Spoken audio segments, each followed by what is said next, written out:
तो दोस्तों अपनी कुर्सी की पीठी बांध लो क्योंकि आज का एपिसोड होने वाला है एब्सोल्यूट सिनेमा। आज हम विटनेस करने वाले हैं लॉर्ड ऑफ मिस्ट्रीज का one of the most intense face off Klein vs Amon. और भाई आज जो लो ड्रॉप होने वाला है वो आपका दिमाग घुमा देगा। सच बताऊं तो इतनी लंबी और कॉम्प्लेक्स स्टोरी को तोड़ तोड़ कर सिंपल लैंग्वेज में समझाने में बहुत मेहनत लगती है यार, और काफी टाइम लगता है स्क्रिप्ट और रिसर्च में ताकि आपको एक डिटेल क्रिस्टल क्लियर समझ आए। तो अगर आप चाहते हो कि ये सीरीज ऐसे ही चलती रहे और हम आपके लिए ये डीप डाइव वीडियोस लाते रहें तो प्लीज वो सब्सक्राइब बटन दबा दो। तुम्हारा एक क्लिक मेरे लिए बहुत बड़ा मोटिवेशन है और कसम से आज का चैप्टर सुनने के बाद आपको रिग्रेट नहीं होगा। तो चलिए बिना किसी देरी के स्टोरी के डार्क वर्ल्ड में चलते हैं। वेलकम बैक दोस्तों। कहानी वहीं से शुरू करते हैं जहां हमने पिछले चैप्टर को छोड़ा था। याद है ना पिछले एपिसोड में क्या हुआ था? क्लेन ने जॉर्ज द थर्ड का एपोथियोसिस रिचुअल पूरी तरह बर्बाद कर दिया था। लेकिन अब सिचुएशन ये है कि क्लेन खुद गायब हो चुका है। और भाई कहानी में अब जो विलेन सामने खड़ा है वो कोई और नहीं बल्कि अमोन है। जी हाँ, गॉड ऑफ मिसचिफ या जिसे हम एंजल ऑफ टाइम कहते हैं। तो चलिए चैप्टर 1162 यानी प्रोफेसी की डीप डाइव शुरू करते हैं। सीन ओपन होता है बर्नाडेट और रेनेट टीनेकर के साथ। रेनेट जो क्लेन की मैसेंजर है वो वापस आ चुकी है, लेकिन इस बार कुछ अजीब है। रेनेट का वापस आना इस बात का सिग्नल था कि कुछ बहुत बुरा हुआ है। बर्नाडेट जिसे हम क्वीन मिस्टिक के नाम से जानते हैं, उसकी नीली आंखें जो एक गहरे समुद्र जैसी दिखती हैं अचानक डार्क हो गईं। उसने अपनी मिस्टिक पावर्स यूज की ताकि वो किस्मत यानी फेट के फ्लो को देख सके। 2 से 3 सेकंड बाद बर्नाडेट ने अपनी आंखें बंद कर लीं, जैसे कोई बहुत तेज रोशनी उसके सामने आ गई हो। और यहाँ एक बहुत ही डरावना सीन होता है।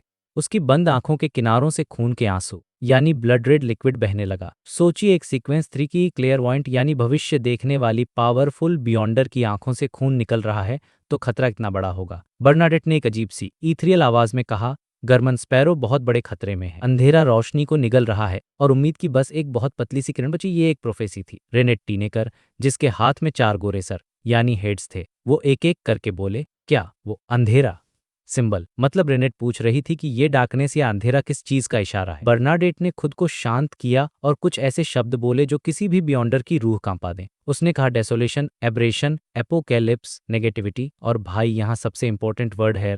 लॉर्ड ऑफ मिस्ट्रीज के फैंस जानते हैं कि एरर का मतलब सीधा सीधा अमोन होता है। जैसे ही रेनेट ने ये सुना उसने बर्नाडेट को आगे बोलने भी नहीं दिया। उसने हाथ में पकड़ा लेटर गोल्ड कॉइन नीचे फेंका और तुरंत वॉइड में यानी हवा में गायब हो गई। रेनेट समझ गई थी कि मामला बहुत सीरियस है और उसे क्लेन को ढूंढने जाना ही होगा। बर्नाडेट कुछ देर तक वहीं खड़ी रही। जब उसने अपनी आंखें खोली तो वो धुंधली हो चुकी थीं, जैसे उसकी आंखों की रोशनी जाने लगी हो। लेकिन उसने टाइम वेस्ट नहीं किया। उसने तुरंत ना पेन और पेपर निकाला। पेन हवा में खुद खुद उड़ा जैसे कोई अदृश्य आत्मा उसे चला रही हो, और उसने पेपर पर लिख दिया, गरमन स्पैरो गायब हो गया है। अब सीन शिफ्ट होता है फ्यूचर नाम के शिप पर जहां कैटलिया यानी द हर्मिट बैठी थी। वो अपने डिनर में फ्राइड मशरूम्स को देख रही थी, लेकिन उसे खाने का मन नहीं कर रहा था। अचानक उसकी स्पिरिचुअल परसेप्शन ट्रिगर हुई। उसने देखा कि जहां उसका सेक्सटेंट रखा था वहां एक लेटर आ चुका है। ये क्वीन मिस्टिक का लेटर था। कैटलिया ने जैसे ही लेटर पढ़ा उसके चेहरे से स्माइल गायब हो गई। उसने धीरे से कहा, गरमन स्पैरो गायब है। कैटलिया समझ गई कि सिचुएशन कितनी गंभीर है। उसने बिना एक सेकंड भी गवाए अपना सर झुकाया, हाथ जोड़े और एंशिएंट हर्मिस लैंग्वेज में प्रेयर करना शुरू कर दिया। The fool that doesn't belong to this era. उधर ग्रे फॉग के ऊपर वो रहस्यमयी महल में सन्नाटा था। लेकिन जैसे ही कैटलिया ने प्रेयर की, द हर्मिट का क्रिम्सन स्टार चमकने लगा। उसके साथ साथ द मैजिशियन यानी फॉर्सी और दसन यानी डेरिक के स्टार्स भी चमक रहे थे। उनकी प्रेयर्स की लहरें उस प्राचीन महल की तरफ बढ़ रही थीं। अब यहाँ आता है इस चैप्टर का सबस्टिंग और डरावना पार्ट। कोई मिस्टर फूल को प्रेयर कर रहा है।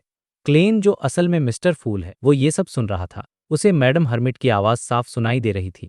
क्लेन ने मन ही मन सोचा, क्वीन मिस्टिक को पता चल गया कि गरमन स्पैरो के साथ कुछ हुआ है। क्लेन को अपनी मौत का डर तो था ही, लेकिन उसे अपनी टेरो क्लब की मीटिंग की भी चिंता थी। उसने सोचा, मैंने हिंट तो दिया था कि शायद अगली मीटिंग कैंसिल हो जाए, लेकिन वो साफ नहीं था। अब मंडे को जब टेरो क्लब के मेंबर्स आएंगे और देखेंगे कि मिस्टर फूल भी गायब हैं और द वर्ल्ड भी गायब है, तो वो पक्का पैनिक कर जाएंगे। वो सोचेंगे कि मिस्टर फूल द वर्ल्ड को लेकर भाग गए हैं। क्लेन अपनी ही हालत पे हंसा, एक तरह का डार्क ह्यूमर।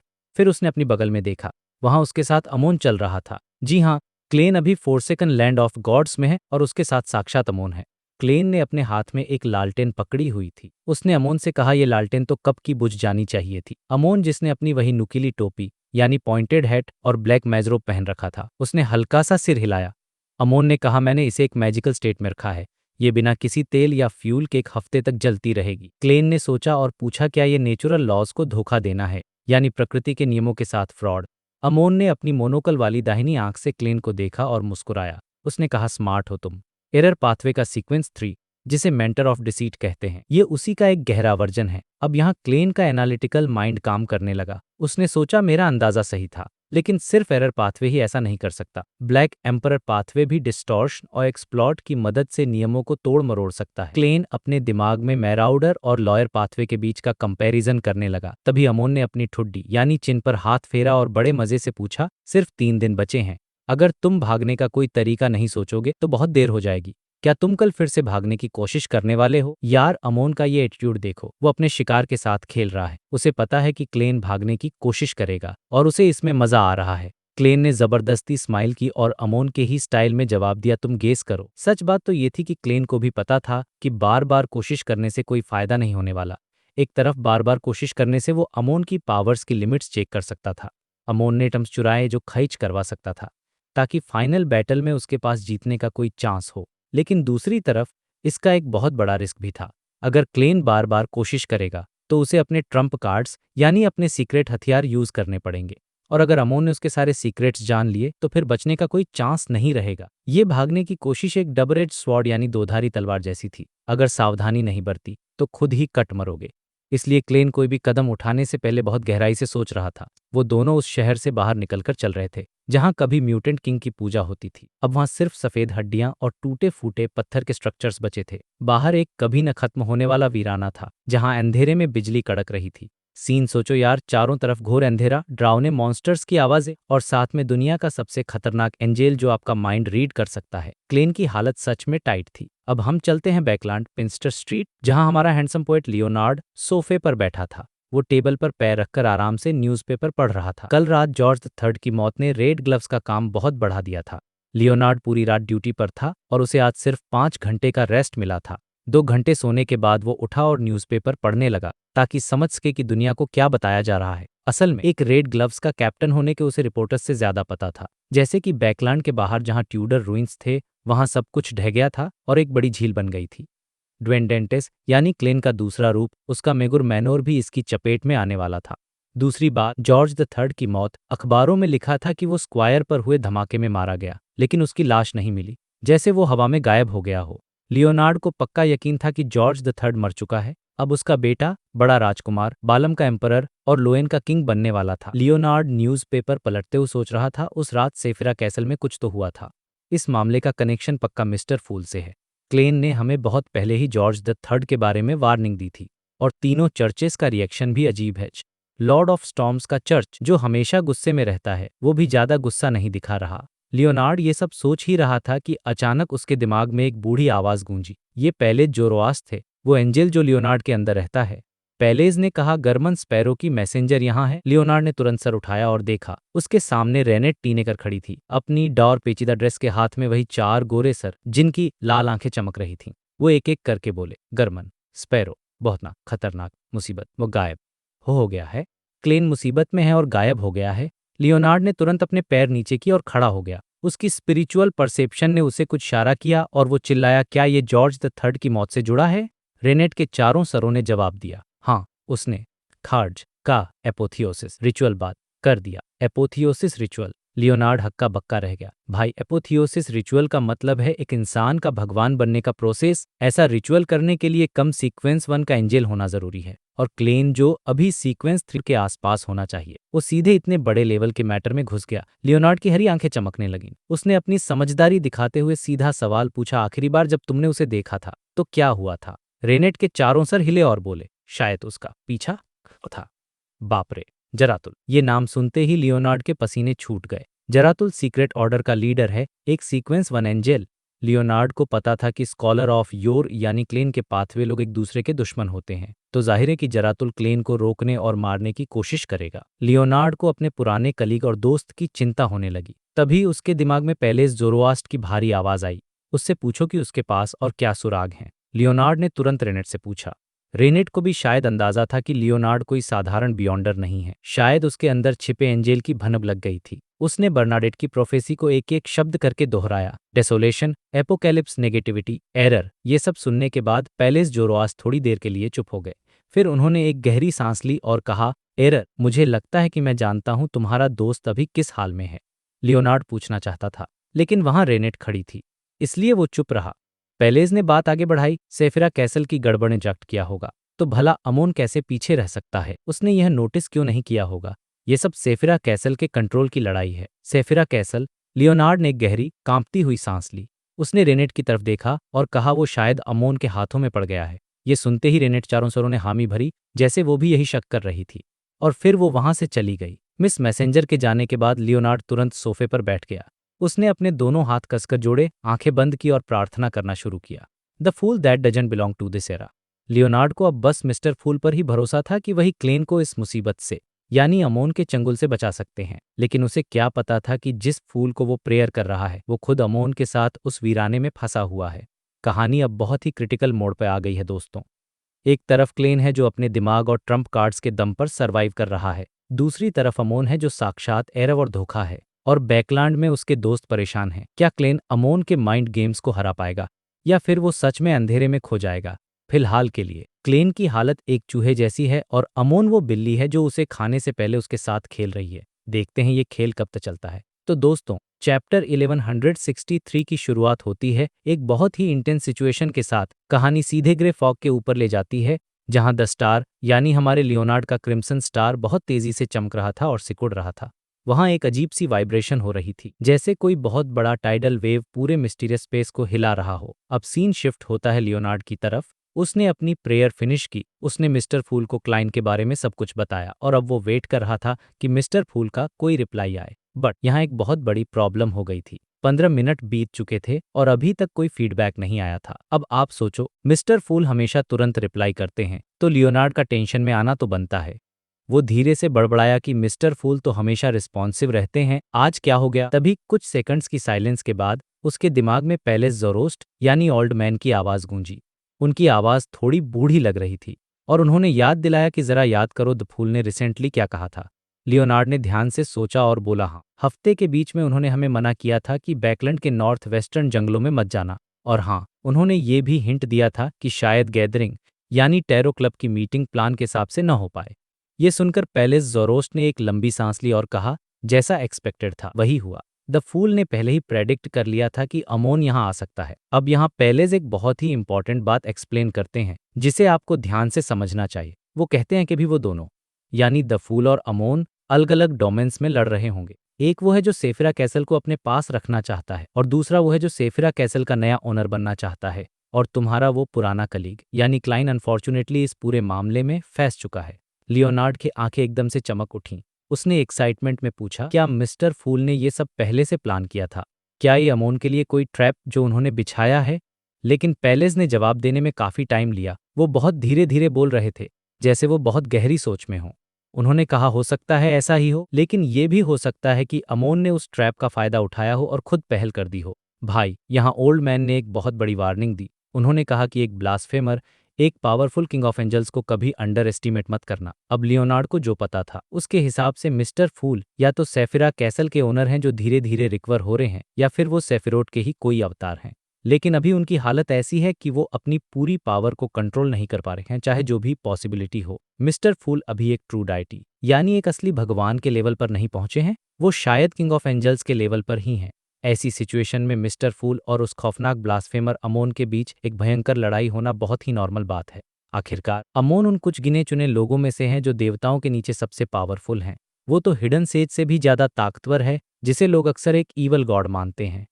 यहाँ तक कि असली देवता भी अमोन से थोड़ा या रट रहते हैं। ये सब सुनकर लियोनार्ड एकदम टेंशन में आ गया। उसने बहुत ही दबी हुई आवाज में और चिंता के साथ पूछा, ओल्ड मैन, क्या आपके पास कोई तरीका है मदद करने का? क्या आप कुछ कर सकते हो? आखिर अमोन तो आपका सबसे बड़ा दुश्मन है ना? लियोनार्ड को लगा कि शायद ओल्ड मैन की हेल्प लिमिटेड होगी, लेकिन कम से कम वो क्लाइन को इस मुसीबत से बाहर तो निकाल ही सकते हैं। ये सुनकर पैलेस जरोस्ट हंस पड़े, लेकिन उनकी हंसी में एक तरह का सेल्फ डेप्रिकेशन था। मतलब वो खुद अपनी लाचारी पर हंस रहे थे। उन्होंने कहा, क्या तुम मुझसे कुछ ज्यादा ही उम्मीद नहीं कर रहे? सच बात तो ये है कि अगर अमोन को सेफिरा कैसल मिल गया तो मैं पक्का उसके हाथों मारा जाऊंगा। मैं शायद ये सर्दियां भी नहीं देख पाऊंगा, और अगर सेफिरा कैसल फूल के पास रहता है तो शायद मेरे बचने का कोई चांस हो। लेकिन भाई, एक बूढ़ा आदमी जो अभी अभी सीक्वेंस 2 पर रिकवर हुआ है, क्या उसके पास इतनी ताकत है कि वो इस लेवल की लड़ाई में दखल दे सके? पेलेज ने क्लियर कर दिया कि अगर वो अपने यस्टरडे वंस मोर वाले चार्म्स यूज भी कर लें तो वो 2-3 सेकंड में क्या ही उखाड़ लेंगे। हाँ, क्रिटिकल मोमेंट पर शायद वो फूल की थोड़ी मदद कर सकते हैं सिचुएशन पलटने में, लेकिन उन्हें तो ये भी नहीं पता कि वो लोग लड़ कहाँ रहे हैं, तो वो मौके का फायदा कैसे उठाएंगे? ओल्ड मैन का ये लंबा जवाब सुनकर लियोनार्ड एकदम चुप हो गया। उसने अपना सिर झुका लिया और अपने दोनों हाथों से अपना सिर पकड़ लिया, जैसे वो बहुत हताश हो। वो खुद से बड़बड़ाया, तो क्या इसका मतलब है कि मैं बस लाचार होकर ये सब देखता रहूं? पेलेज ने फिर से आह भरी और उसे समझाया, सब्र रखो, अभी हम सिर्फ सब्र कर सकते हैं। द फूल और एवरनाइट गॉडेस और शायद कुछ और देवता और किंग ऑफ एंजल्स के बीच शायद कोई अंडरस्टैंडिंग है। वो लोग आपस में कोऑपरेट कर रहे होंगे। वो लोग कभी नहीं चाहेंगे कि अमोन सेफिरा कैसल को ले जाए, इसलिए पेशेंस रखो, शायद बहुत जल्द कोई मौका, कोई विंडो ऑफ अपॉर्चुनिटी दिखाई देगी। लियोनार्ड ने एक गहरी सांस ली, अपनी बॉडी को सीधा किया और कहा, मैं समझ गया। अब यहाँ से सीन पूरी तरह बदलता है और हम चलते हैं समंदर की तरफ, जहाँ हमारा शातिर खिलाड़ी एल्जर विल्सन मौजूद है। ब्लू अवेंजर नाम का जहाज, जिसे church of the lord of storms ने ऑर्डर दिया था कि वो सोनिया आइलैंड के पास वाले पोर्ट और फेसाक के मर्चेंट शिप्स पर हमला करे। एल्जर अभी कैप्टन केबिन की खिड़की के पीछे खड़ा था और अपनी सुपरह्यूमन नजर से दूर कोस्टलाइन को घूर रहा था। अब देखो, एल्जर अभी ओशन सॉन्गस्टर बना है और उसकी नजर में इस मिशन पर आए हुए ज्यादातर कैप्टन मिड सीक्वेंस बियॉन्डर्स के टॉप लोग हैं। उनका ये जॉइंट ऑपरेशन पक्का फेसाक के ट्रैफिक को भारी नुकसान पहुंचाएगा, लेकिन इसका मतलब ये भी था कि फेसाक की तरफ से भी जवाबी हमला बहुत तगड़ा होगा। बहुत हाई चांस था कि वहां कोई सीक्वेंस 4 का डेमीगॉड लीड कर रहा हो, और भाई, सीक्वेंस 3 के वॉर बिशप या सिल्वर नाइट के आने का भी पूरा डर था। एल्जर के लिए ये बहुत डेंजरस सिचुएशन थी। वो कोई ऐसा इंसान नहीं है जो खुद को जानबूझकर खतरे में डाले, लेकिन प्रॉब्लम ये थी कि उसके क्रू मेंबर्स और बाकी साथी एक दूसरे पर नजर रख रहे थे ताकि कोई भाग सके। अगर एल्जर ने काम चोरी की तो उसे या तो अपने ही क्रू को मारकर पायरेट बनना पड़ता या फिर वापस पासू आइलैंड जाकर इन्वेस्टिगेशन फेस करनी पड़ती। एल्जर ने ठंडे दिमाग से सिचुएशन को एनालाइज किया। उसने कैलकुलेट किया कि इस ऑपरेशन के बाद 1/3 से ज्यादा कैप्टन जिंदा नहीं बचेंगे, तो उसने खतरे से बचने का एक प्लान बन लिया। प्लान ये था कि ऑपरेशन में हिस्सा तो लेना है, लेकिन सेंटर स्टेज पे नहीं रहना। एल्जर ने सोचा कि वो पोर्ट पर एक सरप्राइज अटैक करेगा, जबकि उसके बाकी साथी पागलों की तरफ फेसाक के मर्चेंट शिप्स पर हमला करेंगे। इससे क्या होगा कि उसके जहाज के लोग सोनिया आइलैंड पर उतर जाएंगे और जंगल में छिपकर एम्बुश लगा सकेंगे। वो बीच बीच में पोर्ट थोड़ा हंगामा मचाता रहेगा, जिसे संभालना आसान हो। इससे फायदा ये होगा कि फेसाक के डेमीगॉड की नज़र समंदर पर रहेगी, उसकी तरफ नहीं, और साथ ही साथ उसके क्रू की नज़रों में वो एक रोल मॉडल बन जाएगा जो दुश्मन के इलाके में घुसकर रिस्क लेने को तैयार है। भाई, एल्जर का दिमाग सच में कमाल का है। वो एक तीर से 2 निशाने नहीं बल्कि 3-4 निशाने लगा रहा था। सारी डिटेल्स सोचने के बाद एल्जर ने तुरंत अपने क्रू को इकट्ठा किया और अपना प्लान सुनाया। लास्ट में उसने बहुत ही ड्रामेटिक अंदाज में कहा, यह बहुत खतरनाक होगा, मेरा यकीन करो, बहुत ही ज्यादा खतरनाक। हम समंदर की तरह आसानी से आगे पीछे नहीं जा पाएंगे। हम कभी भी दुश्मनों से घिर सकते हैं, लेकिन हमारा यह हमला फेसाक वालों की उम्मीद से बाहर होगा और हमें वो नतीजा देगा जो हम चाहते हैं। फिर उसने अपनी आवाज बुलंद की और पूछा, क्या तुम लोग कायरों की तरह जहाज पर छिपे रहना चाहते हो, या मेरे साथ एक हीरो की तरह लड़ाई में उतरना चाहते हो और लॉर्ड को अपनी भक्ति दिखाना चाहते हो? ये सुनकर क्रू मेंबर्स का खून खौल उठा। वो सब जोश में आ गए और चिल्लाने लगे, भाड़ में जाए फेसाक वाले। एल्जर ने राहत की सांस ली और अपने सीने पर मुक्का मारा और बोला, मे the storm be with us. सारे सेलर्स ने भी सैल्यूट किया और जोर से चिल्लाए, मे the storm be with us. Arrangements करने के बाद एल्जर को लगा कि उसे जल्दी से अनशेडोड क्रूसिफिक्स बरो कर लेना चाहिए। उसे अपने एक्स्ट्रा ओशन सॉन्गस्टर कैरेक्टरिस्टिक को साफ करना था। हालांकि उसने अपने क्रू को डराने के लिए खतरे को थोड़ा बढ़ा चढ़ाकर बताया था, लेकिन फिर भी रिस्क तो था ही, इसलिए वो अपनी बेस्ट कंडीशन में रहना चाहता था। और उसे मिस्टर फूल का पुराना हिंट भी याद था। उसे लग रहा था कि आज रात या कल सुबह तक मिस्टर फूल ऑफिशियली बता देंगे कि मीटिंग कैंसिल हो गई है। लेकिन एल्जर के दिल के किसी कोने में एक डाउट भी था। उसे शक था कि जब भी मिस्टर फूल टैरो क्लब कैंसिल करते हैं तो उनके साथ कुछ ना कुछ हुआ होता है। वो इस प्रेयर के जरिए टेस्ट करना चाहता था कि क्या वो माइटी एग्जिस्टेंस अभी भी नॉर्मल है या नहीं। फिर उसने खुद को रोका, नहीं, मैं भगवान को टेस्ट नहीं कर सकता, ये टेस्ट नहीं है। मिस्टर फूल ने ऐसा कोई हिंट दिया कि मैं उन्हें प्रे नहीं कर सकता, और वैसे भी अनशेडोड क्रूसिफिक्स मांगना मेरी जरूरत है। वो केबिन में इधर उधर टहल रहा था, डिसीजन नहीं ले पा रहा था। तभी उसे लहरों के टकराने की आवाज आई। घोस्ट शिप की स्पेशल विजन से उसने देखा कि पानी हटा और एक विशाल मछली जैसा जीव वहां आ गया। उस अजीब सी दिखने वाली विशाल मछली ने अपना मुंह खोला और एक छोटा सा मेटल बॉल डेक पर थूक दिया। एल्जर ने सिर हिलाया और गाना गाकर उसे थैंक यू बोला। ये वो समुद्री जीव था जिसे church of the Lord staff ने पाल रखा था, जो मैसेंजर का काम करता था। थैंक यू सुनकर वो मछली कांप उठी, अपनी पूंछ हिलाई और गहरे समंदर में गायब हो गई। एल्जर ने हवा का झोंका बुलाया और उस मेटल बॉल को अपने केबिन में ले आया। उसने बॉल को घुमाकर खोला और अंदर से कागज का टुकड़ा निकाला। एल्जर की नजरें उस पर पड़ते ही जम गईं। उस पर लिखा था, किंग जॉर्ज थर्ड का मर्डर हो गया है। एल्जर का चेहरा भारी हो गया। उसने वो लाइन रिपीट की। उसे तुरंत द वर्ल्ड गेरमन स्पैरो की वार्निंग और मिस्टर फूल के हिंट्स याद आ गए। अब उसने बिल्कुल देर नहीं की। उसने कमरे को लॉक किया और धीरे से वो ऑनरिफिक नेम बड़बड़ाया, the fool that doesn't belong to this era. अब हम चलते हैं क्लाइन की तरफ। ये सारी प्रार्थनाएं, चाहे वो हैंग्ड मैन की हो जो लिटिल सन से क्रूसिफिक्स मांग रहा है, या लियोनार्ड की आवाज हो, सब एक साथ गूंज रही थीं। ये आवाजें एक के ऊपर एक चढ़ रही थीं। पिच और वॉल्यूम कम ज्यादा हो रहा था। इससे क्लाइन को ऐसा लग रहा था जैसे उसके आसपास सब कुछ कांप रहा हो। उसने अपने सिर को दबाया। उसे फील हो रहा था जैसे हर डायरेक्शन से उस पर बिजली गिर रही हो। इस वक्त वो अमोन के पीछे पीछे उस वीरान और सुनसान इलाके में और अंदर जा रहा था। वहां ग्रे और पीले रंग का कोहरा छाया हुआ था।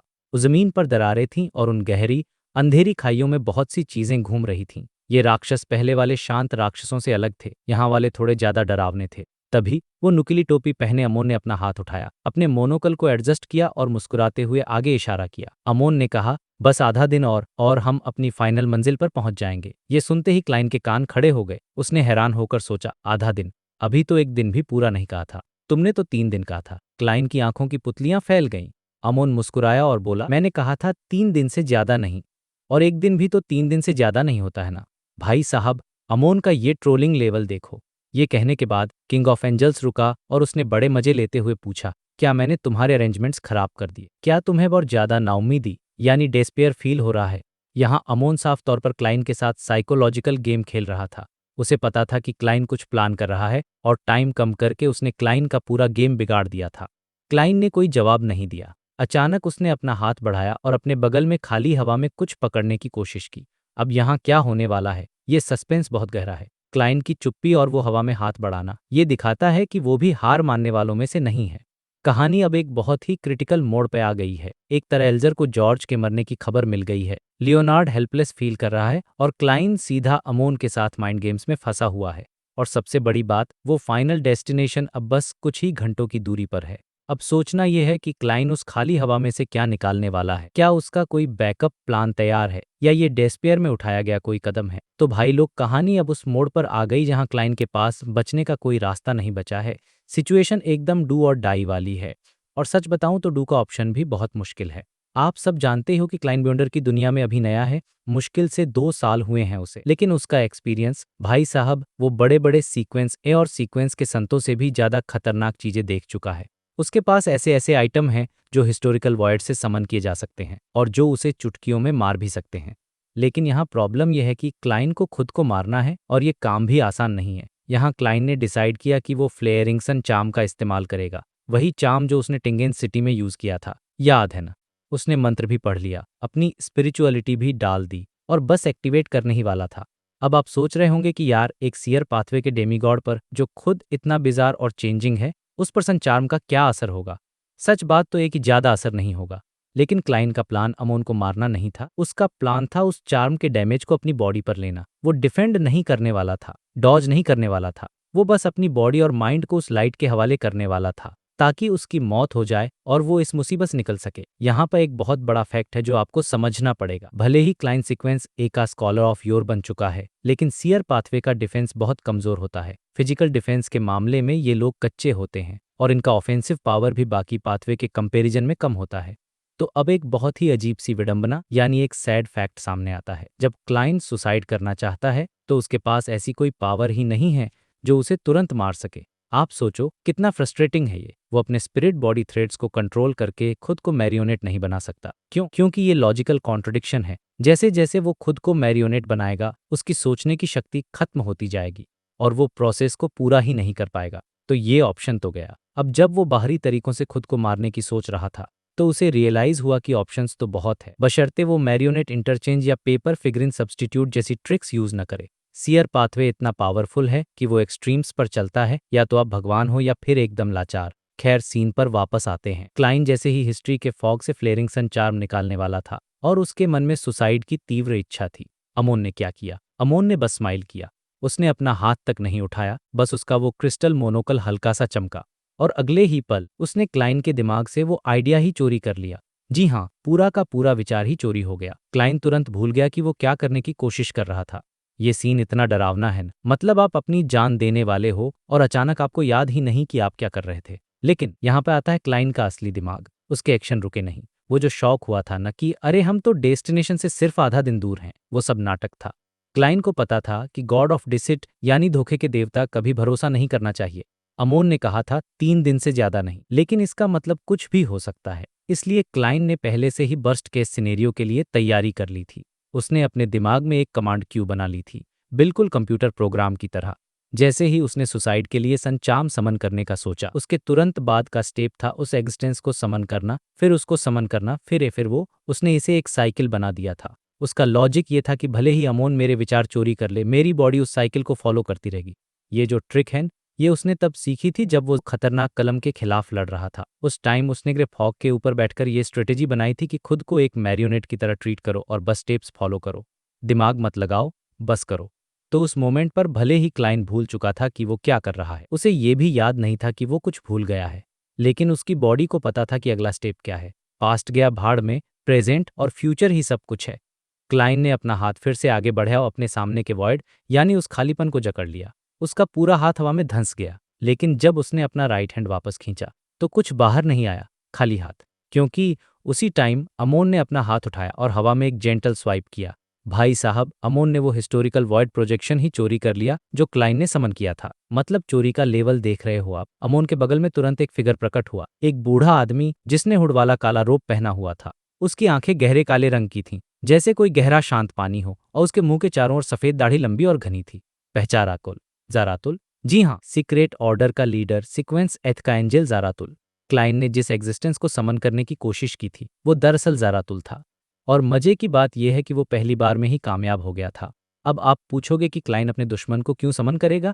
ये बहुत गहरी चाल है। जब क्लाइन फीनिक्स बिलीवर्स की सिटी में था, उसने अपने मैरियोनेट्स को 3 ग्रुप्स में बांटा था। तब वो दरअसल ज़ेरातुल को समन करने की प्रैक्टिस कर रहा था। उस वक्त तो कामयाब नहीं हुआ, लेकिन एक स्कॉलर ऑफ योर के तौर पर अगर कोई दूसरा आपको समन करने की कोशिश करे और आपको पता न चले तो लानत है आपकी पावर पर, खासकर ज़ेरातुल जैसा एक्सपीरियंस खिलाड़ी।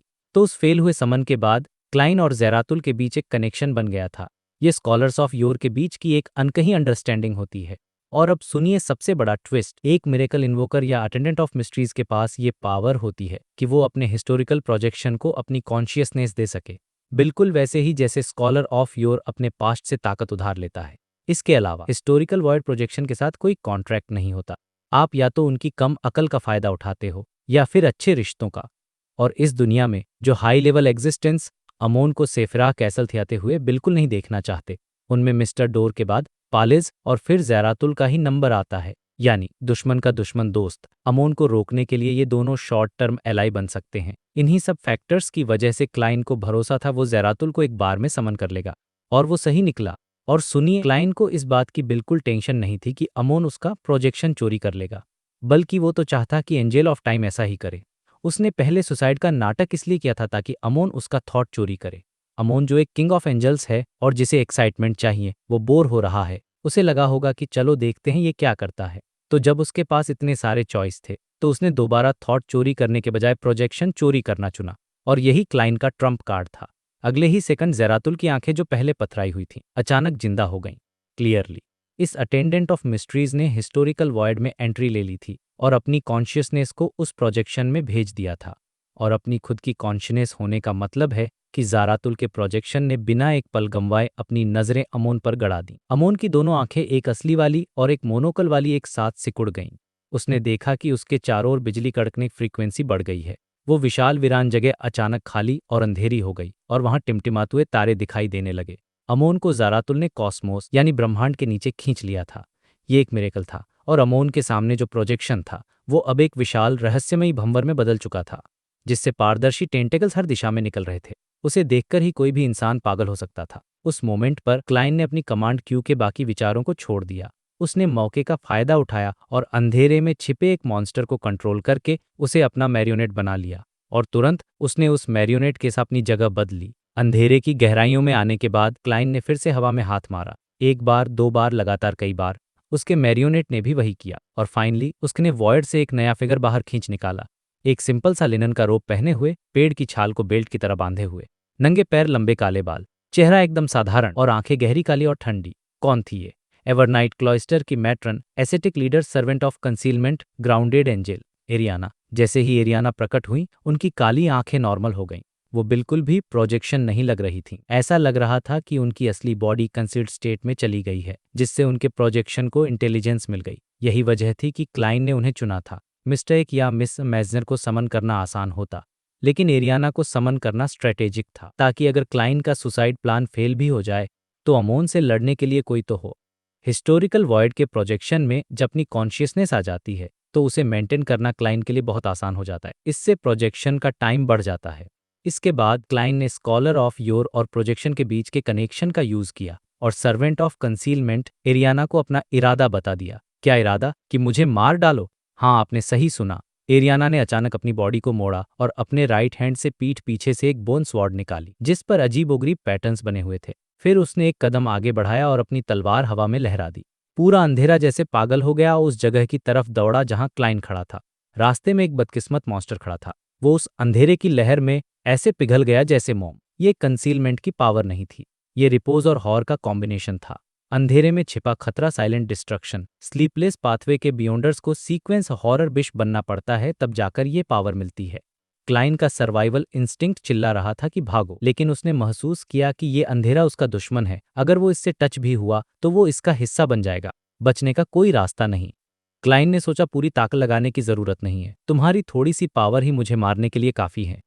उसने अपनी बुनियादी फितरत को दबाया और वहीं खड़ा रहा, मौत का इंतजार करते हुए। लेकिन तभी एक दूर भ्रामक घंटी बजी। ऐसा लगा जैसे वो इतिहास के किसी बहुत पुराने दौर से सफर करके आई हो। उस आवाज ने आसपास की हर चीज को धीमा कर दिया, यहाँ तक कि उस उमड़ते हुए अंधेरे को भी। हवा में अंधेरे के टुकड़े हो गए और एक विशाल पत्थर की दीवार घड़ी दिखाई दी। वो घड़ी बहुत पुरानी और धब्बेदार थी। उसका सरफेस 12 हिस्सों में बंटा हुआ था, ग्रेवाइट और ब्लू ब्लैक कलर्स में।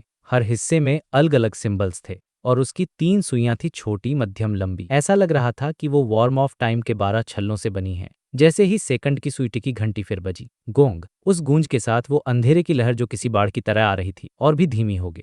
फिर उस पुरानी घड़ी का प्रोजेक्शन गायब हो गया और वापस अमोन में बदल गया, अपनी नुकीली टोपी और मोनोकल के साथ। उसके पीछे जारातुल का प्रोजेक्शन भी एकदम सुस्त पड़ गया था और ठीक उसके बाद अमोन हवा में लेविटेट करने लगा। उसने अपना राइट हैंड आगे बढ़ाया और अंधेरे को नीचे दबा दिया। अंधेरा तुरंत नॉर्मल हो गया और उसने क्लाइन को अपने अंदर डुबो लिया, लेकिन उसे कोई नुकसान नहीं पहुंचाया। पता नहीं ये कोई बग था या अमोन ने कोई बियॉन्डर इफेक्ट चोरी कर लिया था। उसी समय अमोन की बॉडी अचानक अबनॉर्मली बड़ी हो गई। वो लगभग 20 मीटर लंबा हो गया, लेकिन उसके कपड़ों पर एक खरोंच तक नहीं आई। उसने नीचे क्लाइन की तरफ देखा, अपना हाथ उठाकर अपना मोनोकल एडजस्ट किया। उसने जारातुल के प्रोजेक्शन के अटैक्स को पूरी तरह इग्नोर कर दिया और अपने होठ घुमाते हुए बड़े ही इंटरेस्ट के साथ कहा, इंटरेस्टिंग। मतलब सोचो यार, इतना सब कुछ करने के बाद भी अमोन को बस मजा आ रहा है। यही है एक किंग ऑफ एंजल्स का खौफ। क्लाइन की हालत अब क्या होगी, ये सोचना भी डरावना है। आज जो कैरेक्टर्स एक साथ स्क्रीन पर आने वाले हैं वो हिस्ट्री के सबसे बड़े लीजेंड्स हैं। मतलब आप समझ लो कि ये कोई नॉर्मल फाइट नहीं है, ये टाइटन्स का क्लैश है।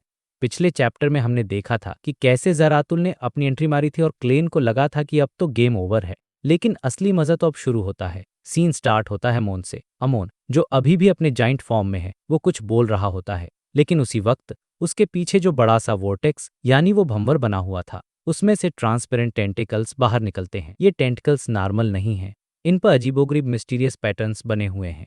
ये सीधे जाकर अमोन के स्पिरिट बॉडी थ्रेड्स को जकड़ लेते हैं। अब आप सोचो, स्पिरिट बॉडी थ्रेड्स को कंट्रोल करना तो सियर पाथ का सबसे बड़ा हथियार है, और अमोन के थ्रेड्स को किसी ने पकड़ लिया है। पलक झपकते ही वो काले धागे जो अमोन ने चोरी किए थे हवा में उठा लिए जाते हैं। सिचुएशन ऐसी थी कि एक के बाद अजीबोगरीब मॉन्स्टर्स हवा में लटक जाते हैं, जैसे कि किसी मीट शॉप में गोश्त सूखने के लिए टांगा गया हो। ये वही थ्रेड्स थे जो अमोन ने आसपास के क्रिएचर से चोरी किए थे। लेकिन भाई जरातुल यहाँ रुकने वाला नहीं था। उसका एक और टेंटेकल जो काफी स्लिपरी और अजीब था, वो सीधे वॉइड में यानी खाली जगह में जाता है और कुछ खींचने की कोशिश करता है। ये हिस्टोरिकल प्रोजेक्शन का पावर है जो हम पहले भी देख चुके हैं, लेकिन इस बार जारातुल जिसे बुलाने वाला था वो कोई मामूली इंसान नहीं था। कुछ ही सेकंड्स में एक फिगर वहां अपीयर होता है। लंबे चेस्टनट कलर के कर्ली बाल, नीली आंखें, ऊंची नाक, पतले होंठ और एक बहुत ही शानदार तरीके से सेट की गई मूंछा। उसने डार्क रेड कलर का कोट पहना था जिस पर सोने के धागों का काम था, जो अब पुराना हो चुका था। दोस्तों, ये और कोई नहीं, इंटिस एम्पायर का फॉर्मर एम्परर रोजिल गुस्ताव था। जी हाँ, द ग्रेट रोजिल गुस्ताव। जैसे ही ये नॉलेज एम्परर रियल वर्ल्ड में कदम रखता है, वो सीधे उस जाइंट अमोन की तरफ देखता है और भाई, उसकी आंखों में इल्यूजनरी सिंबल्स बनने लगते हैं। रोजेल को इस बात की बिल्कुल टेंशन नहीं थी कि अमोन उसका अटैक चोरी कर लेगा। पता है क्यों? क्योंकि रोजेल ने एक बहुत ही चालाक तैयारी की थी। उसने अपने अटैक में दुनिया भर की बेकार और फालतू नॉलेज भर दी थी। मतलब यूजलेस मिसलेनियस नॉलेज का ढेर। चाहे अमोन इसे चोरी करे या रोजेल इसे जबरदस्ती उसके दिमाग में डाल दे, रिजल्ट एक ही होगा, सामने वाले का दिमाग फट जाएगा। मतलब सोचो, लड़ाई के बीच में अगर कोई आपके दिमाग में हजारों फालतू बातें डाल दे तो आप पागल नहीं हो जाओगे। यही स्ट्रेटेजी थी रोजेल की। अभी रोजेल का प्रोजेक्शन पूरी तरह बना भी नहीं था कि जारातुल के टेंटिकल से एक और फिगर बाहर आता है। इस बार जो बंदा आया उसका चेहरा तो जवान था, लेकिन उसके बाल आधे सफेद हो चुके थे। हवा में उसके बाल उड़ रहे थे, आधा चेहरा अंधेरे में छुपा हुआ था और आधा साफ दिख रहा था। ये एक ऐसा एंजेल था जिसे क्लेन नहीं पहचानता था। उसकी आंखें काली थीं, उनमें जिंदगी कई उतार चढ़ाव दिख रहे थे। चेहरा वैसे तो हैंडसम था, लेकिन उसके गालों पर छोटे काले बाल उगे हुए थे जो उसे थोड़ा अजीब बना रहे थे। उससे एक ऐसी फीलिंग आ रही थी कि वो बूढ़ा भी है और जवान भी, समझदार भी है और पागल भी। ये बंदा तुरंत ही कीड़ों के एक झुंड में बदल जाता है। जी हाँ, स्क्वर्मिंग वॉर्म्स का झुंड, और उसमें से भी वैसे ही ट्रांसपेरेंट टेंटिकल्स निकलने लगते हैं जैसे जारातुल के थे। साफ था कि ये भी सियर पाथवे का ही एक एंजेल है। उस पल क्लेन की हिम्मत भी नहीं हो रही थी कि वो हवा में चल रही इस फाइट को सीधे देखे, लेकिन उसका स्पिरिचुअल परसेप्शन उसे वार्निंग दे रहा था। उसने महसूस कर लिया था कि ये कौन है। दोस्तों, ये जारातुल का दूसरा समन था, एंशियंट गॉड का बेटा, एंटीगोनस फैमिली का ओरिजिनल एंसेस्टर। ये एंटीगोनस का वो हिस्टोरिकल प्रोजेक्शन था जब वो हाफ फूल नहीं बना था, यानी जब वो अपने पूरे होश में था। यार, जारातु ने क्या तैयारी की थी। मतलब एक तरफ रोजेल, दूसरी तरफ एंटीगोन्स। जैसे ही एंटीगोनस ने अपना पूरा मिथिकल क्रिएचर फॉर्म दिखाया, आसपास का माहौल फिर बदल गया। अंधेरा और भी गहरा हो गया। ऐसा लग रहा था जैसे अंधेरे में खुद की जान आ गई हो। ये अंधेरा सीधे अमोन की तरफ बढ़ा। अमोन, जो अभी भी अपने क्लासिक ब्लैक रोब, नुकीली टोपी और मोनोकल के साथ खड़ा था, उसे इस अंधेरे ने घेर लिया। और इस अंधेरे में जितने भी मॉन्स्टर्स थे वो सब तुरंत मैरियोनेट्स बन गए। ऐसा लग रहा था कि एंटीगोनस ने अपनी यादों से अपने एंशियंट डिवाइन किंगडम का एक हिस्सा रियल वर्ल्ड में उतार दिया है। मकसद साफ था, अमोन को क्लेन से अलग करना। ये अपने आप में एक मिरेकल था, लेकिन भाई, पिक्चर भी बाकी थी। जब ये सब हो रहा था, जारातुल ने अपने टेंटिकल से फॉग ऑफ हिस्ट्री में हाथ डालकर एक तीसरा प्रोजेक्शन खींच निकाला। इस बार एक नाइट यानी एक योद्धा बाहर आया जिसने पूरा ब्लैक आर्मर पहना हुआ था। ये फोर्थ इपोक के सोलोमन एम्पायर का एक डेमीगॉड था। इतिहास में इसका कोई बड़ा नाम नहीं है, लेकिन इसकी पहचान कुछ और ही थी। ये रेड ऑफ वॉर आर्मी का मेंबर था, और इस आर्मी का लीडर कौन था? King of angels Medici. Red of War army की खासियत यह है कि इसका हर मेंबर रेड एंजल मेडिसी के माइंड से कनेक्ट हो सकता है। मतलब अगर मेडिसी चाहे तो वो अपनी पावर इन मेंबर्स के थ्रू भेज सकता है। अब आप गेम समझ रहे हो। सियर पाथवे के लोग यूनिकनेस से जुड़ी चीजें समन नहीं कर सकते, लेकिन वो जुगाड़ तो लगा ही सकते हैं। जैसे क्ले ने गॉडेस का वेसल बुलाया था, वैसे ही जारातुल ने मेडिसी के आर्मी मैन को बुलाया। मतलब इनडायरेक्टली उसने रेड एंजल मेडिसी को ही बुला लिया था। ब्लैक आर्मर वाला नाइट बैटलफील्ड पर कदम रखता है। वो आलस भरी नजरों से इधर उधर देखता है और फिर जोर से हंसता है। उसकी पहली लाइन ही इतनी आइकॉनिक थी कि मजा आ गया। वो अमोन को देखकर बोलता है, यो लिटिल रेवन, क्या तुम्हारे वो पंख वापस आ गए जो मैंने जला दिए साहब? ओ लिटिल रेवन। अमोन को बच्चा बोल रहा है, पुरानी बेइज्जती याद दिला रहा है। ये मेडिसी का स्वैग है। लेकिन क्लेन, जो ये सब देख रहा था, उसके दिमाग में कैलकुलेशन चल रही थी। उसने सोचा कि जारातुल का हिस्टोरिकल प्रोजेक्शन खुद एक प्रोजेक्शन है, और उसने आगे 3 और एंजल लेवल के प्रोजेक्शन बुला लिए हैं। इसका मतलब है कि जारातुल ये सब 10 सेकंड से ज्यादा मेंटेन नहीं कर पाएगा। अगर ऐसा नहीं होता तो क्लेन को लगता कि उसने दुनिया का सबसे बड़ा लूपहोल खोज लिया है। मतलब एक प्रोजेक्शन बुलाओ, वो 2 और बुलाएगा, फिर वो 2 और बुलाएंगे। ऐसे तो इनफाइनाइट आर्मी बन जाती, लेकिन ऐसा नहीं है। उसी वक्त एवनाइट चर्च की लीडर एरियाना, जो अब तक गायब थी, अचानक अमोन के पीछे अपीयर होती है। उसके हाथ में एक बोन स्वॉर्ड थी जिस पर अजीब पैटर्न्स थे, और उसने सीधे अमोन पर स्लैश किया। अब सिचुएशन देखो, 5 एंजल लेवल के प्रोजेक्शंस एक साथ अमोन पर अटैक कर रहे। क्लेन ने सोचा कि यही मौका है। उसने आसपास के मॉन्स्टर्स को अपने मैरियोनेट्स बनाया और उन सबको अपनी ही तरफ एम करवाया। उसने अपना मुंह खोला और आवाज निकाली, बैंग। हवा के तोप गोले यानी एयर कैनन्स उसकी तरफ ही आने लगे। साथ ही क्लेन ने अपनी जेब से एक फ्लेयरिंग सन चार्म निकाला। ये चार्म पहले से एक्टिवेटेड था, बस फटने ही वाला था। क्लेन का प्लान वही पुराना था, सुसाइड करो, रीसेट करो और भागो। उसे नहीं लगे इतने सारे अटैक्स के बीच वो जिंदा बच पाएगा। धमाकों के बीच क्लेन को अचानक एक आवाज सुनाई दी, टॉक। जैसे घड़ी की सुई चलती है। पूरी दुनिया जैसे एक पल के लिए रुक गई, और फिर सब कुछ नॉर्मल हुआ। लेकिन कुछ बदल चुका था। क्लेन ने देखा कि अंधेरे आसमान में एक बड़ा सा छेद हो गया है। वहां से सूरज की एक तेज किरण नीचे आती है और उस गोल्डन चार्म को जला देती है। ये फ्लेयरिंग सन चार्म था, वो एक बहुत बड़े आग के गोले में बदल गया। लेकिन हैरानी की बात यह थी कि उसने क्लेन को हिट नहीं किया, एरर कर दिया, यानी गलती कर दी। वो आग का गोला सीधे जाकर उस ब्लैक आर्मर वाले नाइट यानी मेडिसी के प्रोजेक्शन पर लिपट गया। और सिर्फ यही नहीं, रोजेल ने जो नॉलेज का अटैक किया था, एंटीगोनस ने जो मिरेकल किया था, एरियाना ने जलवार चलाई थी और जारातुल के टेंटेकल्स, ये सब के सब रास्ता भटक गए।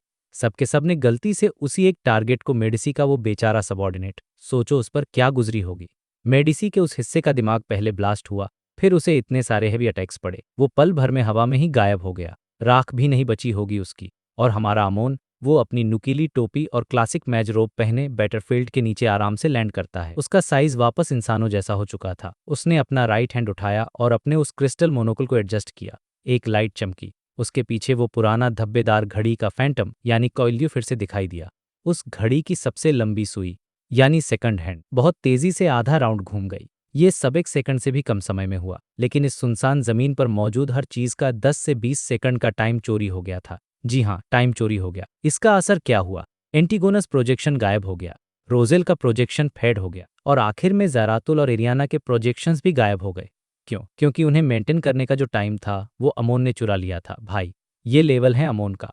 क्लेन, जो तीसरी बार सुसाइड करने वाला था, उसे अपनी आंखों पर भरोसा नहीं हो रहा था। उसने सोचा था कि ब्लास्फेमर अमोन इन प्रोजेक्शंस को हरा देगा, क्योंकि प्रोजेक्शंस असली बॉडी से कमजोर होते हैं। लेकिन क्लेन ने ये कभी नहीं सोचा था कि अमोन इतनी आसानी से ये सब कर लेगा, इतनी आसानी से कि क्लेन को खुद को मारने का मौका भी नहीं मिलेगा। क्लेन ने अपना तुरुप का इक्का, अपना ट्रम्प कार्ड यूज किया था और रिजल्ट क्या मिला?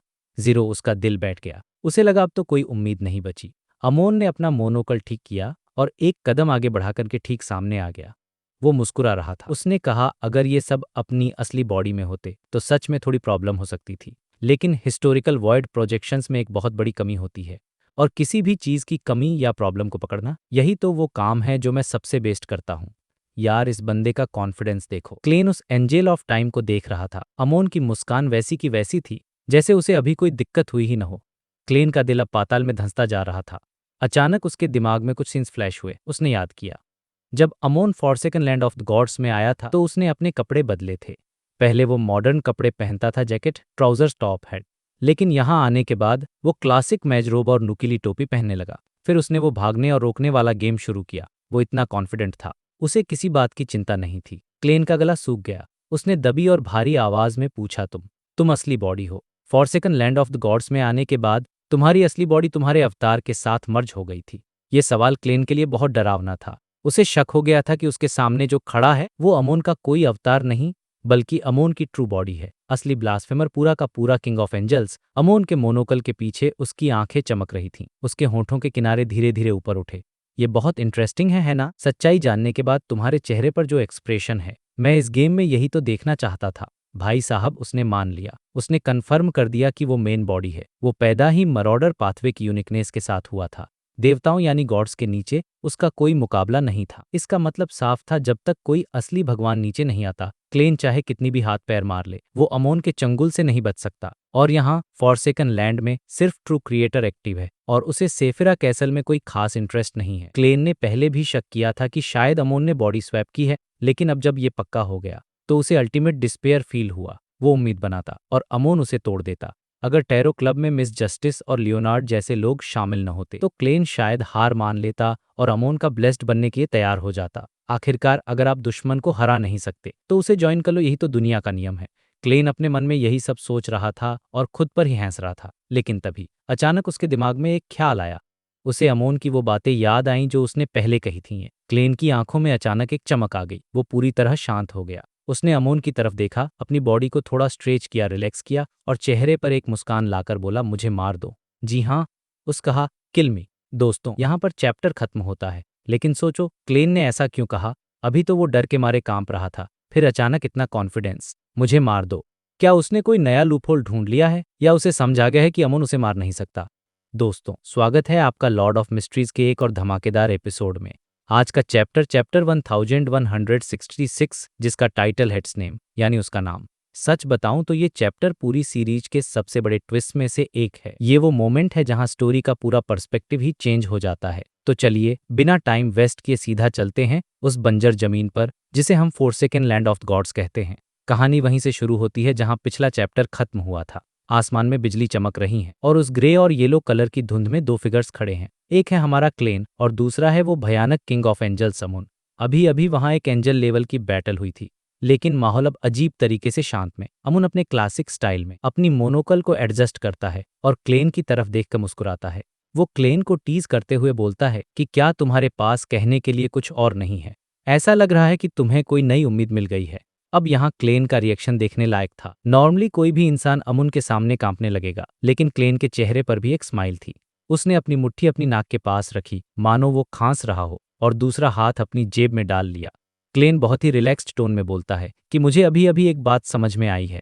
वो कहता है कि अपनी असली बॉडी के साथ इस गेम को खेलना उतना भी डिमोरलाइजिंग मुझे लगा था, बल्कि इसका मतलब तो ये है कि तुम्हारे पास मेरी डेस्टिनी यानी मेरी किस्मत चुराने का कोई तरीका ही नहीं है। भाई साहब, ये सुनकर अमुन का इंटरेस्ट जाग गया। वो ऐसे रिएक्ट करता है जैसे वो क्लेन की अगली बात सुनने के लिए बेताब हो। क्लेन हंसता है, बिना किसी झिझक के अपनी पूरी थ्योरी समझाना शुरू करता है, और ये थ्योरी बहुत सॉलिड है। इसे ध्यान से सुनना है कि देखो, अगर तुम मेरी डेस्टिनी आसानी से चुरा सकते तो जैसे ही मैं इस फोर्सेकन लैंड में आया था तुम उसी वक्त मेरा काम तमाम कर देते। तुम सीधा सेफिराह कैसल के नए मालिक बन जाते। तुम्हें मेरे साथ ये चोर पुलिस का खेलने की क्या जरूरत थी? तुम अपना मेन गोल पूरा होने का वेट क्यों करते? सीधी सी बात है, अगर तुम रिस्क नहीं लेना चाहते थे तो तुमने पहले ही एक्शन लिया होता।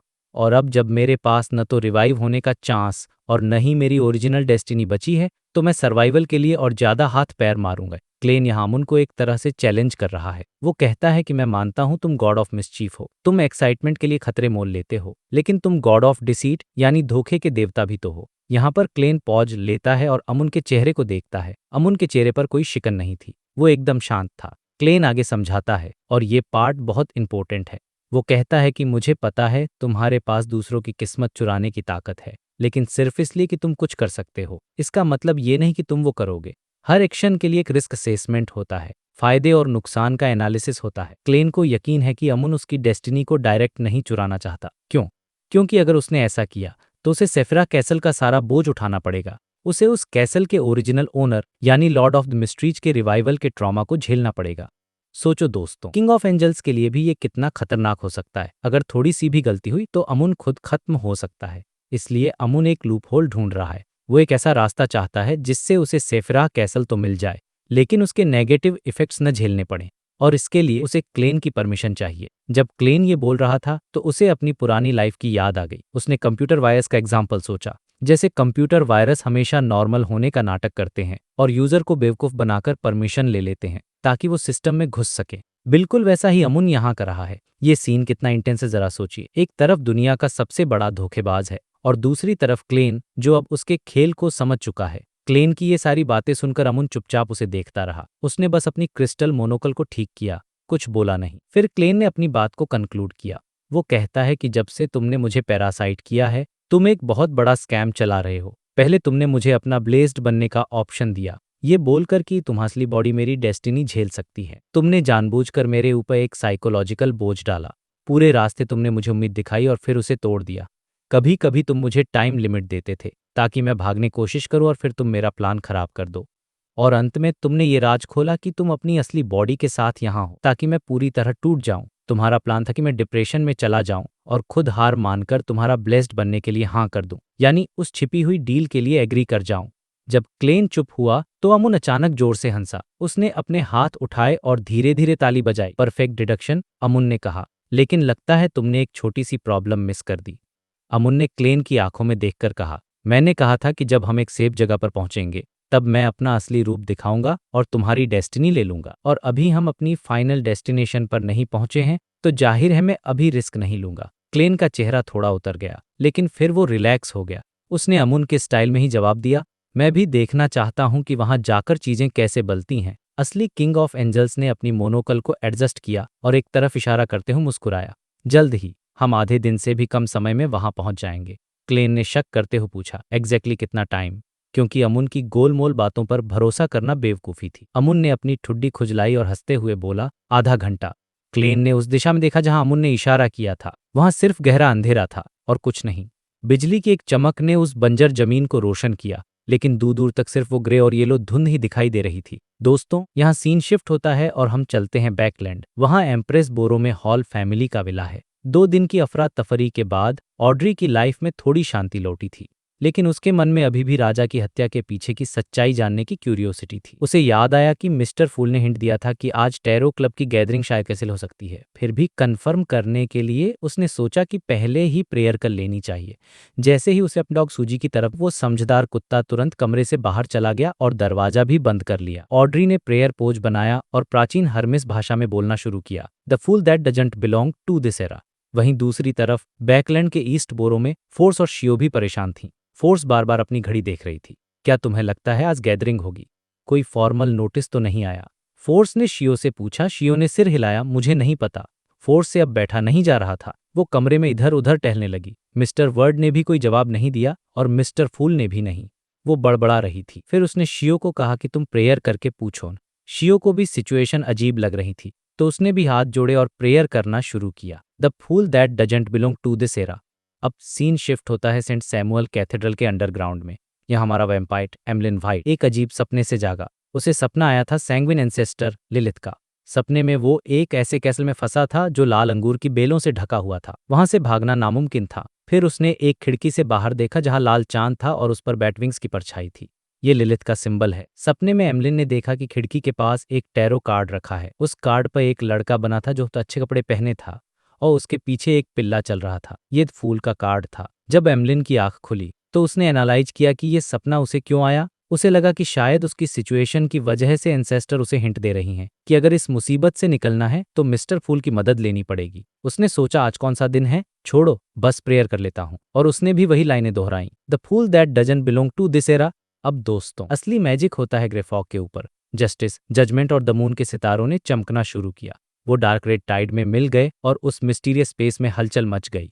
वो लाल रोशनी उस प्राचीन महल में फैल गई और लंबी ब्रॉन्ज टेबल की कुर्सियों के पीछे सिंबल्स को रोशन करने लगी। टेबल के सबसे अंत में द फूल की सीट भी चमक उठी। वहां पर वो कॉम्प्लिकेटेड सिंबल जो कंटॉर्टेड लाइंस और प्यूपिल लेस आई से बना था, वो 3D होकर बाहर की तरफ फैलने लगा। वो डार्क रेड टाइड एक साथ इकट्ठा हुई और द फूल की कुर्सी पर एक फिगर बनाने लगी। लेकिन ध्यान देने वाली बात यह है कि ये फिगर स्टेबल नहीं था।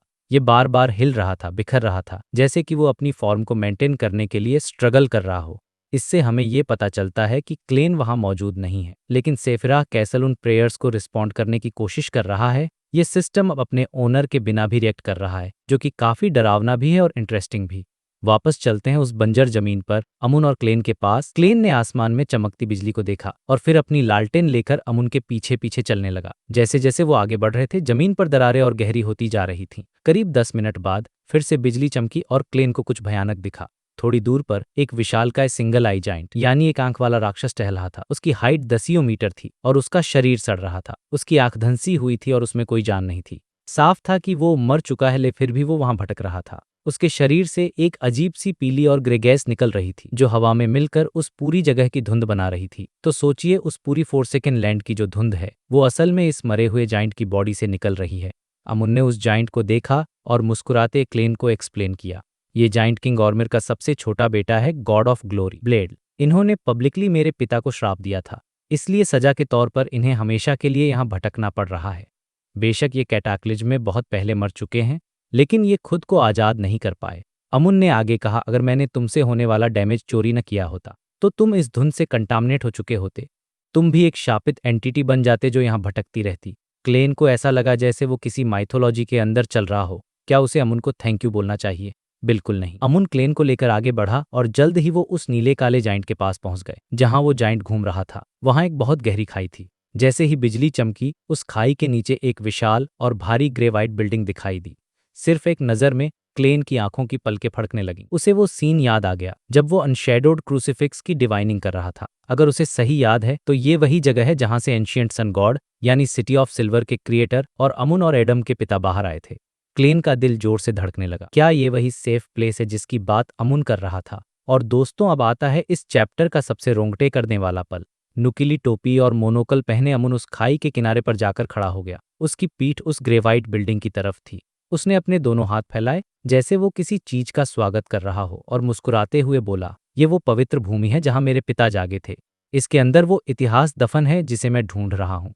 मेरे पिता ने मुझे बताया था कि इस जगह का एक प्राचीन नाम है जिसे कहते हैं। तभी आसमान में एक सिल्वर बिजली कड़की और उस रोशनी में अमुन का काला लबादा फड़फड़ाया। उसकी आवाज गंभीर हो गई। उसने वो शब्द बोला जिसने हम सब रीडर्स के होश उड़ा दिए थे। उसने कहा, चेरनोबिल। जी हाँ दोस्तों, आपने सही सुना। चेरनोबिल वही जगह जो हमारी दुनिया में न्यूक्लियर डिजास्टर के लिए जानी जाती है। इस एक शब्द ने लॉर्ड ऑफ मिस्ट्रीज की पूरी दुनिया को हमारी असली दुनिया से जोड़ दिया।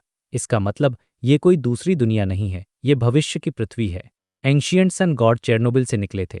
मतलब वो कोई ट्रांसमाइग्रेटर हो सकते हैं या फिर रेडिएशन से पैदा हुए कोई भगवान। ये रिवील इतना बड़ा है कि इसने सारी थ्योरीज को हिलाकर रख दिया है। क्लेन का रिएक्शन क्या होगा और अमुन को यहाँ क्या इतिहास मिलेगा?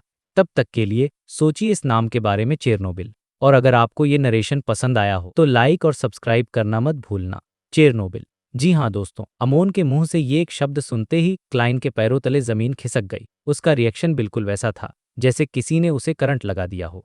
क्लाइन जो उस नीले काले एक आंख वाले जाइंट के पास जा रहा था, तो उसने हजारों पॉसिबिलिटीज सोची थी कि शायद यहाँ कोई पुराना देवता होगा या कोई खजाना होगा, लेकिन उसने सपने में भी नहीं सोचा था कि उसे यहाँ चेरनोबिल नाम सुनने को मिलेगा। ये ऐसा ही था जैसे आप कोई पुरानी प्राचीन पेंटिंग देख रहे हों और उसमें अचानक आपको एक मॉडर्न मशीन गन दिख जाए, या फिर किसी साइंस की सीरियस किताब में किसी बच्चों वाली कहानी का प्लॉट आ जाए। ये सिचुएशन इतनी ज़्यादा अजीब और कॉन्ट्राडिक्टरी थी कि क्लाइन का दिमाग इसे प्रोसेस ही नहीं कर पा रहा था। अगले ही पल क्लाइन को एक बहुत ही फनी ख्याल आया जो शायद इस सीरियस सिचुएशन में नहीं आना चाहिए था। उसे याद आया कि एंशियंट सन गॉड ने अपनी रेबियानी पसली से डार्क एंजल ससरीर को बनाया था, लेकिन अपने बड़े बेटे का नाम उसने क्या रखा? एडम। जी हाँ, वही एडम और ये वाला एडम।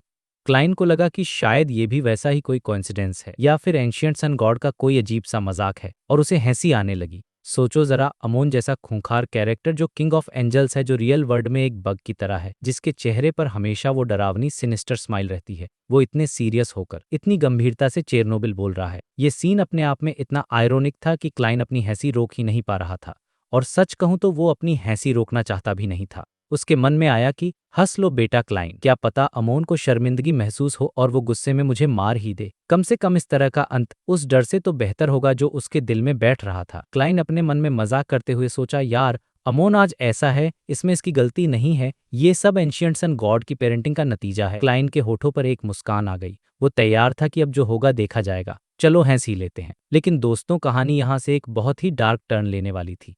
ठीक उसी पल आसमान में एक और चांदी जैसी सफेद बिजली कड़की। उस रोशनी ने उस गहरी खाई को, उस रेवेन को पूरी तरह रोशन कर दिया, और उस रोशनी में क्लाइन ने उस खाई के नीचे बनी उस बिल्डिंग को एक बार फिर से देखा। और इस बार उसने ध्यान से देखा। वो बिल्डिंग वो तो फोर्थ एपॉक की थी, न थर्ड की और न ही सेकंड एपॉक की। उसका आर्किटेक्चर इस दुनिया के किसी भी स्टाइल से मैच नहीं करता था। थंप। क्लाइन का दिल जोर से धड़का, जैसे सिकुड़ गया हो और फिर एकदम से फैल गया हो। उसके चेहरे पर जो वो मस्किया मुस्कान थी, वो वहीं की वहीं जम गई। Thump thump. जब उसने अपने दिल की धड़कन सुनी तो अचानक उसके दिमाग में इस दुनिया का कॉमन सेंस जाग उठा। वो बेसिक बातें जो हम और आप जानते हैं, लेकिन इस जादुई दुनिया में शायद अलग हो सकती थीं। एक साल में और महीने होते हैं, और दिन होते हैं, लीप ईयर भी होते। एक दिन में एर घंटे, एक घंटे मिनट, और एक मिनट में ए सेकंड। ये बात कन्फर्म है कि ये एक प्लेनेट है। आसमान में एक सूरज है और एक चांद भी है। बड़म्प बड़म्प। क्लाइन का दिल इतनी जोर से धड़क रहा था कि उसे लग रहा था सीना फाड़कर बाहर आ जाएगा। उसका इंस्टिंक्ट, उसकी छठी इंद्री उसे कह रही थी कि क्लाइन आगे मत सोच, रुक जा, पागल हो जाएगा। लेकिन उसके दिल के किसी कोने से एक आवाज आ रही थी, एक सवाल जो सब कुछ बदलने वाला था। क्या ऐसा हो सकता है कि मैंने कभी ट्रांसमिग्रेट किया ही न हो? क्या ऐसा हो सकता है कि मैं कभी दूसरी दुनिया में गया ही नहीं? मैं हमेशा से अर्थ पर ही था, पूरे टाइम। बस फर्क सिर्फ इतना है कि मैं ग्रे फॉग के ऊपर उस लाइट डोर से बहुत लंबे समय तक लटका रहा, शायद हजारों या लाखों साल तक। इसीलिए मैं इस एराल, इस युग का नहीं लगता। जैसे ही ये ख्याल, ये थॉट उसके दिमाग में बना, अचानक हजारों डिटेल्स जो उसने पहले इग्नोर कर दी थी, वो किसी ज्वालामुखी की तरह उसके दिमाग में फटने लगीं।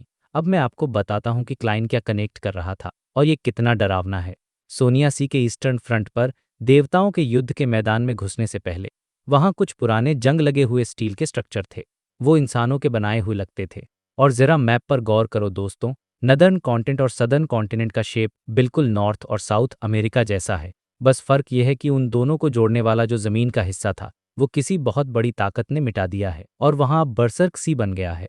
सोनिया आइलैंड वो बिल्कुल ग्रीनलैंड जैसा है, जो अपनी जगह से खिसक कर नीचे आ गया हो। मिडसी शायर वो तो बिल्कुल नॉर्थ अमेरिका के ग्रेट लेक जैसा है, बस थोड़ा बड़ा हो गया है। जैसे वहां कोई बहुत बड़ा मेटियोर गिरा हो और उसने सब कुछ फैला दिया हो। पहाड़ और नदियां बदल गई हैं, लेकिन जमी का जो ओवरऑल शेप है वो अभी भी पहचाना सकता है। अगर ये सच है तो फिर वेस्टर्न कॉन्टिनेंट जहां से एल्व्स आए थे और ईस्टर्न कॉन्टिनेंट जो अब फॉर्सिकल लैंड ऑफ द गॉड्स है, वो जगह चेरनोबिल ही होगी। समुद्र की कहानियों में एक खोई हुई सभ्यता का जिक्र है जिसे न्यूइस कहते हैं। वो शायद कहीं फॉक्सी में डूब गई है। जायंट किंग के माता पिता इंसान थे, सेंग्विन यानी वैम्पायर्स, और एल्व्स भी शायद इंसानों से ही म्यूटेट होकर बने हैं। क्लाइन को पहले दो बड़े सवाल हमेशा परेशान करते थे। पहला, सेफिरा कैसल सिर्फ अर्थ के ट्रांसमिग्रेटर्स को ही क्यों चुनता है, और दूसरा, वो सारे लोग क्लाइन के ही जमाने के यानी हमारे मॉडर्न एरा के क्यों होते हैं। अब इन सवालों का जवाब साफ था, क्योंकि वो सब यहीं के थे। इसी धरती के महज 2-3 सेकंड के अंदर क्लाइन के दिमाग में जैसे बिजलियां गिर रही थीं, उसके होठ कांप रहे थे। वो इस सच को पचाने की कोशिश कर रहा था, लेकिन ये सच बहुत भारी था। तभी उसके दिमाग में एक और ख्याल आया जो उसे थोड़ी राहत देने की कोशिश कर रहा था। उसने सोचा, लेकिन यहाँ का चांद तो क्रिम्सन है, लाल रंग का, और यहाँ के तारामंडल कॉन्स्टेलेशन अर्थ से अलग है। मैं कोई एस्ट्रोनॉमी का एक्सपर्ट तो नहीं हूँ, लेकिन रोजेल जो एम्परर था, वो तो सेवंथ पाथवे का। अगर कॉस्मॉस यानी अंतरिक्ष बिल्कुल सेम होता तो उसे पता चल जाता। ये ख्याल क्लाइन के डूबते हुए जहाज के लिए एक एंकर की तरह था, एक उम्मीद कि शायद वो गलत सोच रहा है। लेकिन दोस्तों, किस्मत को कुछ और ही मंजूर था। ठीक 1 सेकंड बाद उसे 2 लाइनें याद आईं, एक बहुत ही डरावनी भविष्यवाणी जो उसने अपनी पिछली जिंदगी में ऑनलाइन पढ़ी थी। When the stars are right, chaos will rise from underground and the great oldest one will awaken. यानी जब तारे अपनी सही जगह पर होंगे तो पाताल से अराजकता उठेगी और वो महान प्राचीन अस्तित्व जा उठेगा। और दूसरी लाइन थी, चांद से सावधान रहना। हे भगवान! क्लाइन का पूरा शरीर कांपने लगा। इसका मतलब वो भविष्यवाणी कोई मजाक नहीं थी। When the stars are right मतलब तारों की पोजीशन बदल गई है, इसीलिए आसमान अलग दिखता है। वो डिस्क्रिपेंसी थी। क्लाइन तो अपने सामने खड़े अमोन को लगभग भूल ही गया था। उसने बहुत हिम्मत जुटाई और अपने मन में एक गहरी सांस ली, एक आह भरी, शायद मैं कभी अपना घर छोड़कर गया ही नहीं, लेकिन अब मैं कभी घर वापस नहीं जा पाऊंगा। ये एहसास कितना दर्दनाक है दोस्तों। सोचो, आप घर जाने के लिए तड़प रहे हो और पता चले कि आप घर के खंडहर पर ही खड़े हो। जैसे ही उसे ये रियलाइजेशन हुआ, उसके सामने वो ग्रे फॉग, वो धुंध चुपचाप प्रकट हो गई। इस बार वो सीधे वेनिंग फॉरेस्ट के सामने खड़ा था, जो फर्स्ट एपॉक के अंत और सेकंड एपॉक, लेकिन इस बार जरूरत का समय अलग था। वो अनंत ग्रे फॉग अब खाली नहीं था। धुंध की गहराइयों में बहुत दूर टूटी हुई रोशनी के कुछ टुकड़े चमक रहे थे। वो किसी लाइट हाउस की तरह थे जो इतिहास का रास्ता दिखा रहे थे। वो क्लाइन को पीछे ले जा रहे थे, हजारों साल पीछे, शायद उससे भी पीछे। फिर उसने देखा वो शानदार नीला काला रोशनी का दरवाजा। उसने देखा कि उस दरवाजे के ऊपर ट्रांसपेरेंट कोकून लटक रहे हैं, और उनमें से एक कोकून में वो खुद था, टी शर्ट और ढीले पैंट पहने हुए, बिल्कुल वैसा जैसा वो अर्थ पर था। एक अदृश्य हवा चली और उस दरवाजे के नीचे की धुंध परत दर परत खुलने लगी, और फिर शहर दिखाई दिए। ऊंची ऊंची गगनचुंबी इमारतें, स्काईस्क्रेपर्स, सड़कों पर खड़ी तरह तरह की गाड़ियां, रास्ते पर चलते हुए लोग जो अब वक्त में जम चुके थे। लेकिन ये शहर जिंदा नहीं थे। एक के बाद एक ये शहर ग्रेस्ट यानी राख से ढके हुए थे। कई बिल्डिंग्स गिर चुकी थीं, उनके लोहे के सरिये बाहर निकले हुए थे जैसे किसी जानवर की हड्डियां हों। गाड़ियां पिचक कर मेटल के पैनकेक बन चुकी थीं, और वो लोग, वो किसी मोम के पुतले, वैक्स फिगर्स की तरह बेजान लग रहे थे। ये नज़ारा देखकर क्लाइन की रूह कांप गई। वो बस देखता रह गया। वो बहुत अच्छे से जानता था कि ये क्या है। ये दुनिया अर्थ थी। और ठीक इसी पल दोस्तों, एक जादुई चीज हुई। क्लाइन का स्कॉलर ऑफ योर का पोषण पूरी तरह से डाइजेस्ट हो गया। क्यों? क्योंकि स्कॉलर ऑफ योर का मतलब होता है वो जो इतिहास को समझता है, जो योर यानी पुराने जमाने का है। और क्लाइन को अब समझ आ गया था कि वो खुद ही इतिहास है, वो खुद ही उस योर का हिस्सा है। अचानक क्लाइन का होश रियल वर्ल्ड में वापस आया। उसने महसूस किया कि सेफिरा कैसल के साथ उसका कनेक्शन मजबूत हो गया है। कानों में गूंजती आवाजों के बीच टैरो क्लब के मेंबर्स की प्रेयर्स और तेज हो गईं। पहले वो सिर्फ धुंधला सा महसूस कर पाता था, लेकिन अब उसे कोई मंत्र बोलने की या 4 कदम उल्टा चलने की जरूरत नहीं थी। बस एक थॉट, एक विचार, और उसका स्पिरिट बॉडी सीधे सेफिरा कैसल में घुस सकता था। ये उसके लिए भागने का सबसे बेस्ट मौका था। उसके पास अफसोस करने का टाइम नहीं था कि ये दुनिया, अर्थ और सब खत्म हो चुका है। उसे लगा कि अमोन को पक्का इस बात का पता नहीं होगा कि मेरा पोषण डाइजेस्ट हो गया है और गेट खुल गया है। क्लाइन ने तुरंत सोचा कि वो सीधे सेफिरा कैसल की तरफ जंप लगा देगा, लेकिन उसी पल उसकी आंख के कोने ने कुछ देखा। अमोन, वो मोनुकिली टोकिल, वो क्लासिक मैजरोब पहने अमोन। उसके होठों पर एक मुस्मेक, ऐसी मुस्कान जिसमें एंडलेस जॉय यानी अनंत खुशी छिपी थी। क्लाइन का दिमाग एकदम से ब्लैंक हो गया, क्योंकि अमोन की पागल कर देने वाली बड़बड़ाहट, उसकी रेविंग सीधे उसके दिमाग में गूंजने लगी। अमोन की आवाज आई, तुम सही हो, मैं तुम्हारी डेस्टिनी, तुम्हारी किस्मत नहीं चुराना चाहता था, क्योंकि सेफिरा कैसल का नया मालिक बनने का बोझ बहुत भारी है। तुम सही हो, ये एक स्कैम था, एक धोखा था जो शुरू से चल रहा था। लेकिन इस स्कैम का असली मकसद तुम्हें ये यकीन दिलाना था कि मैं तुम्हें उम्मीद दे रहा हूँ और फिर उसे तोड़ रहा हूँ ताकि तुम्हारी विल पावर टूट जाए। अगर मैंने forsaken land of the gods में घुसते वक्त अपने कपड़े जानबूझकर न बदले होते और अगर मैंने एक्सीडेंटली अपनी एरर पावर्स यूज न की होती तो क्या तुम्हें ना पक्का का यकीन होता कि मेरी असली बॉडी यहाँ आ चुकी है? क्या तुम्हें लगता है कि गॉड ऑफ डिसीट यानी धोखे का देवता इतना बेवकूफ है कि वो अपना रूप बदलेगा और उससे कमियां उजागर हो जाएंगी? क्या तुम्हें लगा कि मुझे चेरनोबिल नाम का मतलब नहीं पता होगा? मैं यहाँ इस फॉरसेकन लैंड में 1000 साल से ज्यादा समय से हूँ। मैं इतिहास के सबसे पुराने निशानों को ढूंढ रहा हूँ, वो निशान जो फर्स्ट बॉक से भी पुराने हैं। अब सुनिए अमोन का असली मास्टर स्ट्रोक जिसने क्लाइन के होश उड़ा दिए। अमोन ने कहा, इस पूरे सफर का असली मकसद तुम्हें थोड़ा टाइम देना था, तुम्हें हिस्ट्री की वो नॉलेज देना था ताकि तुम्हारा स्कॉलर ऑफ योर का पोर्शन डाइजेस्ट हो सके, ताकि तुम इस मामले में अपनी सावधानी अपनी विजिलेंस कम कर दो। और फिर जैसे ही सेफिरा कैसल के साथ तुम्हारा कनेक्शन गहरा होगा और तुम उसे ट्रिगर करने की कोशिश करोगे, मैं उसी पल उसी मौके का फायदा उठाऊंगा और एक लूप होल एक खामी का इस्तेमाल करके सेफिरा कैसल को चुरा लूंगा। डेस्टिनी तुम्हारी होगी लेकिन सेफिरा कैसल मेरा होगा। बाप रे, किंग ऑफ एंजल्स की ये डरावनी बातें और उसके पीछे उसकी वो हंसी, इसने क्लाइन के दिमाग की धज्जियां उड़ा दी। ये हमला मिस्टर डोर की चीखों से कम नहीं था। क्लाइन की स्किन के नीचे से वर्म्स ऑफ स्पिरिट बाहर निकलने लगे। वो लगभग अपना आपा खोने ही वाला था, लूज कंट्रोल की कगार पर था। और तभी उसके शरीर के अंदर से एक 12 हिस्सों वाला वर्म ऑफ टाइम बाहर निकला और वो वर्म बदल गया अमोन के फैंटम में। वही काली मैज रोब, वही नुकीली टोपी, वही क्रिस्टल मोनोक्ल।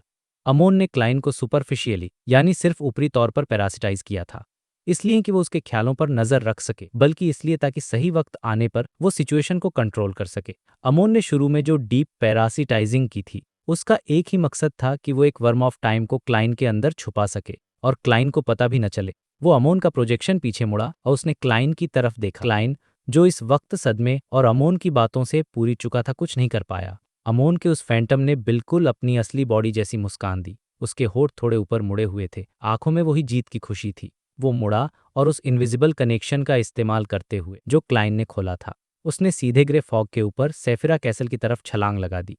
ये बिल्कुल वैसा ही था जैसे उसने डेरिक बर्ग को पैरासिटाइज करके द सन के स्टार के जरिए घुसने की कोशिश की थी। लेकिन दोस्त, इस बार फर्क बहुत बड़ा था। इस बार सेफिरा कैसल के अंदर कोई नहीं था जो उसे प्यूरिफाई कर सके, कोई नहीं था जो वो दरवाजा बंद कर सके, कोई नहीं था जो अमोन को रोक सके।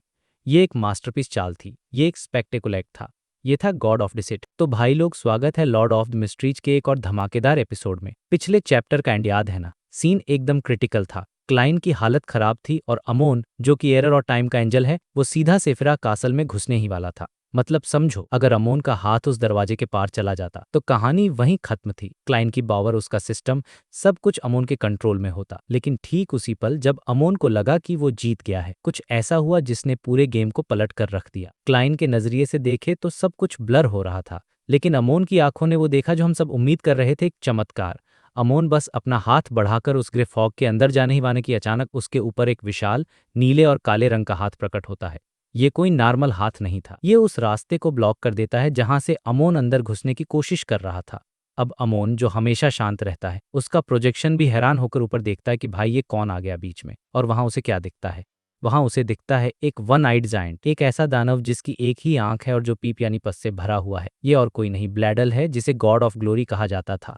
लेकिन ट्विस्ट ये है कि ब्लैडल तो कब का मर चुका है। जी हाँ, ये एक लाश है, एक पुराना एंजल जो हजारों साल पहले मर चुका था। अब आप सोचोगे कि एक मरी हुई लाश अमोन जैसे पावरफुल किंग ऑफ एंजल्स को कैसे रोक रही है। यही तो इस नॉवेल की खूबसूरती है। यहाँ हर चीज के पीछे एक गहरा राज है। उस मरे हुए जायंट की बॉडी से एक अजीब सा पीरा निकल रहा था और सबसे डरावनी बात यह थी कि उसकी पीठ के पीछे से काली काली नलियां यानी ब्लैक ट्यूब्स निकल रही थीं।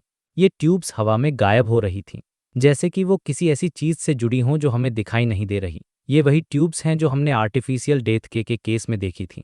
मतलब ये इशारा है कि इस मरे हुए जायंट को कोई कंट्रोल कर रहा है और वो कंट्रोलर और कोई नहीं, हमारी एवरनाइट गॉडेस है। अचानक बूम, वो विशाल नीला काला जायंट अपनी बची कुची ताकत यूज करता है।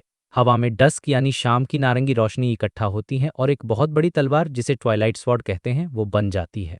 वो जायंट उस तलवार को पकड़ता है और पूरी ताकत से वहां जहां अमोन खड़ा था। सोचो, एक ऐसा एंजल जो सदियों से भटक रहा था, मरने के बाद भी उसमें इतनी पावर बची थी वो उसको फाड़ सकता था। वो तलवार हवा को चीरते हुए अमोन के ऊपर गिरती है। पूरा इलाका, वो बंजर जमीन, सब कुछ एक तूफान में बदल जाता है। ऐसा लगा जैसे वहां सब कुछ तबाह हो जाएगा। लेकिन भाई अमोन तो अमोन है, वो किंग ऑफ एंजल्स है, उसे हराना इतना आसान नहीं है। जब वो तूफान थमता है तो हम देखते हैं कि अमोन अपनी जगह से हिला तक नहीं। उसके आसपास सब कुछ नष्ट हो गया, लेकिन उसे एक खरोच तक नहीं आई। उसने फिर से इस दुनिया के किसी एरर या बग का इस्तेमाल किया और उस हमले को ऐसे इग्नोर कर दिया जैसे वो कुछ था ही नहीं। पर यहाँ एक बात नोट करने वाली है, भले ही अमोन को चोट नहीं लगी, लेकिन इस हमले ने उसे एक सेकंड के लिए डिस्ट्रैक्ट कर दिया। उसका ध्यान क्लाइन के दिमाग में अपनी बड़बड़ाहट यानी रेविंग्स भेजने से हट गया, और क्लाइन को बस यही एक सेकंड चाहिए था। क्लाइन, जो लगभग अपना आपा खोने वाला था, उसे अचानक थोड़ी शांति मिली। उसने उसे एक पल का फायदा उठाया, अपनी खोई हुई सुध-बुध वापस जमा की और तुरंत सेफरा कासल के साथ अपना कनेक्शन फिर से जोड़ लिया। उसने बिना एक पल गंवाए अपनी चेतना को, अपनी आत्मा को सेफरा कासल के अंदर खींच लिया। अब सीन यह है कि अमोन का जो फैंटम या परछाई थी, वो अभी भी अंदर घुसने की कोशिश कर रही थी, लेकिन ब्लैड, वो मरा हुआ जायंट, उसे रोके खड़ा था। अमोन, चाहे वो उसका अवतार हो या असली बॉडी, अपना मुंह खोलता है, बस एक शब्द बोलता है, एवरनाइट। हाँ, उसे समझ आ गया कि ये एवरनाइट गॉडेस का काम है। अब यहाँ मैं थोड़ा एक्सप्लेन करना चाहूंगा कि ये सब हुआ कैसे। क्लाइन को भी पक्का भरोसा नहीं था कि ये प्लान काम करेगा। ये उसका आखिरी ट्रम्प कार्ड था। जब Klein Forsaken land of Gods में आया था, तो उसने सिटी ऑफ सिल्वर के पुराने चीफ के बारे में सोचा था। उस चीफ ने डेथ पाथवे के जरिए सीक्वेंस 3 बनने की कोशिश की थी, लेकिन वो एक मॉन्स्टर बन गया था। उस मॉन्स्टर के पीछे भी वही काली ट्यूब्स थीं जो आर्टिफिशियल डेथ से जुड़ी होती हैं। तो क्लाइन ने ये लॉजिक लगाया कि शायद एवरनाइट गॉडेस, जिन्होंने डेथ पाथवे की यूनिकनेस को कंट्रोल कर लिया है, वो इस फॉरसेकन लैंड में भी अपना असर डाल सकती हैं। सबसे इंपॉर्टेंट बात यह थी कि अमोन को इस बारे में पता नहीं था। अमोन को सब कुछ पता होता है, लेकिन सिटी ऑफ सिल्वर के उस पुराने चीफ के साथ क्या हुआ, ये अमोन की जानकारी में नहीं था। इसलिए अमोन ये गेस नहीं कर पाया कि एवरनाइट गॉडेस यहाँ इस सुनसान जगह में भी एक मरे हुए एंजल को जिंदा करके उसके रास्ते में खड़ी कर देंगी। क्लाइन ने बहुत स्मार्टली गेम खेला था। उसने जानबूझकर कुछ सबूत छोड़े थे। एरियाना का प्रोजेक्शन बुलाया था ताकि गॉडेस को सिग्नल मिल सके, और अब उसका रिजल्ट सामने था। गॉडेस ने उस मरे हुए जायंट को एक कठपुतली की तरह यूज किया और सही मौके का इंतजार किया। अब वापस सीन पर चलते हैं। सेफरा कासल के अंदर उस प्राचीन महल में क्लाइन की चेतना वापस अपनी कुर्सी पर फूल की सीट पर आ चुकी थी। वो डार्क रेड फिगर अब साफ होकर क्लाइन की शक्ल ले चुका था। उसने नीचे देखा, रियल वर्ल्ड में उसकी खुद की बॉडी की हालत खराब थी, आंखें पथरा गई थीं और वो कंट्रोल खोने ही वाला था। अमोन का प्रोजेक्शन अभी भी कोशिश कर रहा था। अमोन ने अपना सिर ऊपर उठाया और सीधे क्लाइन की आंखों में देखा, जैसे वो उसे चैलेंज कर रहा हो। क्लाइन ने बिना किसी इमोशन के सी गॉड सेप्टर यानी वो जादुई राजदंड उठाया। पूरा ग्रे फॉग उबलने लगा। सेफरा कासल कांपने लगा। एक बहुत भयानक पावर इकट्ठा हुई और बिजली के एक तूफान में बदल गई। वो नीले रत्न चमकने लगे और फिर धड़ाम, आसमान से चांदी जैसी चमकीली बिजली का एक सैलाब नीचे गिरता है। ये बिजली सीधे क्लाइन की अपनी बॉडी और अमोन के अवतारों पर गिरती है। सोचो, क्लाइन ने खुद को उड़ाने का फैसला कर लिया था। सिल्वर लाइटनिंग ने सब कुछ अपनी चपेट में ले लिया। अमोन का वो प्रोजेक्शन जो अंदर घुसने की कोशिश कर रहा था, वो बिखर गया और क्लाइन का शरीर वो पूरी तरह से नष्ट हो गया। क्लाइन ने फाइनली सुसाइड कर लिया। ये सुनना अजीब लगता है, लेकिन सिचुएशन में यही उसकी जीत थी। हमले के तुरंत बाद क्लाइन ने, जो अब सेफरा कासल में एक आत्मा के रूप में था, उसने सेफरा कासल और रियल वर्ल्ड का कनेक्शन काट दिया ताकि अमोन की असली बॉडी, जो अभी भी बाहर खड़ी है, वो कोई नया पंगान खड़ा कर दे। अब क्लाइन को बस इंतजार करना था, एक चमत्कार का, अपने रिजरेक्शन यानी पुनर्जन्म का। नीचे जमीन पर उस गहरी खाई के पास अमोन की असली बॉडी खड़ी थी। उसने अपना क्रिस्टल मोनोकोर एडजस्ट किया। उसने देखा कि क्लाइन मर चुका है। अमोन ने उस शाप को चोरी कर लिया जिसकी वजह से वो जाइंट ब्लैडल अभी तक एग्जिस्ट कर रहा था। जैसे ही अमोन ने वो शाप चुराया, वो विशाल नीला काला जाइंट तेजी से सड़ने लगा और देखते ही देखते सिर्फ हड्डियों का ढेर रह गया। वो काली ट्यूब्स वापस अंधेरे में सिकुड़ गईं। अमोन अपनी क्लासिक नुकली टोपी और काले लबादे में वहां खड़ा था। उसने ऊपर आसमान की तरफ देखा जहां कुछ भी नहीं दिख रहा था, लेकिन उसे पता था कि सेफरा कासल वहीं है। वो कुछ सेकंड तक चुपचाप खड़ा रहा। फिर उसने अपने मोनोकल को दबाया। उसके चेहरे पर एक हल्की सी मुस्कान आई और उसने खुद से कहा, इंटरेस्टिंग भाई, ये बंदा अलग ही लेवल का है। इतना सब हो गया, उसका शिकार हाथ से निकल गया, लेकिन उसे गुस्सा नहीं आया। उसे ये सब दिलचस्प लगा। यही बात अमोन को इतना खौफनाक विलेन बनाती है। उसका पेशेंस और उसका नजरिया इंसानों वाला है ही नहीं। अब सीन शिफ्ट होता है वापस सेफरा कासल में। क्लाइन फूल की कुर्सी पर बैठा है और नीचे ग्रे फॉग को देख रहा है। उसने नोटिस किया कि जब उसकी बॉडी नष्ट हुई तो उसकी बियॉन्डर कैरेक्टरिस्टिक्स गायब नहीं हुई, बल्कि वो हिस्टोरिकल वॉइड यानी इतिहास के शून्य में चली गईं। वहाँ वो पास्ट के वम्स ऑफ स्पिरिट के साथ मिल गईं। अब यहाँ मैजिक सिस्टम थोड़ा कॉम्प्लिकेटेड है, तो ध्यान से सुनना। सीक्वेंस 3 स्कॉल ऑफ योर की ताकत यह है कि वो इतिहास से चीजें बाहर ला सकता है। लेकिन अब जब क्लाइन मिरेकल इन्वोकर बनने की राह पर है, तो रिजरेक्शन या पुनर्जन्म का मतलब है अपनी ही ताकत को पास्ट से खींचना। क्लाइन अगर चाहे तो सेफिराह कासल से अपनी इच्छा शक्ति यूज करके उन वर्म्स ऑफ स्पिरिट को इतिहास के कोहरे से बाहर निकाल सकता है और अपनी बॉडी को रियल वर्ल्ड में फिर से बना सकता है। क्लाइन ने सोचा चमत्कार पास्ट और फ्यूचर को यूज करके होते हैं। वो एनालाइज करने की कोशिश कर रहा था, लेकिन तभी उसे एक बड़ी प्रॉब्लम समझ आई। उसकी बॉडी सिर्फ रियल वर्ल्ड में ही दोबारा बन सकती है, और वो भी उसी जगह के आसपास जहां वो मरा था। उसकी आत्मा यानी स्पिरिट बॉडी यहाँ सेफिराह कासल में सेफ है क्योंकि वो नष्ट नहीं हुई थी, लेकिन बॉडी को नीचे ही बनना होगा। क्लाइन सोचता है पास्ट से मदद लेना काम करता है, लेकिन मैं जितनी बार जिंदा हूंगा मेरे पास मिरेकल इन्वोकर बनने के बाद पुनर्जन्म के चांस कम होते जाएंगे। ऐसा लग रहा है कि अभी मेरे पास बस एक ही चांस है, और सबसे बड़ी मुसीबत अमोन। क्लाइन को पक्का यकीन है कि अमोन अभी भी उसकी लाश के पास पहरा दे रहा होगा। अमोन टाइम का एंजल है, उसके लिए टाइम का मतलब हमसे अलग है। वो बहुत पेशेंट है, वो हफ्तों महीनों तक वहां खड़ा रह सकता है सिर्फ क्लाइन के जिंदा होने का इंतजार करते हुए। क्लाइन के पास सिर्फ 3 दिन है। उसकी ये करंट स्टेट जहां वो बिना बॉडी के सेफिराह कासल में है, वो सिर्फ 3 दिन तक टिक सकती है। अगर 3 दिन में वो अपनी बॉडी को वापस नहीं लाया तो वो पास्ट की पावर यूज नहीं कर पाएगा। क्लाइन का दिमाग तेजी से दौड़ रहा था। अगर कुछ काम नहीं किया तो मैं अपनी बॉडी छोड़ दूंगा और एक अनडेड बन जाऊंगा। ये सब सोचते हुए भी क्लाइन पिछले कुछ दिनों के मुकाबले सबसे ज्यादा रिलैक्स्ड फील कर रहा था। क्यों? क्योंकि वो उस मौत के मुंह से, उस नाउमीद सिचुएशन से बाहर निकल आया था। उसने अपनी कुर्सी पर पीछे टेक लगाई और एक गहरी सांस ली। उसने उन कुर्सियों की तरफ देखा जिन पर टैरो क्लब के मेंबर्स बैठते हैं। उसने उन डार्क रेड सितारों को देखा जो चमक रहे थे और सिकुड़ रहे थे। ये सितारे उसके दोस्त हैं, उसके फॉलोअर्स हैं, जस्टिस, हैंग्डमैन, सन वर्ल्ड। क्लाइन के चेहरे पर एक सुकून भरी मुस्कान आ गई। उसने धीरे से कहा, ये मेरे एंकर्स हैं। देश हर ए एंकर। यहाँ एंकर्स का मतलब समझना बहुत जरूरी है। इस दुनिया में जब आप भगवान बनने की तरफते हैं तो आपकी इंसानियत मिटने लगती है, आप पागलपन की तरफ बढ़ते हैं।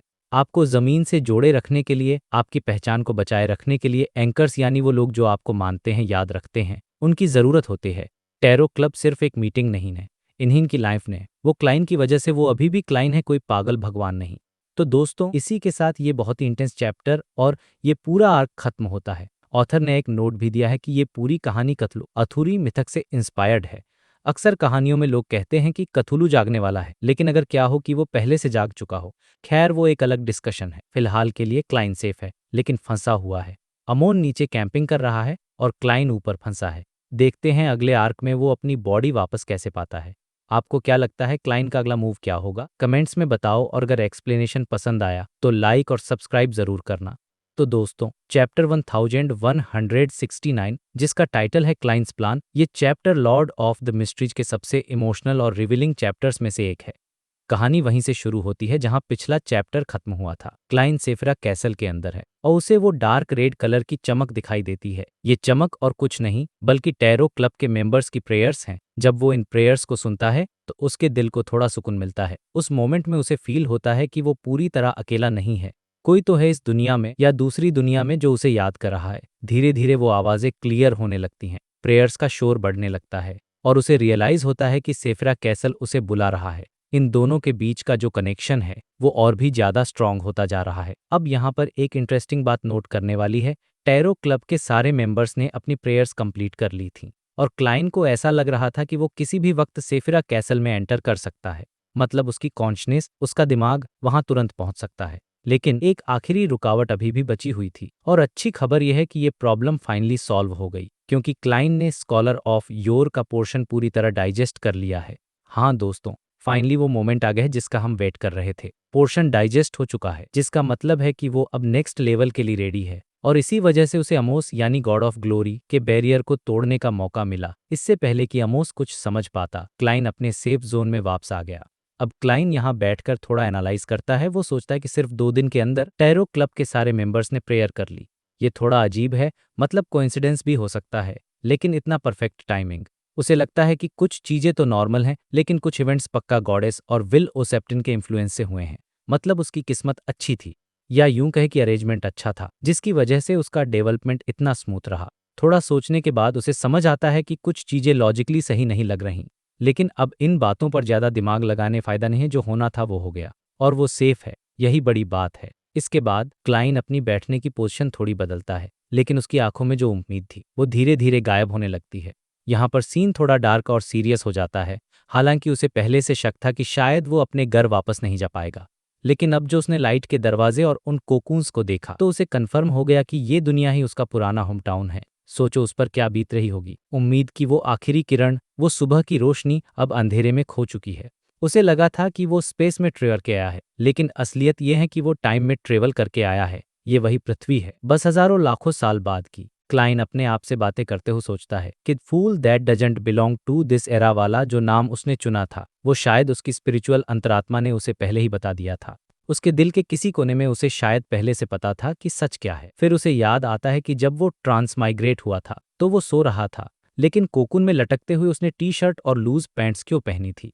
ये एक बहुत बड़ा सवाल है। अगर वो सिर्फ आत्मा बन के आया होता तो कपड़े तो नहीं होने चाहिए थे। क्लाइन थोड़ा परेशान होकर अपनी आईब्रोज सिकोड़ लेता है और सेफिरा कैसल के नीचे फैली उस ग्रेवाइट फॉग को देखने लगता है। वो हिस्ट्री धुन में अपने जवाब ढूंढने की कोशिश करता है। वो उस मनहूस रात की हर एक डिटेल याद करने की कोशिश करता है जब वो झो मिंगरुई हुआ करता, और फाइनली उसे हिस्ट्री का वो टुकड़ा मिल जाता है। उस विजन में वो देखता है कि झो मिंगरुई टी शर्ट और पैंट्स पहने हुए डिनर से पहले वो लक एनहांसमेंट रिचुअल सेट कर रहा है। उसने 4 कदम एंटी क्लॉकवाइज लिए और मंत्र पढ़ना शुरू किया, the immortal Lord of heaven and earth for blessings.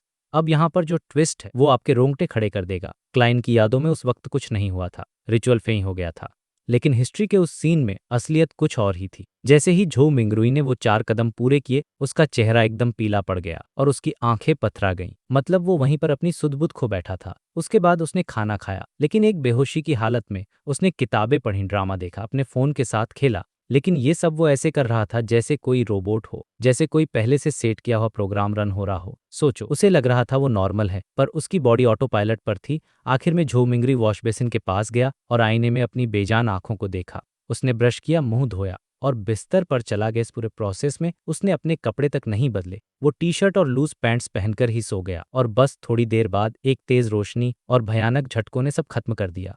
यहाँ पर वो हिस्टोरिकल सीन खत्म हो जाता है।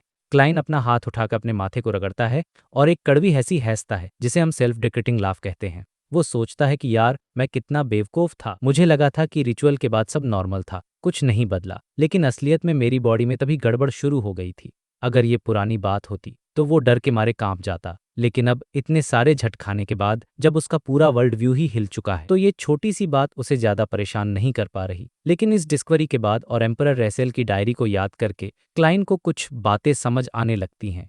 उसे लगता है कि सेफरा कैसल का जो मालिक है वो रियलिटी इन्फ्लुएंस कर रहा था।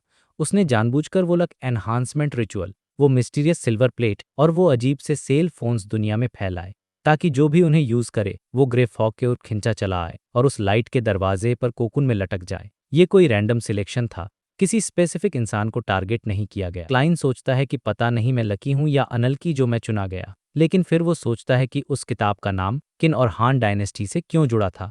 क्या ये उन इन्फ्लुएंस हुए इंसानों ने खुद बना दिया था, या सच में ये उस पुराने जमाने से चला आ रहा था। अगर वो प्रोफेसी सच है कि जब सितारे सही होंगे, और अगर ये क्रिएटर यानी ओल्डेस्ट वन से जुड़ा है, तो वो हमेशा से जमीन के नीचे गहरी नींद में सो रहा था, और सेफिरा कैसल शायद उसकी बॉडी का एक हिस्सा है। ये कोई बचने की जगह या सैंक्चुअरी नहीं है। शुरुआत में ओल्डेस्ट वन एक तरफ जागने का वेट कर रहा था ताकि दुनिया को डिस्ट्रॉय कर सके, और दूसरी तरफ वो रियलिटी को इन्फ्लुएंस भी कर रहा था। ये सब सोचकर क्लाइन थोड़ा कंफ्यूज हो जाता है। उसे लगता है कि ये कॉन्ट्रडिक्टरी है, विरोधाभासी है। शायद वो प्रोफेसी भी उन इंसानों ने बनाई थी जो ओल्डेस्ट वन के असर में थे।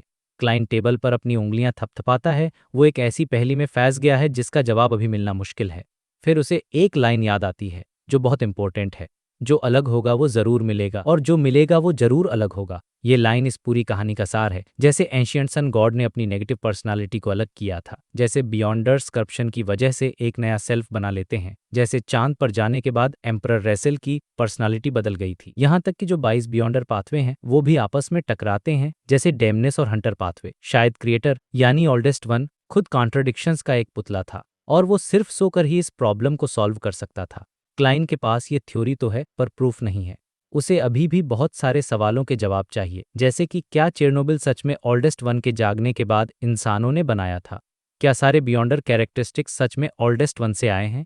क्या अब जो तारामंडल की पोजीशन है वो नॉर्मल है, एबनॉर्मल? और सबसे बड़ा सवाल, चांद पर आखिर है क्या? ये सब सोचते सोचते क्लाइन रुक जाता है और धीरे से बोलता है, जैसे कि एल्वेस का होम टाउन, वो लेजेंडरी वेस्टर्न कॉन्टिनेंट, वो है भी या नहीं? और कोई वहां जा क्यों नहीं सकता?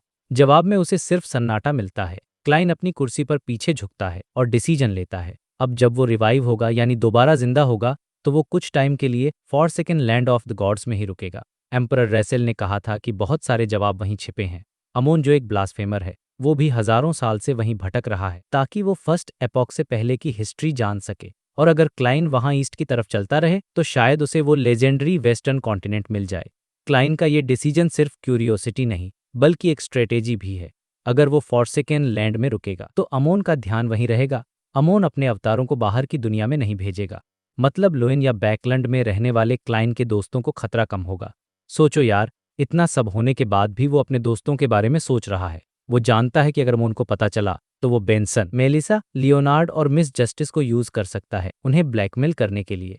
और ये रिस्क क्लाइन बिल्कुल नहीं ले सकता। वो सोचता है, शुक्र है कि अमोन के वो अवतार मारे गए जिन्हें पता था कि मैं सॉफ्ट हार्टेड हूँ, वरना परिणाम क्या होता मैं सोचना भी नहीं चाहता। वो लक के राजा यानी king of yellow and black को थैंक्स बोलता है। लेकिन प्रॉब्लम यह है कि अगर वो फॉर्सेकन लैंड से निकलना भी चाहे तो उसके पास अभी कोई रास्ता नहीं है। उसे डार्क एंजेल जहां सो रहा है वहां जाना होगा और ये काम खतरों से खाली नहीं है। चाहे वो रिवाइव हो भी जाए फिर भी एक किंग ऑफ एंजल्स के सामने टिकना मुश्किल है, खासकर तब जब अमोस अपनी फुल पावर में हो। अभी एवरनाइट गॉडेस डेथ पाथवे की यूनिकनेस को डाइजेस्ट कर रही हैं तो वो भी ज़्यादा हेल्प नहीं कर पाएंगी। इसलिए क्लाइन के पास दो ही रास्ते हैं। पहला, रिवाइव होने के बाद वो बाकी देवताओं से मदद मांगे जैसे लॉर्ड ऑफ स्टॉर्म्स या इटर्नल ब्लेजिंग सन, क्योंकि वो लोग भी नहीं चाहेंगे कि अमोन को सेफिरा कैसल मिले। और दूसरा रास्ता, और जो सबसे ज़रूरी है, चूंकि उसका पोर्शन डाइजेस्ट हो चुका है, उसे अब मिरेकल इन्वोकर बनने के बारे में सोचना होगा। सीक्वेंस 2 यानी एक कंप्लीट मिथिकल क्रिएचर। तभी वो अमोन के सामने खड़ा हो पाएगा, कम से कम उसके रेविंग्स को, उस पागलपन को बर्दाश्त कर पाएगा। और इसके लिए उसे नॉलेज चाहिए जो उसे हॉर्नेसिस माउंटेन की पीक पर मिलेगा, जहां एंटीगोनस फैमिली का वो हाफ फूल, वो भयानक कीड़ों का गुच्छा मौजूद है। प्लान सेट करने के बाद क्लाइन अपने चारों ओर देखता है और उन लाल सितारों को जवाब देता है, टैरो गैदरिंग आज हमेशा की तरह होगी। वो देखना था है कि मैडम हर्मिट या हैंगमैन के पास कोई आइडिया है क्या, जिससे वो अमोन से दूर कहीं रिवाइव हो सके। ऑब्वियसली वो इसके लिए कोई बहाना बनाएगा, सच नहीं बताएगा। रिस्पॉन्स देने के बाद ग्रे फॉग के ऊपर फिर से शांति छा जाती है। क्लाइन द फूल की सीट पर बैठा है, उसके पास जाने के लिए कोई जगह नहीं है। एक अजीब सी खामोशी के बाद वो थोड़ा आगे झुकता है और अपने दाहिने हाथ से अपना सिर टिका लेता है। उसके सामने उस लंबी टेबल पर अचानक बहुत सारे पकवान आ जाते हैं, कैंडल्स जल उठती हैं और कुर्सियों का स्टाइल मॉडर्न हो जाता है। फिर एक करके वहां फिगर्स यानी लोग दिखाई देने लगते हैं। एक बूढ़ा आदमी जिसकी आवाज तेज है, एक 50 साल जिसके बाल छोटे हैं, एशियन चेहरा है, कुछ जवान लड़के जो फोन चला रहे हैं, खाना खा रहे हैं, और कुछ लड़कियां जो हंस रही हैं, मजाक कर रही हैं। ये कोई और नहीं, ये क्लाइन की फैमिली है, मॉडर्न अर्थ वाली फैमिली। और उनके पीछे कुछ और लोग आते हैं, ग्रे आंखों वाला कैप्टन डन जिसके बाल थोड़े कम हो गए हैं, और डेली जिसने ब्लू आई शेडो लगाया है। सबके चेहरों पर स्माइल है। वो उस गर्मजोशी भरी टेबल के चारों ओर बैठे हैं, बातों में मशगूल हैं, खाने की तारीफ कर रहे हैं। ये एक इल्यूजन है, एक सपना है जो कभी सच नहीं हो सकता। क्लाइन अपना पोजीशन नहीं बदलता, वो बस अपना चेहरा हाथ पर टिकाए खामोशी से उन्हें देखता रहता है। उसकी आंखों में कोई हलचल नहीं है, बस एक गहरा सन्नाटा है। वो इस सीन को, इस फैमिली को जो अब हिस्ट्री बन चुकी, बस देखता रहता है और देखता रहता है। और इसी इमोशनल और दिल तोड़ने वाले सीन के साथ ये चैप्टर यहीं खत्म होता है। कहानी वापस आ गई है बैकलैंड के नॉर्थ बोरो में, जहां हमारे पोएट जासूस यानी कि लियोनार्ड मिचेल अपनी टीम के लिए एक मिशन अरेंज करके बस फ्री ही हुए थे। अचानक उसे वो जानी पहचानी बाउंडलेस ग्रे फॉग दिखाई देती है और मिस्टर फूल का रिस्पॉन्स सुनाई देता है। लियोनार्ड ने एक लंबी गहरी सांस ली, मतलब बंदे को जो टेंशन थी इतने दिनों से वो फाइनली कम हुई। उसने धीरे से खुद से कहा, लगता है अब कोई प्रॉब्लम नहीं है, क्योंकि देखो लॉजिक सिंपल है। अगर मिस्टर फूल रिस्पॉन्स दे रहे हैं और हमेशा की तरह टैरो गैदरिंग बुला रहे हैं, इसका मतलब साफ है कि उन्होंने अमोन के खिलाफ जो बैटल थी वो जीत ली है। और अगर वो जीत गए हैं तो इसका मतलब है कि क्लाइन भी उस डेंजरस सिचुएशन से बच निकला होगा। लियोनार्ड अभी ये सोच ही रहा था कि उसके दिमाग में वो बूढ़ी आवाज गूंजी, हाँ भाई, पेलेस जोरोआस्ट, जो लियोनार्ड के अंदर रहते हैं। पेलेस ने थोड़ा ताना मारते हुए कहा कि बेटा, मुंगेरी लाल के हसीन सपने मत देखो, अभी सेलिब्रेट करने का टाइम नहीं है। उन्होंने वार्निंग देते हुए कहा कि जब तुम सेफिरा कैसल में जाओगे तो जरा ध्यान से देखना कि द फूल ने अपनी राइट ऐक पर कोई मोनोकल तो नहीं पहन रखा। भाई साहब, ये सुनते ही लियोनार्ड के रोंगटे खड़े हो गए, उसकी आंखें फड़कने लगीं और उसने हड़बड़ाते हुए पूछा, क्या आपका मतलब है कि अभी जो फूल हैं वो भेस बदलकर अमोन हो सकता है? सोचो यार, अगर सच में ऐसा हुआ तो क्या हॉरर सीन होगा। पेलेज ने कहा भरी और कहा कि तुम इस पॉसिबिलिटी को इग्नोर नहीं कर सकते। अमोन सच में ऐसी हरकतें कर सकता है, वो चालबाज है। लियोनार्ड का जो रिलैक्स्ड मूड था वो एक सेकंड में वापस टेंशन में बदल गया। उसने बस इतना कहा कि ठीक है, मैं ध्यान रखूंगा। मतलब बेचारे को चैन नहीं है, एक मुसीबत गई नहीं कि दूसरी का डर सताने लगा। अब सीन शिफ्ट करते हैं सोनिया सी की तरफ, जहाँ फ्यूचर नाम की शिप चल रही है। यहाँ हमारी एडमिरल ऑफ स्टार्स यानी कैटलिया भी गहरी सोच में डूबी हुई थी। वो सोच रही थी कि मिस्टर फूल ने इतने टाइम बाद रिस्पॉन्स दिया है, क्या इसका मतलब यह है कि द वर्ल्ड यानी गेरमन स्पैरो का गायब होना उनके किसी प्लान का हिस्सा था? वो पक्का तो नहीं कह सकती थी, लेकिन उसे लग रहा था कि शायद मिस्टर फूल ने सिर्फ जैसे चुप्पी साधी हुई थी ताकि वो गेरमन स्पैरो को बचा सकें। और अब चूंकि रिस्पॉन्स आ गया है तो इसका मतलब है कि वो अपने मकसद में कामयाब हो गए हैं। लेकिन इंटरेस्टिंग बात यह है कि मिस्टर फूल ने डायरेक्ट कुछ नहीं बताया। कैटलिया को लगा कि शायद वो चाहते हैं कि द वर्ल्ड खुद टैरो गैदरिंग में आकर पूरी कहानी बताए। मिस्टर फूल की आवाज सुनने के बाद कैटलिया के दिमाग में हजारों थॉट्स एक साथ फ्लैश हो रहे थे। क्वीन मिस्टिक बर्नाडेट ने जो लेटर भेजा था उससे कैटलिया को शक तो हो ही गया था कि किंग जॉर्ज द थर्ड की मौत के पीछे मिस्टर फूल का हाथ है, और गेरमन स्पैरो का गायब होना भी इसी मामले से जुड़ा हुआ है। कैटिया का पहला रिएक्शन तो ये था कि वो तुरंत मिस्टिक को लेटर लिखे और बताए कि गेरमन स्पैरो मिल गया है, लेकिन फिर उसने अपना हाथ रोक लिया। उसने सोचा, नहीं यार, थोड़ी तसल्ली रखते हैं, दोपहर की गैदरिंग में हिस्सा लेते हैं, पूरी डिटेल्स जानते हैं और ये भी समझ लेते हैं कि क्या बताना है और क्या सीक्रेट रखना है।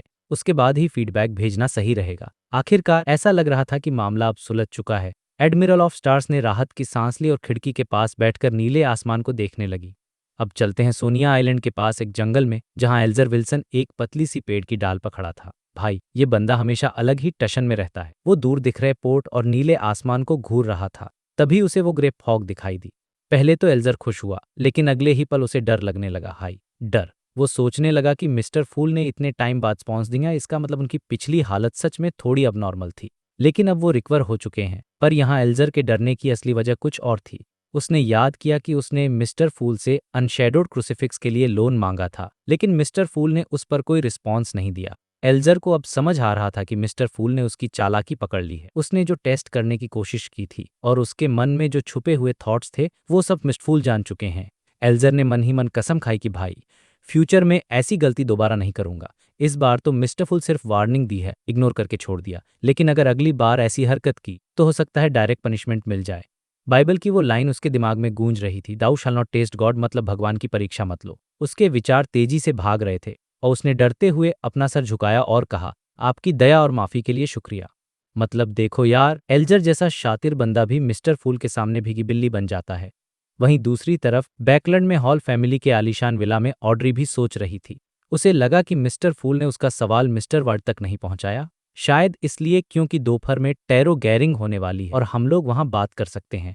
ऑड्री ने नोटिस किया कि इस बार रिस्पॉन्स आने में 15 मिनट की देरी हुई थी। आमतौर पर मिस्टर फूल का रिप्लाई बहुत टाइमली होता है, तो क्या वो किसी बहुत जरूरी काम में बिजी थे? क्या ये जॉर्ज III की मौत से जुड़ा है? लेकिन फिर उसने सोचा कि छोड़ो, 15 मिनट का डिले कोई बड़ी बात नहीं है। ऑड्री ने अपने नेगेटिव थॉट्स को झटक दिया और उसे अब काफी बेहतर फील हो रहा था।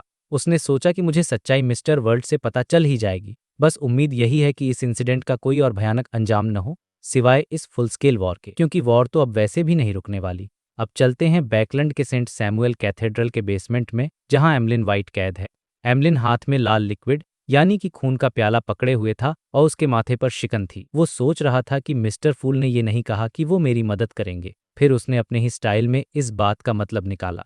उसे लगा कि मिस्टर फूल ने स्पेसिफिकली ये कहा है कि टैरो गैदरिंग नॉर्मल तरीके से होगी। इसका मतलब शायद यह है कि मेरी आज़ादी का रास्ता किसी मेंबर के पास है। क्या वो द स्टार हो सकता है? खैर जो भी हो, एमलिन को यकीन था कि वो इस हफ्ते आज़ाद हो जाएगा। बंदा चर्च के चैनिस गेट के पीछे प्रोटेक्टिव कस्टडी में था, तो बाहर क्या तबाही मची है उससे उसे कोई फर्क नहीं पड़ रहा था। वैसे भी वो जेल से भागकर ब्लड एम्परर के खंडर में तो जा नहीं सकता था। तो जब पिछले हफ्ते क्लाइन ने बाकी मेंबर्स को हिंट दिया था तो एमलिन उसमें शामिल नहीं था। अब जरा सिटी ऑफ सिल्वर का हाल देखते हैं, जहां हमारा सीधा साधा डेरिक है। मिस्टर फूल का रिस्पॉन्स सुनते ही डेरिक खुशी के मारे बिस्तर से कूद पड़ा। उसके चेहरे पर एक्साइटमेंट साफ दिख रही थी।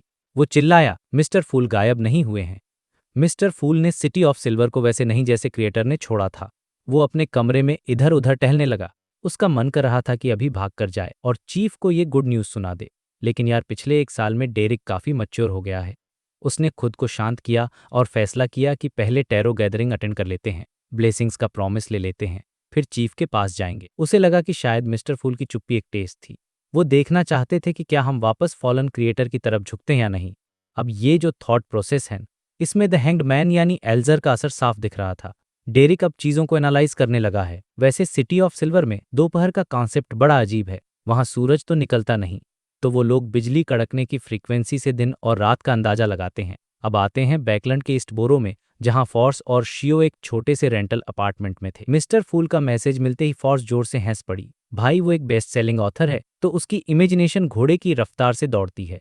मैसेज आने से पहले उसने अपने दिमाग में डरावनी कहानियां बना ली थीं, जैसे कि मिस्टर फूल मर गए हैं, या फिर वो देवताओं के चक्रव्यूह में फंस गए हैं, या फिर उनकी पुरानी चोटें उभर आई हैं। उसे लग रहा था कि अब बिना उनकी ब्लेसिंग्स के वो फिर से फुल मून के श्राप का शिकार हो जाएगी और मॉन्स्टर बन जाएगी। लेकिन अब रिस्पॉन्स आ गया था। फॉर्स ने एक लंबी सांस छोड़ी और शियो से कहा, मुझे आज एहसास हुआ कि मेरी लाइफ में मिस्टर फूल सबसे इंपॉर्टेंट आदमी है। ओह, मेरा मतलब आदमी नहीं, भगवान है। शियो ने सीरियस होकर जवाब दिया कि इससे ज्यादा जरूरी यह है कि तुम जल्दी से डेमी गॉड बन जाओ ताकि उस श्राप से पूरी तरह आजाद हो सको। फॉर्स हंसते हुए बोली, हाँ यार, लेकिन अभी के लिए तो एक ग्लास वाइन पीनी पड़ेगी सेलिब्रेट करने के लिए। और अब सबसे जरूरी हिस्सा, ग्रे फॉग के ऊपर सेफिरा कैसल के अंदर। क्लाइन ने खुद को शांत किया और अपनी स्पिरिट बॉडी को रिकवर करने के लिए कोगिटेशन का सहारा लिया। यहाँ एक बहुत इंटरेस्टिंग डिटेल है। क्लाइन याद करता है कि जब उसने पहली बार कोगिटेशन सीखा था तो उसे ऐसी चीज इमेजिन करनी थी जो उस दुनिया में एग्जिस्ट नहीं करती। उस वक्त उसने अर्थ की एक मिसाइल इमेजिन की थी। तब उसे लगा था कि ये नॉर्मल है, लेकिन अब उसे समझ आया कि ये एक बहुत बड़ा हिंट था। वो चीजें जो एग्जिस्ट नहीं करती, असल में वो हिस्ट्री के फॉग में छिपी हुई चीजें हो सकती हैं। क्लाइन ने अपने माथे को मला और तुरंत काम पर लग गया।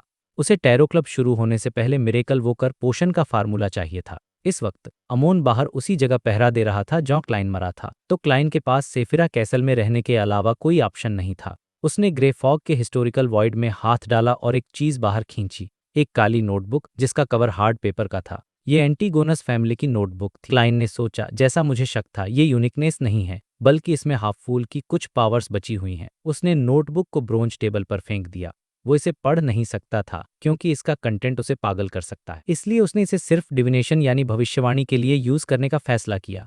उसने पेन उठाया और लिखा, इस नोटबुक का ओरिजिनल ओनर। 7 बार इसे रिपीट करने के बाद वो एक सपने में चला गया। उसने देखा एक पहाड़ की चोटी जो बादलों को छू रही थी। वहां एक पुराना टूटा फूटा महल था जो रियल दुनिया से एकदम अलग लग रहा था। महल के अंदर काई और झाड़ियां उगी हुई थीं, और हॉल के एकदम आखिरी में एक बहुत बड़ी पत्थर की कुर्सी थी। उस कुर्सी पर अनगिनत ट्रांसपेरेंट कीड़े यानी मैगॉट्स एक झुंड में कुलबुला रहे थे। वो धीरे धीरे रेंग रहे थे और उनके टेंटिकल्स बाहर निकल रहे थे।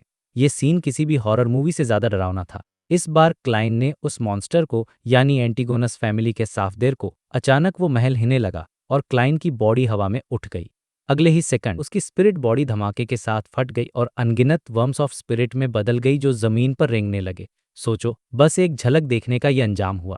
लेकिन अच्छी बात यह थी कि वो सेफिरा कैसल में था। कैसल हिलने लगा और उसने तुरंत क्लाइन को फिर से जोड़ दिया। क्लाइन अपनी द फूल वाली कुर्सी पर बैठा, सर पकड़ा और एक कड़वी मुस्कान के साथ बोला, वाकई ये यूनिकनेस के साथ वाला हाफ फूल है। इसके बाद उसने वो नॉलेज याद की जो उसे इस डेंजरस स्टंट से मिली थी, और उसने मिरेकल वोकर का फार्मूला लिखना शुरू किया। अब जरा ध्यान से सुनना क्योंकि ये बहुत इंपॉर्टेंट है। Sequence 2, miracle walker. Main ingredients, heart of dark demonic wolf, जिसे गॉड ऑफ विशेस भी कहते हैं, या फिर किसी और मिरेकल वोकर की beyonder characteristic. Supplementary ingredients, dark demonic wolf का उतोइसैम एल खून, एक वर्म ऑफ टाइम और एक वर्म ऑफ स्टार। यहाँ नोट करने वाली बात यह है कि वर्म ऑफ टाइम अमोन से जुड़ा है तो पंगा तो होगा ही, और इसका एडवांसमेंट रिचुअल यानी रस्म सबसे ज्यादा इंटरेस्टिंग है। इतिहास का एक टुकड़ा जो पीछे छूट गया है उसे वर्तमान में वापस लाना, मतलब क्लाइन को हिस्ट्री को बदलना नहीं बल्कि उसे प्रेजेंट में लाना होगा। अब ये वो कैसे करेगा और इसका क्या असर होगा, ये तो आगे की कहानी में ही पता चलेगा। लेकिन एक बात तो पक्की है, क्लाइन नेक्स्ट लेवल पर जाने के लिए तैयार हो रहा है। तो दोस्तों, ये था आज का चैप्टर। सिचुएशन क्लियर हो गई, लेकिन खतले टले नहीं है। तो भाई लोग, welcome back to the channel. आज हम बात करने वाले हैं लॉर्ड ऑफ मिस्ट्रीज के चैप्टर 1171 के बारे में, जिसका टाइटल है द थर्ड वन, यानी कि वो तीसरा इंसान। सच बताऊं तो ये चैप्टर पूरी नोवेल सबसे बड़े ट्विस्ट में से एक को रिवील करने वाला है। तो अपनी सीट बेल्ट्स बांध लो। कहानी वहीं से शुरू होती है जहां हमने लास्ट टाइम छोड़ा था। हमारा भाई क्लाइन, जो अभी अभी अमोन के चंगुल से बचकर निकला है, वो अपने अगले लेवल यानी सीक्वेंस 2 मिरेक इन्वोकर के बारे में सोच रहा है। क्लाइन एक फाउंटेन पेन हाथ में लिए बैठा है और डायरी में कुछ नोट कर रहा है, लेकिन उसका पूरा ध्यान मिरेकल इन्वोकर के रिचुअल पर है। अब यहाँ पर थोड़ा ध्यान देना क्योंकि ये रिचुअल बहुत ही ट्रिकी है। रिचुअल की डिमांड ये है कि इतिहास का कोई ऐसा टुकड़ा जो पूरी दुनिया से अलग हो चुका हो और भुला दिया गया हो, उसे वापस प्रेजेंट एरा में लौटा है। यहाँ वर्ड यूज हुआ है रिटर्न यानी लौटाना, न कि सिर्फ रीअपीयर यानी दोबारा दिखना। इन दोनों में ज़मीन आसमान का फ़र्क है और क्लाइन इस बात को बहुत गहराई से एनालाइज करता है। उसे समझ आता है कि फोर्थ या थर्ड इपोक की कोई हिस्ट्री किताब में लिख देने से काम नहीं चलेगा, उसे कुछ सॉलिड, कुछ रियल करना होगा। और तभी क्लाइन के दिमाग में एक ज़बरदस्त आइडिया क्लिक करता है, एक ऐसा आइडिया जो रिचुअल की हर कंडीशन को परफेक्टली मैच करता है। ज़रा सोचो वो क्या हो सकता है। जी हाँ, सिटी ऑफ सिल्वर, वो शहर जो पिछले 2-3 हज़ार सालों से फॉरसेकन लैंड गॉड्स में फंसा हुआ है, दुनिया से पूरी तरह कटा हुआ। अगर क्लाइन सिटी ऑफ सिल्वर के लोगों को वहां से निकाल कर वापस नॉर्दर्न या साउदर्न कॉन्टिनेंट में ले आता है, तो ये भूला हुआ इतिहास असलियत में रिटर्न हो जाएगा। सुनने में तो ये प्लान परफेक्ट लगता है ना, लेकिन भाई यहाँ एक बहुत बड़ी प्रॉब्लम है। और जब मैं बड़ी कहता हूँ तो मेरा मतलब है गॉड लेवल की प्रॉब्लम। फॉरसेकन लैंड से बाहर निकलने का सिर्फ एक ही रास्ता है, और वो रास्ता जायंट किंग कोर्ट से होकर जाता है, वही जगह जहां डार्क एंजल सैसरीर गहरी नींद में सोया हुआ है। अब अगर आप भूल गए हो तो याद दिला दूं, सैसरीर कोई यारा गहरा नहीं है, वो एंशियंट सन गॉड की नेगेटिव पर्सनालिटी है। किंग्स ऑफ एंजल्स में उसका रैंक नंबर 1 है और उसे लेफ्ट हैंड ऑफ गॉड यानी भगवान का बायां हाथ कहा जाता है। क्लाइन खुद सोचता है कि भाई ये सैसरीर तो शायद अभी के अमोन से भी ज्यादा पावरफुल हो सकता है। मतलब एक मुसीबत से निकले नहीं कि दूसरी और बड़ी मुसीबत सामने खड़ी है। क्लाइन के दिमाग में एक खुराफाती आइडिया आता है कि क्यों मैं सैसरीर के सोने की जगह का दरवाज खोल दूं। इससे जो तबाही मचेगी वो अमोन का ध्यान भटकाने के काम आएगी। मतलब जहर को जहर से मारने वाला प्लान। ये एक टैक्टिक है जो क्लाइन पहले भी यूज कर चुका है, लेकिन इस बार वो रुक जाता है क्योंकि अमोन के साथ टाइम बिताने के बाद और एक किंग ऑफ एंजल का लेवल देखने के बाद क्लाइन के दिल में अब इन एग्जिस्टेंसेस के लिए एक डर बैठ गया है। उसे समझ आ गया है कि अगर वो जाग गए तो सिर्फ अमोन को नहीं बल्कि आसपास के हजारों बेकसूर बियॉन्डर्स को भी ले डूबेंगे। क्लाइन अब वो रिस्क नहीं लेना चाहता जिससे मासूम लोगों की जान जाए, और मुझे लगता है कि ये दिखाता है कि हमारा क्लाइन अब कितना मैच्योर हो गया है। वो अब सिर्फ अपनी जान बचाने के लिए दुनिया में आग नहीं लगाना चाहता, जो कि एक बहुत बड़ी बात है। खैर, क्लाइन एक गहरी सांस लेता है और सोचता है कि चलो, प्लान तो बन गया है, अब देखते हैं कि इस मिरेकल इन्वोकर पोशन के लिए सामान क्या क्या चाहिए। और जैसे ही वो इंग्रेडिएंट्स की लिस्ट देखता है, उसका सिर फिर से चकराने लगता है।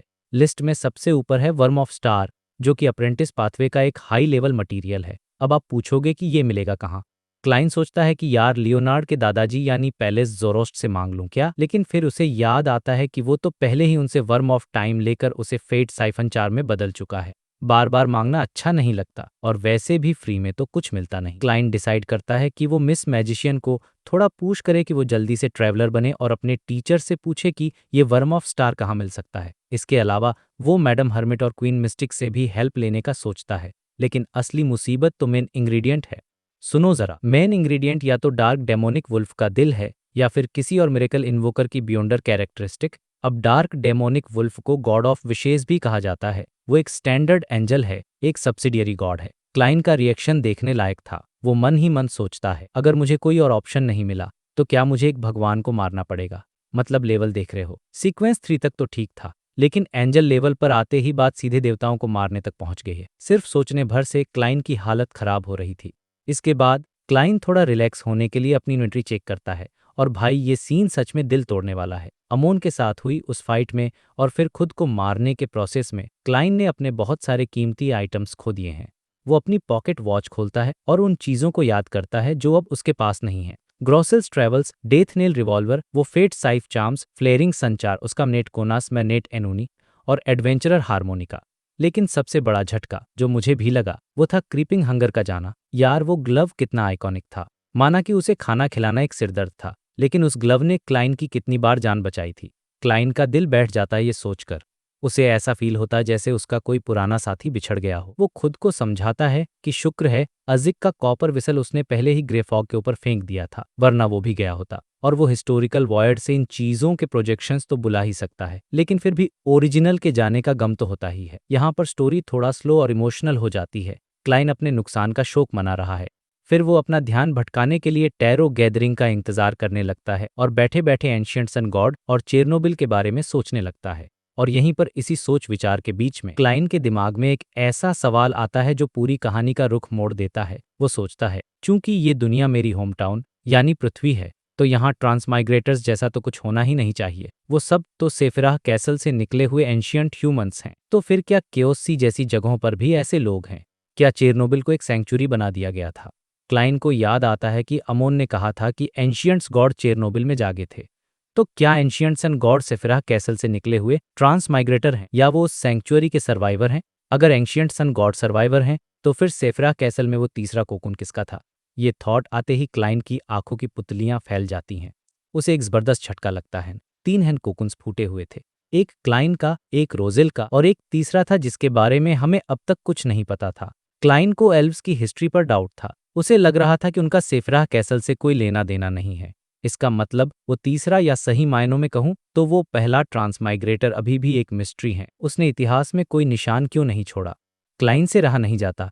वो तुरंत अपनी कॉन्शनेस को ग्रे फॉग के ऊपर ले जाता है। सेफिराह कैसल की पावर यूज करके वो इतिहास के उस हिस्से को देखता है जो बहुत पुराना है। वहां उसे रोशनी के टुकड़ों में झो मिंगरुई यानी अपना पुराना रूप दिखाई देता है जो लाइट डोर के ऊपर लटका हुआ था। उसके बगल में रोजिल गुस्ताव का पुराना रूप हुआंग ताओ भी दिखाई देता है। इन दोनों को तो वो जानता है। तो वो अपनी नजरें घुमाकर उस तीसरी जगह पर देखता है। वहां एक ट्रांसपेरेंट कोकून है और उसके अंदर एक धुंधली सी आकृति दिखाई दे रही है। क्लाइन अपनी पूरी ताकत लगाकर उस फिगर को देखने की कोशिश करता है और जब उसे वो फिगर दिखाई देता है तो वो हैरान रहता। वो एक औरत है। जी हाँ, वो तीसरा ट्रांसमाइग्रेटर एक फीमेल थी। क्लाइन के दिमाग में बिजली की तरह ख्यालों का तूफान दौड़ने लगता है। वो सोचता है कि जब वो ट्रांसमाइग्रेटर्स को एनालाइज कर रहा था तो उसने जेंडर वाले एंगल को तो पूरी तरह मिस ही कर दिया था।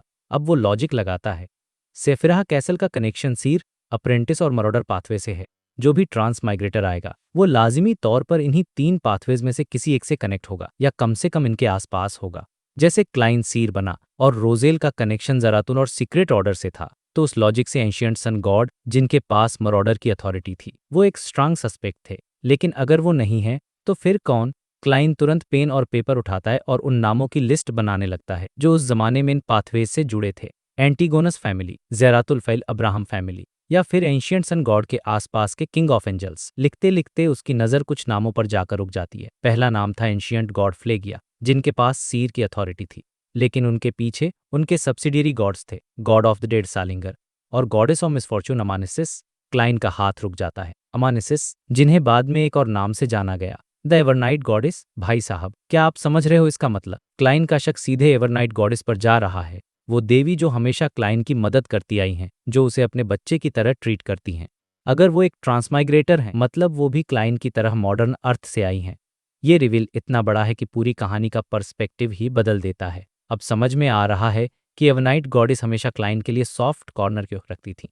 शायद इसलिए क्योंकि वो जानती थी कि वो कहाँ से आया है। वो दोनों एक ही दुनिया के, एक ही होम टाउन के लोग हैं। क्लाइन के लिए ये पल बहुत भारी है।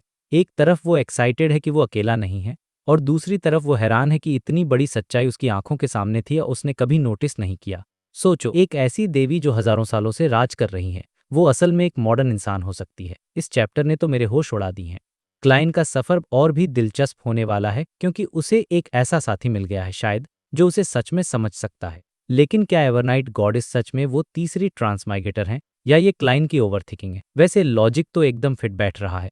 सीर, अप्रेंटिस, मरोडर और एवरनाइट गॉडेस ने भी तो फोग ऑफ हिस्ट्री और कंसीलमेंट की पावर्स दिखाई हैं जो इनसे मेल खाती हैं। खैर, ये सब तो आगे पता चलेगा, लेकिन आज के लिए बस इतना ही। क्लाइन की लिस्ट, उसका खोया हुआ सामान और ये धमाकेदार सस्पेंस, आपको क्या लगता है? क्या एवरनाइट गॉडेस सच में वो तीसरी इंसान है? कमेंट्स में अपनी थ्योरीज जरूर बताना। तो भाई लोग, तैयार हो जाओ क्योंकि आज का चैप्टर लिटरली गूज़बम्प्स देने वाला है। कहानी वहीं से शुरू होती है हमने लास्ट टाइम छोड़ा था। क्लाइन अपने सामने रखे उस पार्चमेंट को घूरदम शांत, एक बिना हिले डुले। काफी देर तक वो बस उसे देखता रहा, जैसे वो अभी भी यकीन नहीं कर पा रहा हो कि फाइनली सब कुछ खत्म हो गया है। फिर कुछ देर बाद उसने धीरे से उस पुरानी रहस्यमयी लंबी टेबल के किनारे पर अपनी उंगली से टैप किया और जैसे ही उसने ऐसा किया, जो भी चीज ने वहां कंजूर की थी, मतलब जो भी उसने मैजिक से बनाया था, वो सब गायब हो गया। अब यहाँ पर सीन बड़ा इंटरेस्टिंग है क्योंकि क्लाइन बाहर से तो एकदम कूल दिख रहा है, लेकिन अंदर से वो कितना थका हुआ है ये सिर्फ हम और आप समझ सकते हैं। उसने अपनी गोल्डन पॉकेट वॉच समन की, उसका ढक्कन खोला टाइम्स किए और फिर उसने बिना टाइम वेस्ट किए लिटिल सन यानी हमारे प्यारे डेरिक को एक मैसेज भेजा। मैसेज सिंपल था कि भाई तैयार हो जाओ, टैरो गैदरिंग शुरू होने वाली है। लगभग 1000 बार दिल धड़कने जितना टाइम बीता होगा। तभी उस लंबी ब्रॉन्ज टेबल के दोनों तरफ से गहरे लाल रंग की रोशनी की किरणें ऊपर उठी ना। ये वो मोमेंट होता है ना जब रोंगटे खड़े हो जाते हैं, क्योंकि हमें पता है कि अब पूरी गैंग असेंबल होने वाली है।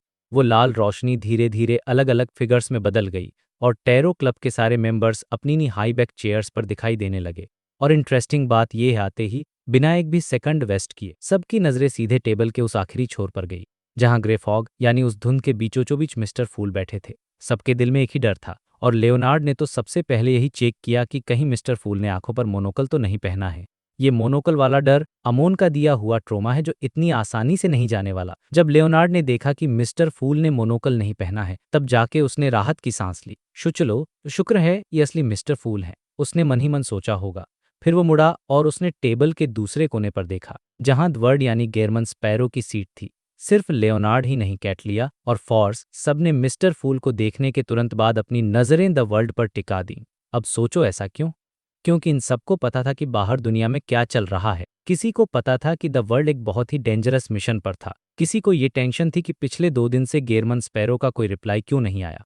फॉर्स को तो ये भी लग रहा था कि जॉर्ज 3 यानी रजे वाले मैटर में जो पंगा हुआ है, उसमें पक्का गेरमन स्पैरो इन्वॉल्वर था। और ऑड्री, हमारी मिस जस्टिस, वो तो ये सोच सोच कर परेशान थी कि कहीं मिस्टर वर्ल्ड को बहुत ज्यादा चोट तो नहीं लग गई। लेकिन जब उन्होंने देखा कि द वर्ल्ड यानी गेरमन स्पैरो वहां चुपचाप बैठा है और देखने में ठीक ठाक लग रहा है, कोई चोट नहीं, कोई अबनॉर्मलिटी नहीं, तब जाके ऑड्री ने अपनी नजरें हटाई, एक शिष्टाचार वाली स्माइल दी और अपनी इसको थोड़ा सा पकड़कर मिस्टर फूल की तरफ झुककर ग्रीट किया। गुड आफ्टरनून मिस्टर फूल। उसकी आवाज में एक सुकून था। दुनिया बाहर चाहे जितनी भी पागल हो रही हो, टैरो क्लब अभी भी अपनी जगह पर कायम है, ये सोचकर उसे काफी अच्छा फील हो रहा था। इसके बाद बाकी मेंबर्स ने भी मिस जस्टिस को फॉलो किया और झुककर प्रणाम किया। द फूल यानी हमारे क्लाइंट ने हल्का सा सिर हिलाया और इशारे से सबको बैठने को कहा। फिर उसने धीरे धीरे सबकी तरफ देखा और एक हल्की सी मुस्कान दी, और फिर वो बोला, लगता है आप सब लोग काफी परेशान थे कि आज की टैरो गैदरिंग होगी भी या नहीं। अब भाई यहाँ पर सीन देखो। जैसे ही मिस्टर फूल ने ये लाइन बोली, अल्जेर यानी हमारा मिस्टर हैंग्ड मैन, उसका दिल जोर से धकने लगा। लिटरली उसे अपनी धड़कने कानों में सुनाई दे रही थी। अल्जेर का दिमाग हमेशा ओवरटाइम काम करता है। उसे लगा कि मिस्टर फूल ये बात सीधे उसी को बोल रहे हैं। उसे लगा कि ये एक जेंटल पनिशमेंट है, एक इशारा है कि बेटा तुम मुझ पर शक कर रहे थे, मतलब मिस्टर फूल उसे सुधरने का एक मौका दे रहे हैं। अल्जेर ने तुरंत अपना सिर नीचे झुकाया और कांपती हुई आवाज में बोला, हमारी श्रद्धा में कमी थी, हमने कुछ ज्यादा ही सोच लिया। अब यहाँ पर ट्विस्ट देखो। फॉर्स, जो बेचारी अभी तक सोच रही थी कि क्या हुआ, वो कंफ्यूज हो गई। उसने शियो से कहकर पूछवाया था कि मीटिंग होगी या नहीं, तो उसे लगा कि शायद अल्जेर उसकी तरफ से माफी मांग रहा है। उसने ज्यादा दिमाग नहीं लगाया, उसने भी अल्जेर को कॉपी किया, सिर झुकाया और वही लाइन रिपीट कर दी, हमारी श्रद्धा में कमी थी, हमने कुछ ज्यादा ही सोच लिया। अब ऑड्री, जो टेबल के दूसरी तरफ बैठी थी, वो ये सब देख रही थी। उसने सोचा, अच्छा, तो सिर्फ मैं ही नहीं थी जो पिछले कुछ दिनों से मिस्टर फूल से प्रार्थना कर रही थी। मिस्टर हैंगमैन कह रहे हैं कि उन्होंने ज्यादा सोच लिया, मतलब उन्हें डर था कि मीटिंग कैंसिल हो जाएगी। लेकिन फॉर्स ने ऐसा क्यों सोचा? खैर, ऑड्री ने इधर उधर देखा और उसे लगा कि चलो, सब एक ही कश्ती में सवार हैं। मिस्टर फूल ने फिर से सिर हिलाया और एक बार फिर सबकी तरफ देखा। ऐसी चिंता होना नॉर्मल है। फिर वो हंसा और एक आ भरी, जैसे कोई पुरानी याद ताज़ा कर रहा हो। और फिर क्लाइंट ने वो लाइन बोली जो इस पूरे चैप्टर का हाईलाइट है। उसने कहा, मैंने हाल ही में द वर्ल्ड की बॉडी यूज की थी अमोन के साथ एक छोटा सा गेम खेलने के लिए, वो भी forsaken land of the gods में। शुक्र है हमें ये ट्रो गैदरिंग स्किप नहीं करनी पड़ी। भाई साचो जरा, क्लाइंट ने कितनी सफाई से झूठ बोला, लेकिन टेक्निकल देखा जाए तो ये सच भी था। उसने कहा गेम खेला, जबकि असलियत में वहां जान पर बनी हुई थी। लेकिन बाकी मेंबर्स के लिए इसका मतलब क्या था? इसका मतलब ये था कि मिस्टर फूल और अमोन के बीच टक्कर हुई और मिस्टर फूल ने अमोन को धूल चटा दी। भले ही लोग सोचे कि अमोन फिर से अपनी चालें चल रहा था, लेकिन फैक्ट यह है कि द वर्ल्ड और फूल एक लेवल पर ऑपरेट कर रहे थे। लियोनार्ड, जिसे हम सब स्टार के नाम से जानते हैं, वो मन ही मन सोच रहा था, ओल्ड मैन यानी मेरे अंदर वाला पैरासाइट सही था। मिस्टर फूल जानबूझकर क्लाइंट को यूज कर रहे थे, अमोन को फंसान जैसा दिख रहा है, और मिस्टर फूल को वो रिजल्ट मिल गया जो वो चाहते थे। अमोन को भारी नुकसान हुआ होगा। लियोनार्ड को अपनी थ्योरी पर अब पूरा भरोसा हो गया था। उसे रत्ती भर भी शक नहीं था। उधर ऑड्री अलग ही जोन में खुश हो रही थी। मिस्टर फूल ने 15 मिनट तक रिप्लाई नहीं दिया था, क्योंकि वो अमोन से लड़ने में बिजी थे। मतलब वो अब इतना रिकवर कर चुके हैं। ये सुनकर उसे एक अजीब सा गर्व महसूस हुआ, जैसे वो किसी बहुत पावरफुल टीम का हिस्सा हो। अल्जेर भी यही सोच रहा था। मिस्टर फूल ने किंग ऑफ एंजल्स अमोन के खिलाफ अपर हैंड हासिल कर लिया। यार, मैं कितना बेवकूफ हूं जो उन पर शक कर रहा था। अल्जेर खुद को ही कोस रहा था। उसे लगा कि मिस्टर फूल ने पहले ही हिंट दे दिया था कि मीटिंग कैंसिल हो सकती है, क्योंकि उन्होंने फ्यूचर देख लिया था। हो सकता है उन्होंने खुद ही ये सिचुएशन क्रिएट की हो अमोन को फंसाने के लिए। अल्जेर के दिमाग में हजारों कनेक्शन जुड़ रहे थे। उसने फिर से कसम खाई, आज के बाद मैं ऐसी गलती कभी नहीं करूंगा। फॉर्स और शियो ने एक दूसरे को देखा। अच्छा, तो इसलिए मिस्टर वर्ल्ड ने कोई फीडबैक नहीं दिया, क्योंकि उनकी बॉडी मिस्टर फूल यूज कर रहे थे।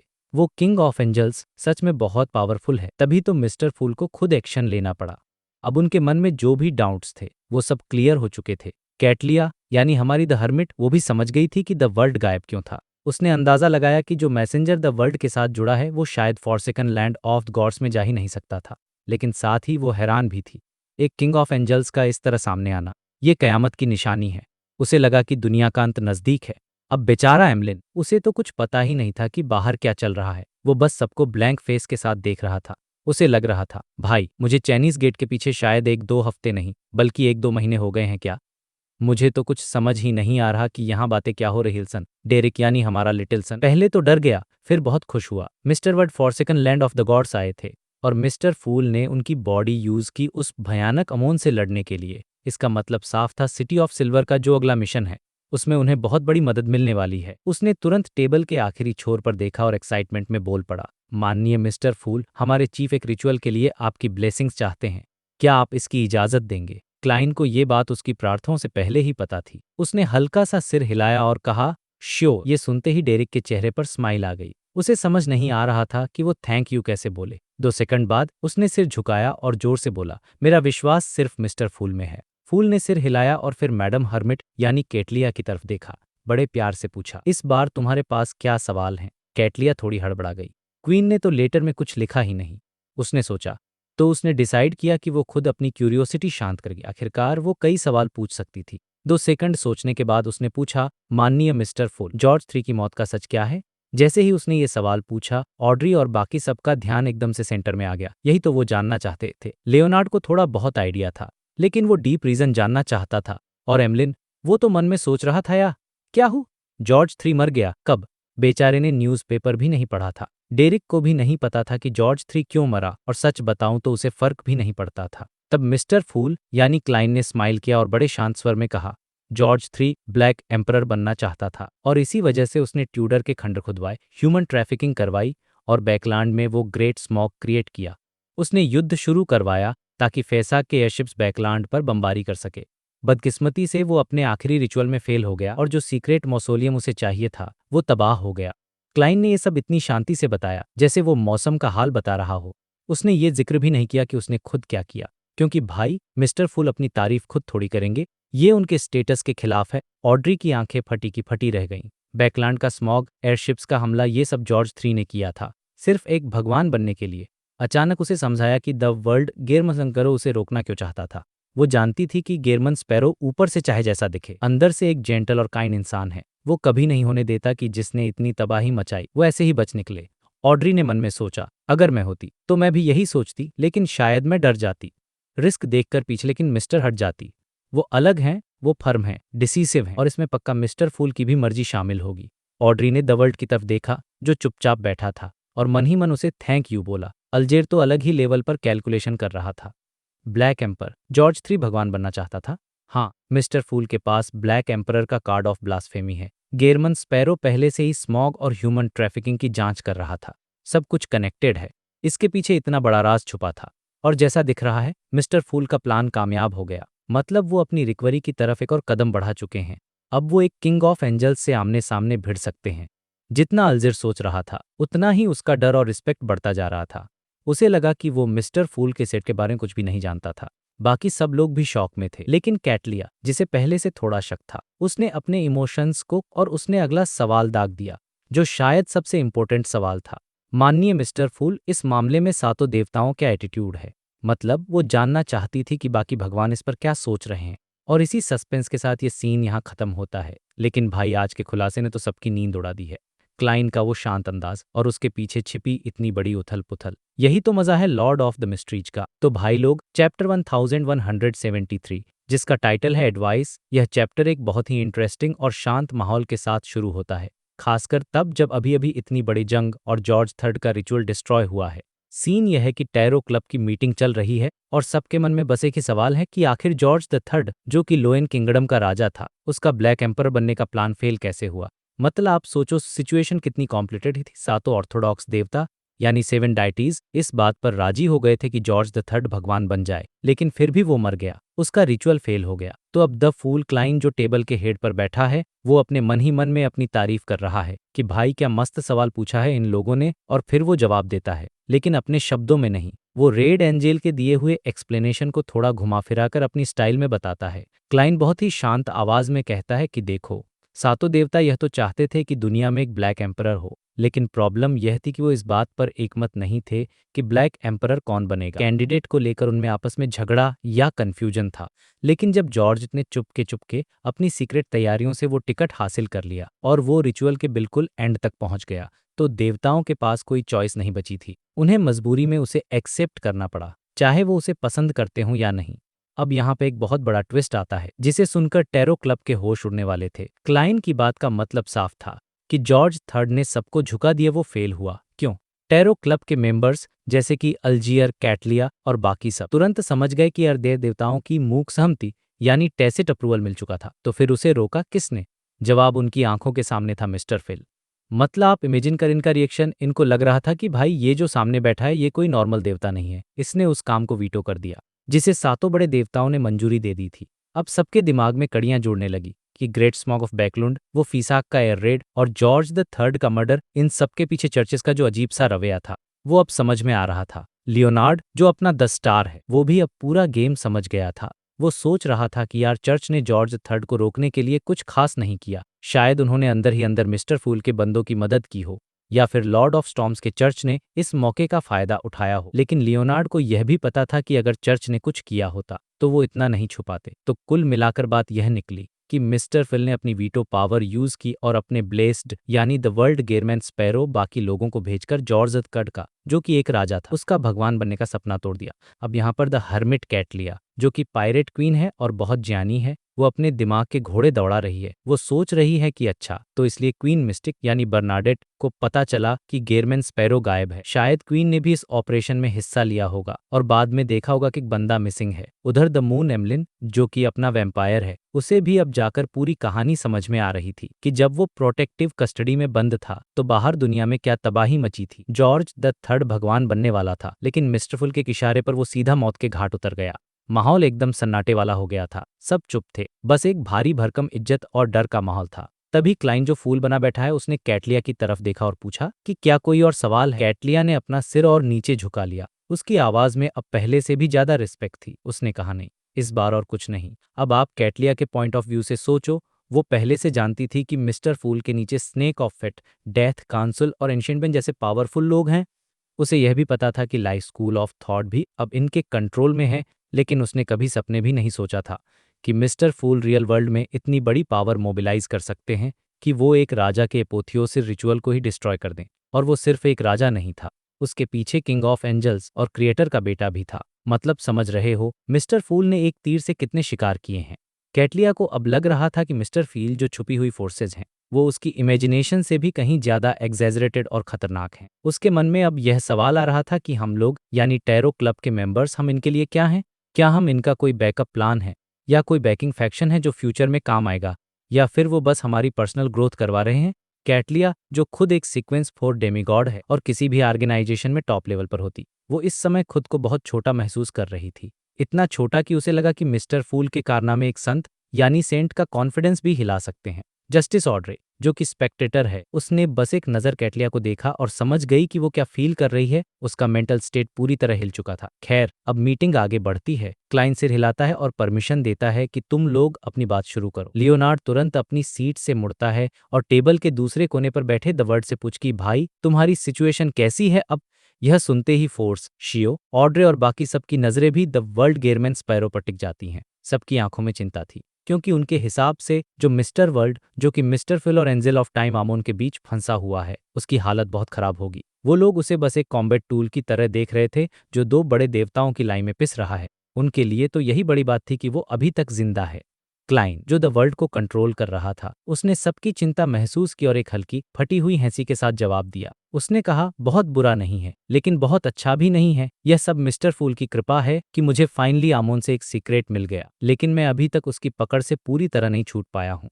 फिर बिना किसी के जवाब का इंतजार किए वो आगे बोलता है कि मैं अभी एक बहुत ही स्टिकी यानी चिपचिपी सिचुएशन में हूँ। मैंने मिस्टर फुल की पावर यूज करके खुद को एक कंसील्ड स्टेट में डाल लिया है, जिससे मैं आमोन की नज़र से तो बच गया हूँ। लेकिन प्रॉब्लम यह है कि अगर मैं इस स्टेट को हटाता हूँ और रियल वर्ल्ड में वापस आता हूँ, तो मैं वहीं पहुंच जाऊंगा जहां मेरी बॉडी थी, और बहुत ज्यादा चांस है कि आमोन अभी भी वहीं आसपास मंडरा रहा होगा। मतलब यह तो वही बात हो गई कि पबजी में कोई आपके स्पॉन पॉइंट पर कैंप करके बैठा है और आप जैसे ही गेम में आओगे वो आपको हेडशॉट मार देगा। सिचुएशन सच बहुत क्रिटिकल थी। द वर्ल्ड ने आगे कहा कि मैं चाहता हूं कि मैं कोई ऐसा सोल्यूशन ढूंढूं जिससे मैं खुद बच सकूं। मिस्टर फूल की मदद तो लास्ट ऑप्शन है ही। मैं जानना चाहता हूं कि तुम लोगों का इस बारे में क्या ओपिनियन है।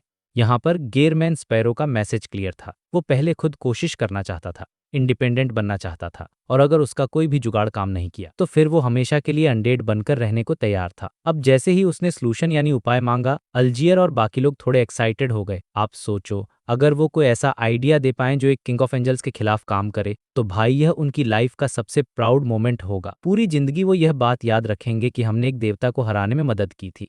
ऑड्रे तो एक्साइटमेंट में कुछ बोलने ही वाली थी कि फिर रुक गई। उसे याद आया कि यह कोई मजाक नहीं है। अगर उसने कोई गलत सलाह दे दी तो मिस्टर वर्ल्ड पकड़े जाएंगे और आमोन उन्हें नहीं छोड़ेगा, इसलिए वो चुप रही। शियो ने भी बहुत गंभीरता से सोचा, लेकिन उसे रियलाइज हुआ कि उसके पास कोई ऐसा सजेशन नहीं है जो काम का हो। तो उसने सोचा कि भलाई इसी में है कि मैं बस ऑब्जर्व करूं और सीखूं। तभी अल्जियर ने थोड़ा दिमाग लगाया और पूछा कि क्या यह जरूरी है कि तुम वहीं वापस जाओ जहां तुम्हारी बॉडी थी? क्या तुम्हारे पास अपना कोई खून या बाल कहीं और रखा हुआ है? क्लाइन ने एक पल के लिए सोचा और द वर्ल्ड के जरिए सिर हिला दिया। उसने कहा नहीं, क्योंकि उसकी ओरिजिनल बॉडी के मुकाबले खून की एक ट्यूब बहुत कम थी। लेकिन तभी क्लाइन को एक आइडिया आया। उसने सोचा कि शायद मैं उन 2 ट्यूब्स का यूज करके अल्केमिकल लाइफ के जरिए एक नई बॉडी बना सकता हूँ। लेकिन फिर उसे फ्रैंक ली की याद आ गई, और फ्रैंक ली का नाम याद आते ही क्लाइन की हालत खराब हो जाती है। उसने सोचा कि यार, इसमें 2 बड़ी प्रॉब्लम्स हैं। पहली बात, अल्केमिकल लाइफ के लिए स्पिरिट बॉडी का इन्वॉल्वमेंट जरूरी है, वरना जो प्रोडक्ट बनेगा वो मेरी बॉडी नहीं माना जाएगा। और दूसरी बात, मैं किसी ऐसे डेमगॉड को नहीं जानता जो अल्केमिकल लाइफ पूरी कर सके, सिवाय फ्रैंक ली के, जो उस फील्ड से थोड़ा बहुत रिलेटेड है। लेकिन फ्रैंक ली से मदद लेने का मतलब है रिस्क, बहुत बड़ा रिस्क। क्या पता मैं एक मशरूम मैन बन जाऊं।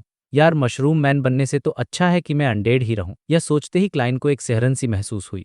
मतलब आप समझ रहे हो, मौत का डर एक तरफ और फ्रैंक ली के एक्सपेरिमेंट्स का डर एक तरफ, और फ्रैंक ली का पलड़ा भारी था। तो जब द हैंग मैन का सजेशन रिजेक्ट हो गया तो द हर्मिट कैटलिया ने अपने मिस्टिसिज्म के नॉलेज का पिटारा खोला। उसने थोड़ा सोच विचार किया और पूछा कि क्या तुम्हारे पास कोई सीक्वेंस 3 का सील आर्टिफैक्ट है? द वर्ल्ड ने पूछा, तुम ऐसा क्यों पूछ रही हो? कैटलिया ने सिंपल तरीके से समझाया कि एक सीक्वेंस 3 का सील आर्टिफैक्ट एक सर्टेन रेंज के अंदर प्रेयर्स को रेस्पॉन्ड कर सकता है। तुम उस चीज का फायदा उठा सकते हो। क्लाइन को तुरंत समझ आ गया कि मैडम हर्मिट क्या सोच रही हैं। उसने कहा, तुम डिसेंट यानी अवतरण की बात कर रही हो? कैटलिया ने कहा, बिल्कुल सही। किसी से कहकर एक डिसेंट रिचुअल सेटअप करवाओ और तुम अपनी कंसिल्ड स्टेट में रहकर भी उसे रेस्पॉन्ड कर पाओगे, और इस तरह तुम उस जगह से निकलकर रिचुअल वाली जगह पर आ सकते हो। कैटलिया ने फिर दसन की तरफ देखा और प्लान डिटेल में बताया, लेकिन फिर उसे एक बात का एहसास हुआ और उसने पूछा कि क्या सच में तुम्हारे पास कोई सीक्वेंस 3 का आर्टिफैक्ट है? असल में वो चाहती थी कि द वर्ल्ड मिस्टर फूल से यह आर्टिफैक्ट मांगे, लेकिन द वर्ल्ड का जवाब सुनकर सबके पैरों तले जमीन खिसक गई। द वर्ल्ड गेयरमैन स्पैरो ने बहुत ही कैजुअल तरीके से कहा, मैं खुद ऑलरेडी एक सीक्वेंस 3 बियॉन्डर हूँ। भाई साहब, सन्नाटा छा गया। टैरो क्लब के मेंबर्स के पास बोलने के लिए शब्द नहीं बचे थे। उन्हें अच्छे से याद था कि मिस्टर वर्ल्ड ने अभी जून के महीने में ही सीक्वेंस 4 का पोषण पिया था। वो जून में डेमी गॉड बना था, और अभी क्या चल रहा है? दिसंबर। सिर्फ 6 महीने में सीक्वेंस 4 से सीक्वेंस 3। यह कोई मजाक नहीं था, यह इम्पॉसिबल था। कैटलिया तो मन ही मन कैलकुलेशन करने लगी कि क्वीन ने एक बार कहा था कि स्नेक ऑफ फेट का खून यूज करने से सीक्वेंस 3 क्लेयरवाइंट बनना आसान हो जाता है, और टैरो क्लब से भी इसे बहुत सारी नॉलेज मिली है जिससे पोषण डाइजेस्ट हुआ होगा। लेकिन फिर भी इतनी जल्दी? कैटलिया को खुद अभी कम से कम 6 महीने और चाहिए थे, सिर्फ एक चांस लेने के लिए कि वो सीक्वेंस 3 पर पहुंच सके। उसने अपने आसपास देखा, बाकी मेंबर्स के चेहरों पर भी वही हक्का बक्का और जलन वाला एक्सप्रेशन था। उसने एक गहरी सांस ली और पूछा, तो क्या मेरा सजेशन यूजफुल है मिस्टर वर्ल्ड? गेयरमैन स्पैरो ने सिर हिलाया और कहा, उस स्टेट में रेस्पॉन्ड करने का एक बहुत बड़ा रिस्ट्रिक्शन है। मतलब, अगर उसने डिसेंट का रास्ता चुना तो उसे अपनी बाकी की जिंदगी, या यूं कहें कि मौत के बाद की जिंदगी, एक अनडेड की तरह ही गुजारनी पड़ेगी, जो कि जाहिर सी बात है क्लाइन को मंजूर नहीं था। क्लाइन ने मन में सोचा कि शायद मैं 2 तरीकों को कंबाइन कर सकता हूँ। हाँ, मैं मिस्टर फूल सी गॉड या फिर protector of magic and drama को प्रेयर करके Forsaken Land of the God से निकल सकता हूँ, लेकिन यह अभी अर्जेंट नहीं है। इसमें सच्चाई सामने आने का बहुत बड़ा रिस्क है। यह सब सोचते हुए क्लाइन ने द वर्ल्ड के जरिए द स्टार लियोनार्ड की तरफ देखा, लियोनार्ड तुरंत 1 सेकंड में समझ गया कि क्लाइन क्या चाहता है। उसने बस इतना कहा, मैं वापस जाकर थोड़ी रिसर्च करूंगा और देखूंगा कि क्या कोई और आइडिया मिल सकता है। अब यहाँ लियोनार्ड की असली मंशा यह थी कि वो घर जाकर अपने ओल्ड मैन यानी पेलेस ज़ोरोस से पूछेगा, क्योंकि पेलेज खुद एक एंजेल है और वो अमोन को बहुत अच्छे से जानता है। हो सकता है उसके पास कोई ऐसा जुगाड़ हो जो किसी और के दिमाग में ना आए।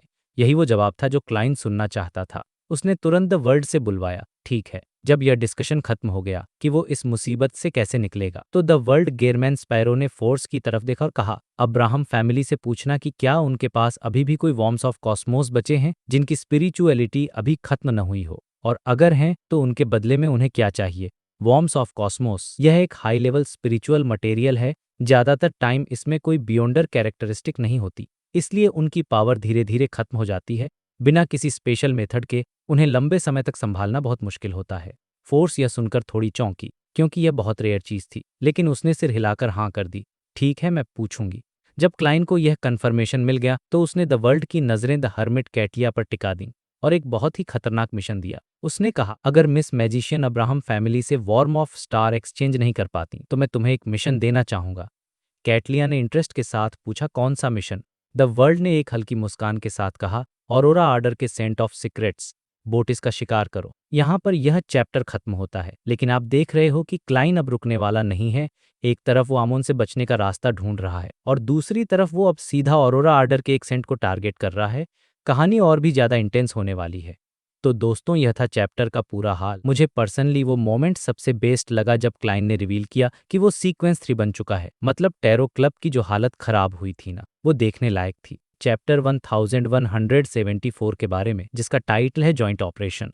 भाई, ये चैप्टर सही मायनों में एक गेम चेंजर है, क्योंकि यहाँ पूरा टैरो क्ले एक साथ आ रहा है एक बड़े मिशन के लिए। सीन शुरू होता है ग्रेप हॉक के ऊपर, जहां मिस्टर वर्ल्ड यानी हमारे क्लेन ने एक बहुत बड़ा बम फोड़ दिया है। उसने अनाउंस किया कि वो ऑरोरा ऑर्डर के सेंट ऑफ सीक्रेट्स बोटिस का शिकार करना चाहता है। अब आप सोचिए, जैसे ही ये नाम सामने आया, मिस मैजिशियन यानी फोर्ट का रिएक्शन देखने लायक था। पहले तो उसे लगा कि शायद उसने गलत सुन लिया है, क्योंकि जर्मन स्पैरो का बोटिस से क्या लेना देना। लेकिन फिर उसे याद आया वर्म ऑफ स्टार वाला सीन, जो अभी थोड़ी देर पहले डिस्कस हुआ था। ये कनेक्शन समझते ही फोर्ट के अंदर एक अजीब सी एक्साइटमेंट और डर दोनों आ गए। एक्साइटमेंट इसलिए क्योंकि बोटिस वही इंसान है जिसने उसके टीचर की फैमिली को तबाह किया था। फोर्ट कब से बदला लेना चाहती थी, लेकिन वो जानती थी कि वो बहुत कमजोर है और उसके पास इतने रिसोर्सेज नहीं हैं। इसलिए उसने अपनी बदले की आग दिल में दबा रखा था। पर आज अचानक उसे एक उम्मीद की किरण दिखाई दी। उसे लगा कि भले ही मिस्टर वर्ल्ड खुद एक्शन नहीं लेंगे, लेकिन मैम हर्मिट तो वहां मौजूद हैं। मैम हर्मिट एक सीक्वेंस 4 की डेमीगॉड हैं और उनके पीछे क्वीन मिस्टिक का सपोर्ट भी है। फोर्ट के दिमाग में घोड़े दौड़ने लगे कि यार, मैं भी अपनी तरफ से पूरी मदद कर सकती हूँ। वो उम्मीद भरी नजरों से मैम हर्मिट की तरफ देखने लगी कि उनका क्या जवाब होगा। उधर कैटिया यानी मैम हर्मिट थोड़ी सीरियस हो गई थी। उन्होंने काफी सोच विचार के बाद कहा कि देखो, बोटिस अप्रेंटिस पाथवे का सेंट उसे पकड़ना बहुत मुश्किल है। ऊपर से उसके पीछे रोज रिडेम्पशन का सपोर्ट है और ट्रू क्रिएटर की प्रोटेक्शन भी है। कैटलिया ने साफ साफ कह दिया कि मेरे करंट लेवल के साथ अकेले ये मिशन करना इम्पॉसिबल है। यहाँ क्लेन ने तुरंत अपना मास्टर स्ट्रोक खेला। उसने अपनी भारी और डरावनी आवाज में कहा कि तुम क्वीन मिस्टिक की मदद ले सकती हो और मैं तुम्हारे लिए और भी पार्टनर अरेंज कर दूंगा। सबसे बड़ी बात जो क्लेन ने कही वो ये थी कि रिवॉर्ड के तौर पर तुम्हें स्पॉइल्स ऑफ वॉर सबसे पहले चुनने का मौका मिलेगा, और साथ ही वो मिस्टिसिज्म नॉलेज भी दी जाएगी जिससे तुम इसी साल अपना पोषण डाइजेस्ट कर पाओगी। भाई, ये सुनते ही कैटलिया का दिल जोर से धड़कने लगा। अभी दिसंबर चल रहा है और अगर इसी साल पोषण डाइजेस्ट होया तो ये उसके लिए बहुत बड़ी बात होगी। फिर भी वो एक एक्सपीरियंस बियॉन्डर है, तो उसने कहा कि मैं कोशिश करूंगी, पर सक्सेस की गारंटी नहीं दे सकती। कैटलिया के दिमाग में कैलकुलेशन चल रही थी। सेंट ऑफ सीक्रेट्स को हंट करना डेंजरस तो है, लेकिन हिडन सेज से नॉलेज लेने जितन हिडन सेज जब नॉलेज देता है तो उसमें मैथ्स, मशीनरी और लिटरेचर का कचरा भी भर देता है जो डाइजेशन में काम नहीं आता। क्लेन ने उसकी हिचकिचाहट को समझा और डील को और मीठा बना दिया। उसने कहा, कोई बात नहीं, अगर तुम मिशन में फेल भी हो गई तब भी मैं तुम्हें वो नॉलेज दे दूंगा, तुम सीरियसली कोशिश करना। अब आप सोचिए, इतना बड़ा ऑफर। क्लेन यहाँ सिर्फ एक मिशन नहीं करा रहा, वो अपनी टीम को यानी टैरो क्लब को पावर अप कर रहा है। ये सब सुनकर फोर्ट से अब रहा नहीं गया। उसने डरते डरते पूछ लिया कि मिस्टर वर्ल्ड, मैम हर्मिट, क्या मैं इस मिशन में ज्वाइन कर सकती हूँ? मैं शायद थोड़ी बहुत मदद कर पाऊँ। क्लेन तो मन ही मन हंस रहा था, क्योंकि वो तो वैसे भी फोर्ट को घसीटने ही वाला था। द वर्ल्ड ने सिर हिलाया और कहा, तुम्हारे लिए एक स्पॉट पहले से रिजर्व है। फोर्ट को कोई हैरानी नहीं हुई, बस क्यूरियोसिटी थी कि आखिर उसे करना क्या है। उसने पूछा मुझे क्या करना होगा और यहाँ जर्मन स्पैरो ने अपनी ठंडी आवाज में सिर्फ एक शब्द कहा, बैट, यानी चारा। ये सुनकर फोर्ड का मुंह खुला का खुला रह गया। हालांकि उसे कहीं न कहीं अंदाजा था कि उसके साथ ऐसा ही कुछ होने वाला है। बट ऑनेस्टली ये सीन काफी फनी है क्योंकि फोर्ड हमेशा फंस जाती है, लेकिन क्लेन ने तुरंत उसे तसल्ली दी। उसने कम है भी स्पॉइल्स ऑफ वॉर चुनने का हक मिलेगा मैम हर्मिट के ठीक बाद। और इस दौरान मैं तुम्हें ट्रैवलिंग जैसी बियॉन्डर पावर्स रिकॉर्ड करने में मदद करूंगा। फोर्ट ने तो रिवॉर्ड के बारे में सोचा भी नहीं था। उसके लिए तो अपने टीचर का बदला लेना ही सबसे बड़ा रिवॉर्ड था। उसने बिना किसी झिझक के हाँ कर दी। अब क्लेन की नज़र घूमी मिस जस्टिस यानी ऑड्री की तरफ। उसने पूछा, तुम्हारे ड्रीम वॉकर पोशन का डाइजेशन कैसा चल रहा है? ऑड्री ने बताया कि ग्रोसेल ट्रेवल्स वाली ट्रिप और उसकी एक्टिंग की वजह से स्पीड काफ़ी अच्छी है। उसने कैलकुलेट करके कहा कि 2 से 3 महीने में पूरा डाइजेस्ट हो जाना चाहिए। क्लेन ने मन में सोचा कि यार ये तो थोड़ा स्लो है। उसने द वर्ल्ड के जरिए कहा कि एक्टिंग के और मौके बनाओ। अगर तुम मैम हर्मिट के अटैक करने से पहले पोशन डाइजेस्ट कर लेती हो तो मैं तुम्हें हविन रैम्बिस की बियॉन्ड कैरेक्टरिस्टिक एडवांस में दे सकता हूँ ताकि तुम भी इस ऑपरेशन में हिस्सा ले सको। भाई ये सबकी हवा टाइट हो गई। हविन रैम्बिस एक सीक्वेंस 4 का डेमीगॉड था और उसकी कैरेक्टरिस्टिक मिलना मतलब सीधे डेमीगॉड बनने का टिकट। क्लेन ऐसा इसलिए कर रहा है क्योंकि उसे पता है कि वो लंबे समय तक forsaken land of the gods में फंसा रहेगा। बाहर की दुनिया में इंटरफेयर करने के लिए उसे टैरो क्लब के मेंबर्स को से जल्द स्ट्रांग बनाना होगा। वैसे भी सेंट ऑफ सीक्रेट्स को मारना बच्चों का खेल नहीं है, जैसा कैटलिया ने कहा था। ऑड्री तो वैसे ही सोच रही थी कि वो मिस्टर वर्ल्ड के लिए और किस कंट्रीब्यूट। उसने तुरंत हाँ कर दी। उसके लिए ऑरोरा ऑर्डर वाले वैसे भी पागल और डिस्ट्रक्टिव लोग हैं, उन्हें मारने के लिए किसी बहाने की जरूरत नहीं है। साथ ही ऑड्री को हमेशा लगता था कि उसके पास बैटल एक्सपीरियंस की कमी है, तो ये उसके लिए परफेक्ट मौका था। अब यहाँ पर हमारे मिस्टर हैंगमैन यानी एल्जर का रिएक्शन बहुत इंटरेस्टिंग है। वो चुपचाप सबकी बातें सुन रहा था और उसके दिमाग में अलग ही खिचड़ी पक रही थी। उसने नोट किया कि जर्मन स्पैरो कितना दिलदार हो रहा है। मिस्टिसिस नॉलेज, सीक्वेंस 4 की कैरेक्टरिस्टिक, ये सब सिर्फ वर्म ऑफ स्टार के लिए नहीं हो सकता। एल्जर को समझ आ गया कि ये मिस्टर फूल की मर्जी है।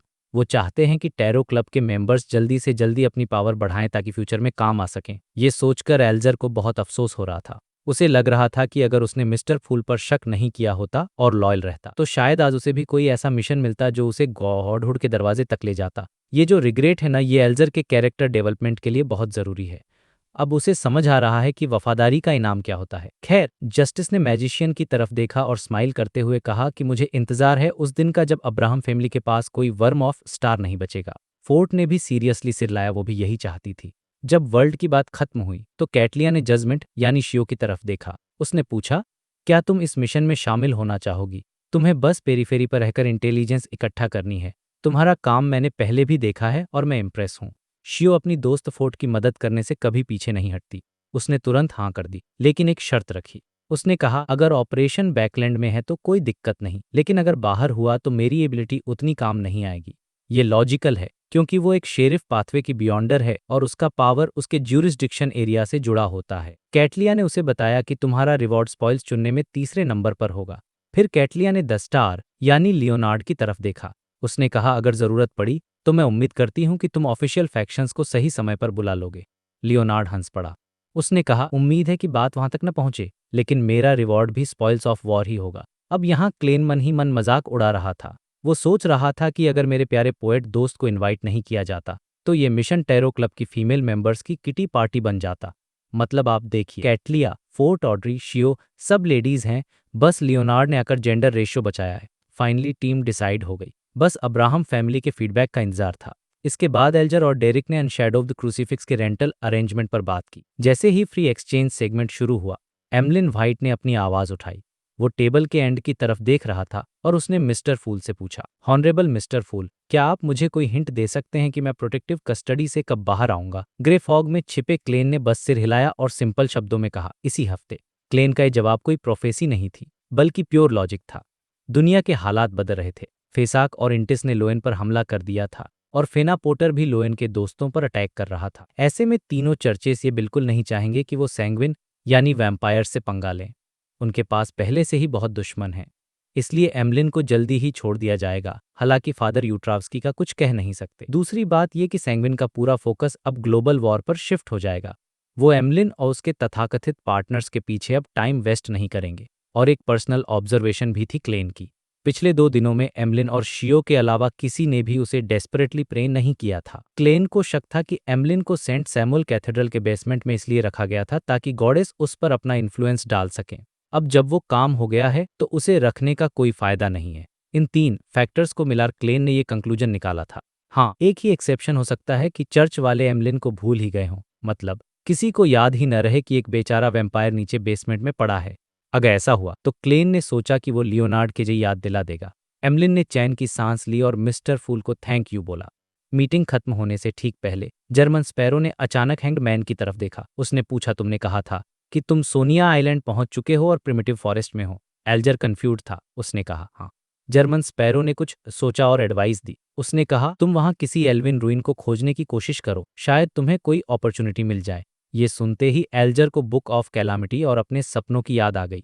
उसने समझदारी से सिर हिलाया और कहा, ठीक है भाई, क्लेन यहाँ भी एल्जर को गाइड कर रहा है ताकि वो भी स्ट्रांग बन सके। इसके बाद टैरो गैदरिंग खत्म हुई। ऑड्री और बाकी सब खड़े हुए, रिस्पेक्ट दी और ग्रे फॉग से वापस अपनी दुनिया में लौट आए। अब आते हैं रियल वर्ल्ड में। अपनी बॉडी में वापस आते ही लियोनार्ड ने आवाज धीमी की और अपने अंदर बैठे ओल्ड मैन पेलेस जोरोआस्ट से बात की। उसने क्लेन की पूरी सिचुएशन बताई और पूछा, ओल्ड मैन, क्या आपके पास कोई अच्छा सजेशन है? पेलेस ने बिना किसी झिझक के कहा, मेरा सजेशन, मुझे लगता है तुम्हें द फूल से मदद मांगनी चाहिए। ये सुनकर लियोनार्ड ने हल्का सा खांसा। वो मन में सोच रहा था कि यार, आप इस मौके का फायदा उठाकर आमोन के लिए मुश्किलें खड़ी क्यों नहीं करते। लेकिन पेलेस समझदार है, वो जानता है कि कब कौन सा पत्ता खेलना है। तो दोस्तों, ये था चैप्टर 1174। इस चैप्टर ने सेट कर दिया है कि अब एक बहुत बड़ा एक्शन सीक्वेंस आने वाला है। एक तरफ वॉर चल रही है, दूसरी तरफ टैरो क्लब अपना खुद का सीक्रेट मिशन प्लान कर रहा है। बोटिस की उल्टी गिनती शुरू हो चुकी है। लेकिन क्या ये सब इतना आसान होगा, ये तो हमें आगे के चैप्टर से ही पता चलेगा।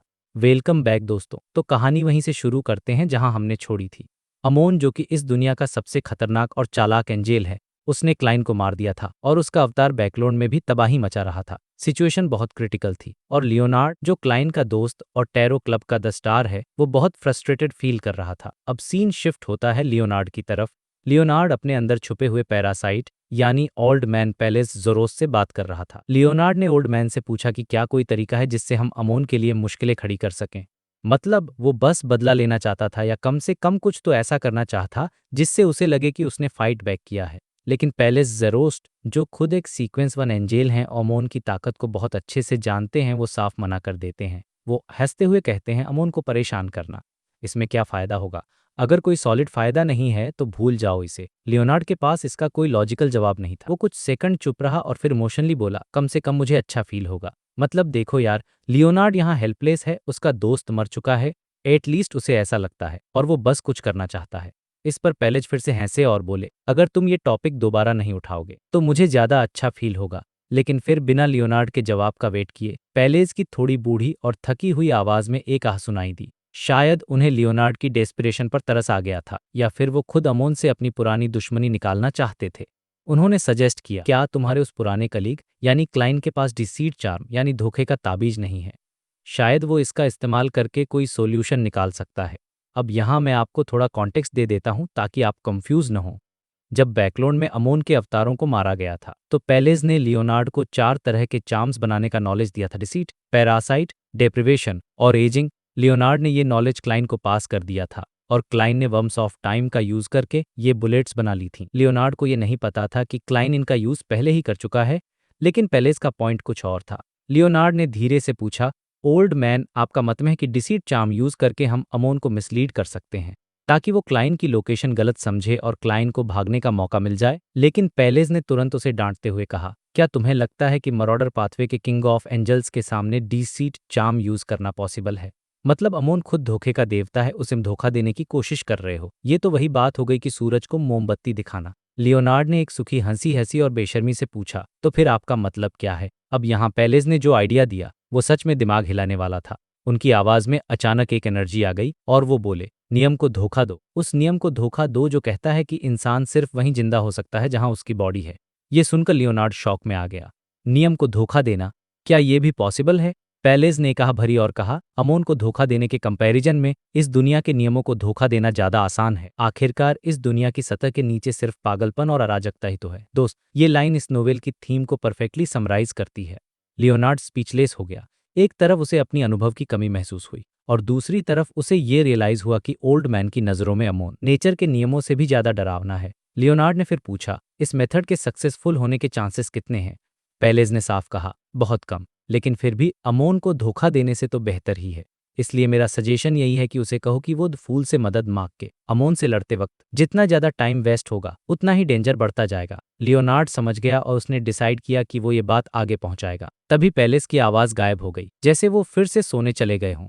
उसी वक्त उन पिंस्टर स्ट्रीट में जहां मिस मैजिशियन रहती हैं, कॉफी टेबल पर रखा न्यूज़पेपर अचानक हवा में उड़ा और सोफे पर फैल गया। ये इशारा था कि मैसेज डिलीवर हो गया है। अब सीन शिफ्ट होता है ग्रे फोक के ऊपर एंशियंट पैलेस में, जहां हमारा मेन कैरेक्टर क्लाइन पैलेस ज़ोरोस्ट के सजेशन को एनालाइज कर रहा था, डिसीट चार्म का यूज करके उस नियम को धोखा देना कि मैं सिर्फ अपनी ओरिजिनल बॉडी के पास ही रिसरेक्शन कर सकता हूँ। क्लाइन ने जैसे ही ये सोचा, उसे याद आया कि अमोन ने भी ऐसा ही कुछ किया था। अमोन ने नेचर के लॉज को धोखा देकर एक मोमबत्ती को बिना फेंक हफ्ते तक जलने दिया था। क्लाइन की आंखों में चमक आ गई। उसने सोचा, ये आइडिया सिर्फ मरॉडर पाथवे का कोई एंजेल ही सोच सकता है, ये इम्पॉसिबल नहीं है। जैसे पेलेज ने कहा था, अमोन से डील करने से आसान है फिजिक्स के लॉ से डील करना। क्लाइन ने अपनी सिचुएशन एनालाइज की। हालांकि उसने डिसीट बुलेट पहले ही यूज कर ली थी, लेकिन वो उसे हिस्टोरिकल वॉयड से समन कर सकता था। आखिरकार एक स्कॉलर ऑफ योर है। नेचर के लॉज सच में कितने बेचारे हैं। न सिर्फ उन्हें धोखा दिया जाएगा, बल्कि जिस आइटम से धोखा दिया जाएगा वो भी नकली होगा। मतलब सोचो, एक नकली बुलेट से असली नियम तोड़ा जाएगा। लेकिन एक प्रॉब्लम थी, वो बुलेट शायद मिस्टिसिज्म लॉज को धोखा देने के लिए काफी नहीं होगी। उसे कुछ और पावर चाहिए थी। तभी क्लाइन की नज़र सेफिरा कैसल पर पड़ी और उसे एक आइडिया आया। सेफिरा कैसल का इस्तेमाल करो। क्लाइन को पता था कि सेफिरा कैसल की अथॉरिटी 3 पाथवेज पर है, सियर, अप्रेंटिस और मरॉडर। मतलब सेफिरा कैसल के पास मरॉडर पाथवे की पावर भी है। अगर वो डिसिट बुलेट को एक मीडियम की तरह यूज करे और सेफिरा कैसल की पावर को चैनल करे, तो वो एक एंजेल लेवल का धोखा क्रिएट कर सकता है। प्लान सिंपल लेकिन रिस्की था। क्लाइन ने सोचा, मैं अपनी बॉडी की लोकेशन के नियम को मिसडायरेक्ट कर दूं, लेकिन इसके लिए मुझे एक फेस पर इस पॉइंट बनाना होगा। मैं अपनी जगह बदलने के लिए लिटिलसन यानी डेरिक को अपने खून की एक ट्यूब दूंगा और फिर डिसीट बुलेट और सेफिराह कैसल का यूज करके दुनिया को ये कन्विंस कर दूंगा कि लिटिलसन के पास जो खून है वही मेरी असली बॉडी है और मैं वहां से रिसरेक्ट हो जाऊंगा, अमोन की पहुंच से बहुत दूर। ये प्लान सुनते ही मुझे लगा कि भाई, क्लाइन का दिमाग सच में नेक्स्ट लेवल है। जब प्लान बन गया तो क्लाइन ने सोचा कि एक बार अपनी मौत वाली जगह का हाल देख लिया जाए। उसने अपने और अपनी बॉडी के बीच के कनेक्शन का यूज करके ट्रू विजन से उस जगह को देखा, और जो उसने देखा वो सच में रोंगटे खर का ग्रे और येलो फोग थोड़ा कम हो गया था, और चेरनोबिल के पास वाली वो गहरी खाई वैसी ही थी। लेकिन वहां जहां क्लाइन मरा था वहां अमोन बैठा था। उसने अपनी नोकदार टोपी और मोनोकल पहन रखा था। वो एक पत्थर पर बैठा था और बहुत पेशेंस के साथ एक ह्यूमन स्किन ग्लव से खेल रहा था। ये वही ग्लव था जो क्लाइन ने यूज किया था। अमोन कभी उसकी उंगली मोड़ता, कभी सीधा करता, जैसे उस पास पूरी दुनिया का टाइम हो। और डरावनी बात यह थी कि सिर्फ एक अमोन नहीं था। थोड़ी दूर पर 3 अमोन ब्लैक रोब्स में एक पत्थर के चारों ओर बैठे ताश खेल रहे थे, और वो भी बीच बीच में अपनी मोनोकल ठीक कर रहे थे। पूरे मैदान में हर जगह अमोन ही अमोन थे। कोई टहल रहा था, कोई कुछ लिख रहा था, एक दूसरे से डिस्कस कर रहा था। Forsaken land of the God's के उस अंधेरे और खतरनाक माहौल में ये सीन बहुत ही अजीब और डरावना था। हर चेहरा सेम था, काला बाल, काली आंखें, चौड़ा माथा और वो ही मोनोकल। ये सीन किसी हॉरर मूवी से कम नहीं था। और फिर जैसे ही क्लाइन ने और ध्यान सीखने की कोशिश की, पत्थर पर बैठे अमोन ने अचानक अपना सर ऊपर उठाया। उसने अपनी क्रिस्टल मोनोकल को ठीक किया और सीधे उस तरफ देखा जहां से क्लाइन देख रहा था। सिर्फ वो ही नहीं, मैदान में मौजूद सारे के सारे अमोन ने एक साथ ऊपर देखा, सीधे हिस्टोरिकल फोक के हाईएस्ट पॉइंट की तरफ। भाई साहब, ये मोमेंट कितना क्रीपी था। क्लाइन ने तुरंत अपना विजन हटा लिया और कनेक्शन काट दिया। मतलब अमोन को पता चल गया था कि कोई उसे देख रहा है। अब सीन शिफ्ट होता है सिटी ऑफ सिल्वर की तरफ। डेरिक बर्ग यानी हमारा लिटिल सन स्पायर के टॉप पर पहुंचा और चीफ कॉलिन इलियार्ड से मिला। डेरिक ने सीधे कहा, योर एक्सीलेंसी, मुझे ब्लेसिंग्स मिल गया है। कॉलिन इलियार्ड, जिनके चेहरे पर पुराने घाव के निशान थे और बाल सफेद थे, उन्होंने राहत की सांस ली। वो धीरे से बोले, ये अच्छी बात है। कॉलिन इलियार्ड एक बेहतरीन डीमन हंटर हैं। वो कभी भी बिना वजह रिस्क नहीं लेते। जब मिस्टर फूल का रिस्पांस नहीं आ रहा था तो उन्होंने जल्दबाजी नहीं की। वो सब्र से इंतजार कर रहे थे।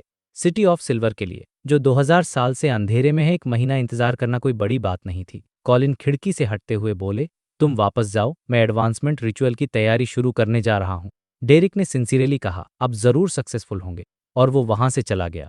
इसके बाद कॉलिन ने रिचुअल सेटअप किया। उन्होंने 6 ताकतवर लाशों को जो उन्होंने शिकार की थीं सही पोजीशन में रखा और पोषण तैयार करने लगे। सब कुछ रेडी होने के बाद उन्होंने अपनी आंखें बंद की और जोटन भाषा में प्रेयर शुरू की। द फूल जो इस एरा से बिलोंग नहीं करते, ग्रिपहोग के ऊपर। क्लाइन ने ये प्रेयर सुनी। उसने तुरंत एक पेपर फिगरीन समन किया और उसमें सेफिरा कैसल की पावर डाल दी। उसने उसे प्रेयर सर्कल में फेंका और चुपके से सिटी ऑफ सिल्वर के चीफ को मार्क कर लिया। क्लाइन का मकसद सिर्फ ब्लेसिंग देना नहीं था, वो चेक करना चाहता था कि कहीं अमोन का कोई पैरासाइट चीफ या लिटिल सन के आसपास तो नहीं है। क्लाइन ने पूरे स्पायर और सिटी ऑफ सिल्वर को स्कैन किया। उसे अमोन का कोई साइन नहीं मिला। ये एक बहुत बड़ा रिलीफ था। क्लाइन ने सोचा, मुझे ये मौका नहीं गंवाना चाहिए। उसने तुरंत वर्ल्ड गेरमन स्पैरो का रूप लिया और ऐसा दिखाया जैसे वो प्रेयर कर रहा हो। उसी पल कॉलिन इलियार्ड को एक रोशनी दिखाई दी। उस पवित्र रोशनी में एक होली एंजल जिसके 12 जोड़ी पंख थे, वो नीचे उतरा। साफ सफेद पंख नीचे गिर रहे थे और डीमन हंटर कॉलिन को पंखों ने अपने गले लगा लिया। ये मिस्टर फूल की ब्लेसिंग थी। दोस्तों, ये मोमेंट सिटी ऑफ सिल्वर के लिए बहुत इमोशनल था। इतने सालों के अंधेरे के बाद उन्हें एक उम्मीद की किरण, एक असली भगवान का साथ मिल रहा था। अब आगे क्या होगा? क्या क्लाइन का वो क्रेजी प्लान, दुनिया के नियमों को धोखा देने वाला प्लान काम करेगा, या फिर अमोन, जो खुद धोखे का मास्टर है, वो क्लाइन की चाल समझ जाएगा? और कॉलिन इलियार्ड का एडवांसमेंट कैसा रहेगा? ये सब जानने के लिए बने रहिए हमारे साथ। तब तक के लिए कीप थिंकिंग, क्योंकि जैसा कि चैप्टर का नाम है, आइडियाज आर वेरी इंपॉर्टेंट। तो भाई, आज का चैप्टर जो है ना, वो लिटरली रोंगटे खड़े करने वाला है। आज हम फाइनली देखने वाले हैं दो ऐसे लेजेंडरी मोमेंट्स जिनका हम न जाने कब से वेट कर रहे थे। एक तरफ सिटी ऑफ सिल्वर का चीफ कॉलिन इलियार्ड अपनी जान दांव पर लगाकर सीक्वेंस 3 की तरफ बढ़ रहा है, और दूसरी तरफ हमारा फेवरेट क्लाइन जो मौत को भी धोखा देने का प्लान बना चुका है। कहानी शुरू होती है ठीक उसी मोमेंट से जहां हमने लास्ट टाइम छोड़ा था। एंजल के एम्ब्रेस के सामने कॉलिन इलियार्ड के चेहरे पर रत्ती भर भी डर नहीं था। मतलब, आप सोचो, सामने मौत खड़ी है, लेकिन बंदे का एटीट्यूड देखो, बिल्कुल शांत, जैसे पता था कि यही होने वाला है। उसने बिना टाइम वेस्ट किए रिचुअल शुरू किया। उसने एक स्टेप आगे लिया, सिल्वर नाइट का पोशन ठाया और सीधा गटक हो गया। यहाँ पर सीन थोड़ा डरावना हो जाता है। जैसे ही पोशन उसके अंदर गया, बिना किसी आवाज के उसकी बॉडी फूलने लगी। नॉर्मल इंसानी शरीर नहीं, बल्कि वो एक ग्रेइश ब्लू कलर के जाइंट में बदल गया। उसकी पूरी बॉडी पर ब्लूइश ब्लैक नसें उभई मॉन्स्टर हुई। उसकी को हाइट कई मीटर बढ़ गई और उसके माथे काली काली दरारें पड़ गईं, जो देखने में ही भयानक लग रही थीं। इस जाइंट के शरीर का एक एक इंच मिस्ट्री और टेरर से भरा हुआ था। सिर्फ उसका सर अभी भी थोड़ा बहुत इंसानों जैसा दिख रहा था, लेकिन बाकी पूरी बॉडी एक मिथिकल क्रिएचर बन चुकी थी। और भाई, ये कोई ऐसा वैसा क्रिएचर नहीं था। इसकी प्रेजेंस ही इतनी खतरनाक थी कि आसपास के लोगों का दिमाग हिल जाए। अगले ही पल कॉलिन के सर के अंदर जो स्कल था, वो पिघलने लगा और अंदर की तरफ धंस गया। उसके माथे पर जो काली दरार थी, वो एक कोर बन गई और उसका पूरा सर ऐसे हिलने लगा जैसे वहां कोई नेबुलस वॉर्टेक्स बन रहा हो। अब सोचो, ये दर्द कितना एक्सट्रीम होगा। कॉलिन इलियार्ड, जो सिटी ऑफ सिल्वर का चीफ है, जिसने अपनी लाइफ में न जाने कितने मॉन्स्टर्स को मारा है, वो भी इस दर्द को बर्दाश्त नहीं कर पाया। उसके मुंह से ऐसी चीखें निकल रही थीं जो किसी भी नॉर्मल इंसान का दिमाग फाड़ सकती थीं। शुक्र मनाओ कि कॉलिन ने पहले ही दिमाग लगाकर स्पायर के बाकी लोगों को वहां से हटा दिया था। वहां सिर्फ डेमीगॉड लेवल का वियत चिरमोंट खड़ा था, ताकि अगर कुछ गड़बड़ हो तो वो संभाल ले। वरना भाई, अगर वहां लोअर लेवल के बियॉन्डर्स होते तो पक्का वो अपनी सुध-बुध खो बैठते और आउट ऑफ कंट्रोल हो जाते। अब यहाँ पर रिचुअल का असली खेल शुरू होता है। रिचुअल की इनविजिबल पावर से वहां रखे हुए 6 पावरफुल क्रिएचर्स के रिमेन्स हवा में तैरने लगे। ये वो क्रिएचर्स थे जिन्हें कॉलिन ने खुद मारा था। वो हवा में तैरते हुए उस म्यूटेटेड कॉलिन के चारों तरफ घूमने लगे और एक मिस्टीरियस कनेक्शन के थ्रू कॉलिन की पुरानी यादें जागी। ये यादें थीं उसके डीमन हंटर वाले दिनों की।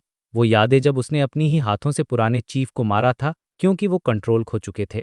वो यादें जब उसने अपनी पूरी लाइफ में एक के बाद एक खतरनाक मॉन्स्टर्स को हराया था। ये सब यादें हवा में पेंटिंग्स की तरह दिखाई दे रही थीं। कभी वो यादें कॉलिन के अंदर समा जातीं तो कभी बाहर निकल आतीं।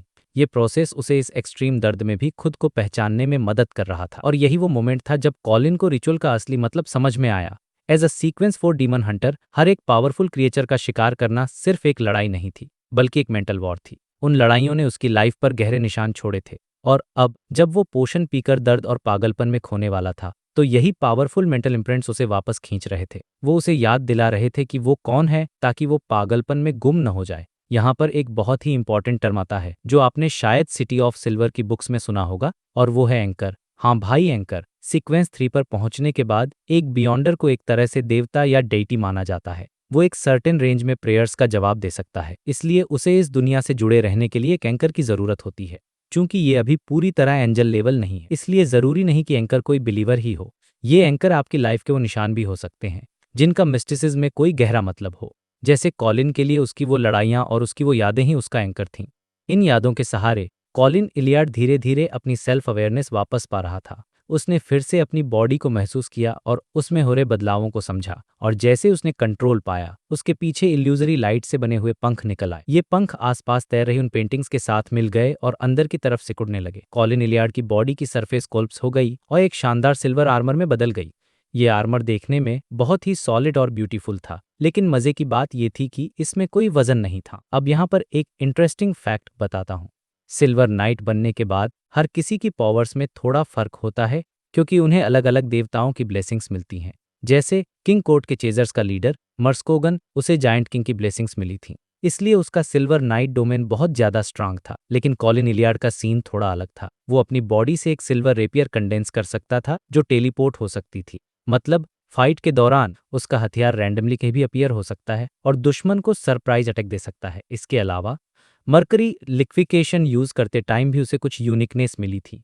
जैसे ही वो सिल्वर आर्मर पूरी तरह फॉर्म हुआ, कॉलिन इलियार्ड का एडवांसमेंट कंप्लीट हो गया। बस उसके माथे पर वो वर्टिकल आंख नहीं थी, वरना वो पूरी तरह एक मिथिकल क्रिएचर बन चुका था। अपनी पावर टेस्ट करने के लिए उसने अपना राइट हाथ उठाया और साइड में वेव किया। सिटी ऑफ सिल्वर के बाहर एक छोटी सी पहाड़ी थी। अचानक वहां हवा में से एक सिल्वर बीम निकली, उसने उस पहाड़ी को 2 हिस्सों में काट दिया। सोचो भाई, एक हाथ हिलाया और पहाड़ के 2 टुकड़े। ये है एक सिल्वर नाइट की असली ताकत। अब सीन शिफ्ट होता है दूसरी तरफ, क्योंकि जब कॉलिन का ये हाई वोल्टेज ड्रामा चल रहा था, तब हमारा हीरो क्लाइन चुप बैठने वालों में से नहीं था। उसने मौके का फायदा उठाया। जब सिटी ऑफ सिल्वर का पूरा ध्यान चीफ की तरफ था, क्लाइन ने ग्रे फॉग के ऊपर वाले एंशियंट पैलेस में अपना हाथ बढ़ाया। उसने हिस्टोरिकल वॉइड से एक बुलेट और डेथ नेल रिवॉल्वर को समन किया। इसके बाद उसने एडवांस में डिविनेशन किया और कंफर्म किया कि लिटिल सन यानी डेरिक बर्ग के आसपास अमोन का कोई पैरासाइट तो नहीं है।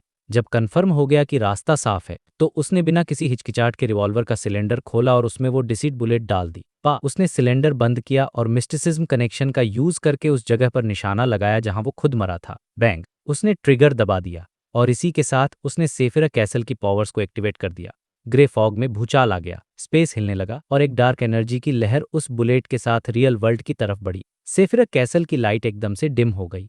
क्लाइन ने अपने डर को दबाया और डेथ नेल के हिस्टोरियल प्रोजेक्शन का यूज करके ऐसा फील कराया जैसे कोई अचानक नीचे उतर रहा हो। उसने दसन को रिप्रेजेंट करने वाले क्रिम्सन स्टार की तरफ छलांग लगा दी, सीधे उस छोटी सी खून की शीशी की तरफ जो उसने डेरिक को दी थी। अब जरा चेरनोबिल के बंजर मैदानों का हाल देखो। वहां अमोन के जितने भी अवतार थे, जो नुकीली टोपियां पहने हुए थे, सबने एक साथ सर उठाया। उन्होंने आसमान में चमकती हुई बिजली को देखा और फिर उस गहरे सन्नाटे को जिसे बिजली भी रोशन नहीं कर पा रही थी। अमोन ने अपना मोनोकल ठीक किया, एक पल के लिए चुप रहा और फिर हंसा। उसने सोचा, ये बंदा ऐसा तो नहीं लगता जो ऐसा कोई सोल्यूशन निकाल सके। क्या ये पालेज है? क्या वो इस टैरो क्लब नाम के ऑर्गेनाइजेशन में शामिल हो गया है? अमोन को लगा कि शायद पालेज ने क्लाइन की मदद की है, क्योंकि ये चाल बहुत ही स्मार्ट थी। अब वापस आते हैं सिटी ऑफ सिल्वर में, डेरिक बर्ग के घर। अचानक डेरिक के सामने अंधेरा छा गया, जैसे कमरे की सारी कैंडल्स बुझ गई हों। सिटी ऑफ सिल्वर के लोगों के लिए अंधेरा मतलब मौत, इसलिए डेरिक ने तुरंत अपनी आंखों में सूरज की रोशनी जला ली। तभी उस गहरे अंधेरे में से लाइट के छोटे छोटे टुकड़े बाहर निकलने लगे, जैसे कोई ट्रांसपेरेंट कीड़े रेंग रहे हों। वो मेटल ट्यूब जो डेरिक के पास थी, वो अपने आप टूट गई। उसमें से ताज़ा लाल खून हवा में तैरने लगा, लेकिन ये खून फैला नहीं, बल्कि उन लाइट के टुकड़ों के साथ मिल गया। सिर्फ 2-3 सेकंड में वो लाइट और खून मिलकर एक बड़े बॉल ऑफ लाइट में बदल गए। फिर वो बॉल स्ट्रेच हुई और उसने एक इंसान का रूप ले लिया। एक गहरा और ठंडा एक्सप्रेशन, सिल्क की half top hat, black coat और हाथ में एक आयरन ब्लैक रिवॉल्वर, और कोई नहीं, ये था हमारा गेयरमैन स्पैरो। क्लाइन ने मिस्टिसिज्म के नियमों को धोखा देकर अपने पुराने खून की मदद से अपना रिसरेक्शन कंप्लीट कर लिया था। भाई, क्या एंट्री थी! डेरिक को किसी इंट्रोडक्शन की जरूरत नहीं थी, उसने तुरंत पहचान लिया। वो एक पल के लिए सन्न रह गया और फिर उसके चेहरे पर एक बड़ी सी स्माइल आ गई। Mister world. क्लाइन ने हल्का सा सर उठाया और लिटिल सन को देखा, जो अब पहले से थोड़ा लंबा लग रहा था। उसने आदत के मुताबिक अपनी टॉप हैट पर हाथ रखा और उसे दबाया। उसने धीरे से नोड किया और कहा, मैं कुछ टाइम के लिए फॉरसेकन लैंड ऑफ गॉड्स में ही रहूंगा, लेकिन मुझे अभी निकलना होगा। मैं अमोन को सिटी ऑफ सिल्वर में ल्योर नहीं कर सकता। अगर फ्यूचर में चांस मिला तो मैं तुम्हारे साथ कोऑपरेट करूंगा। डेरिक समझ गया कि मामला सीरियस है। उसने भी नोड किया और कहा, ठीक है।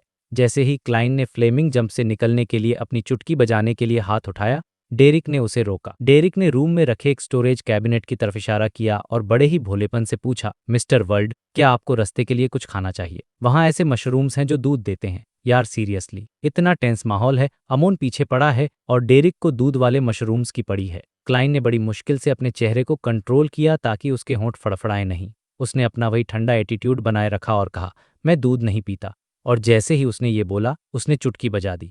उसकी पॉकेट से एक स्कारलेट फ्लेम निकली और पानी की तरह उसके चारों तरफ लिपट गई। अगले ही पल वो आग टूटते तारों की तरह बिखर गई और क्लाइन वहां से गायब हो गया। सिटी ऑफ सिल्वर के बाहर उस अजीब से जंगल में लगातार लपटें चमक रही थीं, जो नॉर्थ की तरफ जा रही थीं। जब क्लाइन सिटी ऑफ सिल्वर से काफी दूर निकल गया, तब जाकर उसने अपनी रफ्तार कम की। उसने हिस्टोरिकल वॉयड से एक लालटेन समन की। उसे पहले से पता था कि ये रिवाइवल का प्रोसेस स्मूथ ही होगा, क्योंकि एक बार सही सॉल्यूशन मिल गया तो अमोन उसे रोक नहीं सकता था। सिटी ऑफ सिल्वर में अमोन के पास सिर्फ सीक्वेंस 4 या 3 लेवल के अवतार थे, जिन्हें क्लाइन आसानी से देख सकता था और खत्म कर सकता था। और अगर अमोन कोई सीक्वेंस 2 का अवतार बनाता, तो भी क्लाइन, जिसके पास अब सेफिरा कैसल का इनिशियल कंट्रोल था, वो एंजल लेवल की पावर यूज करके उसे भी हरा सकता था, क्योंकि वो ग्रे फॉग के ऊपर से अटैक करता जहां वो अनचेबल था। अगर अमोन अपनी असली बॉडी लेकर आता, तो क्लाइन अपनी पुरानी जगह पर रिवाइव हो जाता। क्लाइन का प्लान फुल प्रूफ था। उसने अपने खून को कई हिस्सों में बांटकर अलग अलग लोगों को भेज दिया था। मिस्टर हैंगमैन, मैडम हर्मिट और द स्टार लियोनार्ड। इतने सारे रिवाइवल स्पॉट्स थे कि अमोन हर जगह पैरा नहीं दे सकता था। ये एक अबव बोर्ड प्लान था, जो पूरी तरह उसकी अपनी एबिलिटीज और सेफिरा कैसल की पावर पर बेस था। क्लाइन को अपनी जीत का पूरा भरोसा था। बस एक ही डर था कि कहीं अमोन को डिसीट करता पहले न चल जाए। लेकिन खुशकिस्मती से उसके डिविनेशन ने बता दिया था कि खतरा ज्यादा नहीं है। फ्यूह, मैं सच में अमोन से बच गया। जैसे ही वो उस डिम येलो लाइट में आगे बढ़ा, क्लाइन ने राहत की सांस ली। उसे अपनी बॉडी को फिर से महसूस करके सुकून मिल रहा था। लेकिन भाई, कहानी अभी खत्म नहीं हुई है। क्लाइन को बहुत अच्छे से पता था कि अब अमोन की असली बॉडी और उसके सारे अवतार पागलों की तरह उसका पीछा करेंगे। ये तो बस एक छोटी सी जीत थी। असली खेल तो अब शुरू होगा। तो यार, आज के चैप्टर में हम देखा कि कैसे कॉलिलियड एक सिल्वर नाइट बना और कैसे क्लाइन ने मौत को चकमा दिया। लेकिन अब सवाल यह है कि क्या क्लाइन फॉरसेकन लैंड से बाहर निकल पाएगा और अमोन अब क्या चाल चलेगा। कहानी की शुरुआत होती है एक बहुत ही डरावने और सुनसान मंजर के साथ। इमेजिन करो एक ऐसी जगह जो पूरी तरह से वीरान है, गहरी खाइयां हैं और वहां बिजली कड़क रही है। इस डरावनी जगह पर अमोन खड़ा है, लेकिन एक अमोन नहीं, बल्कि बहुत सारे अमोन अलग अलग जगहों पर खड़े हैं। ये नज़ारा ही अपने आप में कितना खौफनाक है ना। वो सब अपने मुंह खोलते हैं और एक साथ एक ही लय में जोटन भाषा में कुछ मंत्र बोलना शुरू करते हैं। जरा ध्यान से सुनना वो क्या बोल रहे हैं, क्योंकि ये बहुत इंपॉर्टेंट है। वो कहते हैं, स्पिरिट वर्ड और सेफिराह कैसल के ब्लेस्ड। वो मिस्ट्री जो पुराने जमाने से चली आ रही है, वो जो हिस्ट्री का गवाह है। और फिर वो लाइन आती है जिससे क्लाइन की धड़कनें बढ़ सकती हैं। बैकलैंड के मैजिक और ड्रामा परफॉर्मर्स के protector, the great Gehrman Sparrow. भाई साहब, इनकी आवाज़ें गूंज रही हैं, लेयर दर लेयर। ऐसा लग रहा है जैसे ये आवाज़ें सीधे वॉइड में जा रही हैं। इन्फिनिटी तक 10 सेकंड बीतते हैं, सन्नाटा छा जाता है, और फिर वो सारे के सारे अमोन एक साथ अपना क्रिस्टल मोनोकल एडजस्ट करते हैं और धीरे से हंसते हैं। उसने इसे बहुत जल्दी बदल दिया। अब यहाँ हो क्या रहा है, मैं आपको समझाता हूँ। अमोन बहुत चालाक है। वो चेक कर रहा था कि क्या जर्मन स्पैरो, यानी हमारा क्लाइन, अभी भी इस पुराने ऑनरिफिक नेम पर रेस्पॉन्ड करता है या नहीं। अगर क्लाइन का सिस्टम ऑटोमेटिकली जवाब देता, तो अमोन को तुरंत उसकी लोकेशन पता चल जाती और वो एरर क्रिएट करके सीधे उसके बगल में प्रकट हो जाता। सोचो कितना बड़ा ब्लंडर हो जाता। लेकिन खैर, सीन कट होता है और हम चलते हैं अंधेरे की तरफ, जहां कभी कभी बिजली चमक रही है। वहां हमारा हीरो क्लाइन हैट और कोट पहने हुए, हाथ में लालटेन लिए नॉर्थ की तरफ जा रहा है। क्लाइन के दिमाग में तुरंत घंटी बजती है। ये अमोन जर्मन स्पैरो का नाम यूज कर रहा है। इसका मतलब साफ है भाई, अमोन के बहुत सारे अवतार मेरे आसपास ही हैं। क्लाइन सोचता है, लेकिन सिटी ऑफ सिल्वर में तो उसके पैरासाइट्स नहीं हैं। तो क्या वो पेट्रोलिंग टीम्स में छुपे हैं या फिर आसपास के जानवरों में। चलते चलते क्लाइन अचानक रुकता है और पीछे मुड़कर सुनता है। डर का माहौल पूरा बना हुआ है, लेकिन यहाँ क्लाइन को अपनी होशियारी पर प्राउड फील होता है। उसने मन ही मन सोचा, शुक्र है मैं इतना कॉशियस था। उसने ग्रे फॉग के ऊपर जाकर अपना ऑरिफिक नेम पहले ही बदल दिया था। अब वो बैकलैंड के मैजिक और ड्रामा परफॉर्मर्स का प्रोटेक्टर नहीं था, बल्कि अब उसने इसे बदलकर कर दिया था बैकलैंड के सभी गरीब बच्चों का प्रोटेक्टर। ये नाम उसने अपनी उस चैरिटी फाउंडेशन से लिया था जो उसने ड्वेन डेंट्स बनकर शुरू की थी। क्लाइन सोचता है, अमो एक क्रिप्टोलॉजिस्ट है, वो ड्वेन डेंट्स की इन्फॉर्मेशन से मेरे इस नए नाम को भी डिकोड कर सकता है। नहीं, मुझे ऑटोमेटिक रिस्पॉन्स की भी जरूरत नहीं है। लालटेन की हल्की पीली रोशनी को देखते हुए क्लाइन ने एक कड़ा फैसला लिया। उसने अपने वर्म्स ऑफ स्पिरिट को आर्डर दिया कि वो सिर्फ प्रार्थनाएं सुनेंगे, लेकिन अपनी मर्जी से कोई जवाब नहीं देंगे, जब तक कि क्लाइन खुद परमिशन, इसका मतलब समझ रहे हो। इसका अगर कोई प्रेयर करता भी है, तो वो सिर्फ एक मिस्ड कॉल की तरह होगी। क्लाइन उसे उठाएगा नहीं। हाँ, इससे उसे सरदर्द तो होगा क्योंकि बहुत सारी प्रेयर्स दिमाग में बजेंगी, लेकिन जान बचाने के लिए इतना तो करना ही पड़ेगा। वैसे भी जर्मन स्पैरो को कौन ही प्रेयर करता है सिवाय अमोन के, जो उसे परेशान करने के लिए स्पैम कॉल्स कर रहा है। इस प्रॉब्लम को सोल्व करने के बाद क्लाइन अमोन की डरावनी ताकतों के बारे में सोचने लगा। और यहाँ उसे एक डाउट होता है कि अब आगे क्या करना चाहिए। उसका ओरिजिनल प्लान ये था कि सिटी ऑफ सिल्वर से दूर चला जाए और नॉर्थ में नॉइस रूइंस जाकर छानबीन करे। उसे मिरेकल वोकर पोशन के लिए मेन इंग्रेडिएंट्स चाहिए थे, लेकिन अब जब उसे पता चला कि अमोन यहाँ है तो एक बहुत बड़ी प्रॉब्लम सामने आ गई। क्लाइन को पता है कि हाई लेवल के बियॉन्डर्स एक दूसरे को चुंबक की तरह खींचते हैं। इसे लॉ ऑफ बियॉन्डर कैरेक्टरिस्टिक कन्वर्जेंस कहते हैं। अब लॉजिक लगाओ, अमोन इस जगह पर 1000 साल से घूम रहा है, तो क्या वो नॉइस रूइंस की तरफ अट्रैक्ट नेक्का हुआ होगा? अगर सिटी ऑफ सिल्वर का चीफ वहां जाने से डरता है, इसका मतलब नॉइस सिटी में जो ताकत है वो एंजेल लेवल की है। अमोन ऐसी चीज को इग्नोर तो नहीं करेगा। हो सकता है अमोन सीधे उस चीज को खा न पाए, लेकिन वो वहां जाल तो बिछा ही सकता है। क्लाइन सोचता है अगर उसने पहले जाल नहीं भी बिछाया होगा तो अब वो पक्का वहां दौड़कर जा रहा होगा। हाँ, एक चांस ये भी है कि अमोन को अभी तक वो जगह न मिली हो, लेकिन रिस्क बहुत ज्यादा है। हो सकता है नाइस रूइंस का वो एंजेल अमोन से बचने के लिए अपने लोगों को लेकर भाग रहा हो। इन सब ख्यालों ने क्लाइन को डरा दिया। उसने डिसाइड किया कि वो नॉर्थ वेस्ट जाकर मौत के मुंह में नहीं कूदेगा। पहले वो देखेगा कि क्या मिरेकल वोकर का इंग्रेडिएंट हासिल करने का कोई और तरीका है या नहीं। ये सोचते हुए वो एक टूटे हुए टॉवर की तरफ बढ़ा। अंधेरे में लालटेन की रोशनी के बाहर बहुत सारे मॉन्स्टर्स लाइन लाकर चुपचाप उसके पीछे चल रहे थे। ये सब अब उसके मैरिनेट्स बन चुके थे, यानी उसकी कठपुतलियां। पर सच कहूं तो सियर पाथवे के सेंस इन मॉन्स्टर्स से ज्यादा डरावने होते हैं। चलते चलते एक मॉन्स्टर जो मछली जैसा दिख रहा था, उसने अचानक जोटन भाषा में बोलना शुरू किया। The sun that is eternal, you are an inextinguishable light. जैसे ही ये 3 लाइनें बोली, वो मॉन्स्टर धड़ाम से जमीन पर गिरा और मर गया। खत्म, खेल खलास। असल में देवताओं के नाम बहुत लंबे होते हैं, लेकिन प्रेयर के लिए कोई भी 3 लाइनें काफी होती हैं। क्लाइन ने अभी इटर्नल ब्लेजिंग सन की पहली 3 लाइनें यूज की थीं। इसी तरह उसने Lord of storms, God of knowledge और एवरनाइट गॉडेस को भी प्रेयर करके देखा।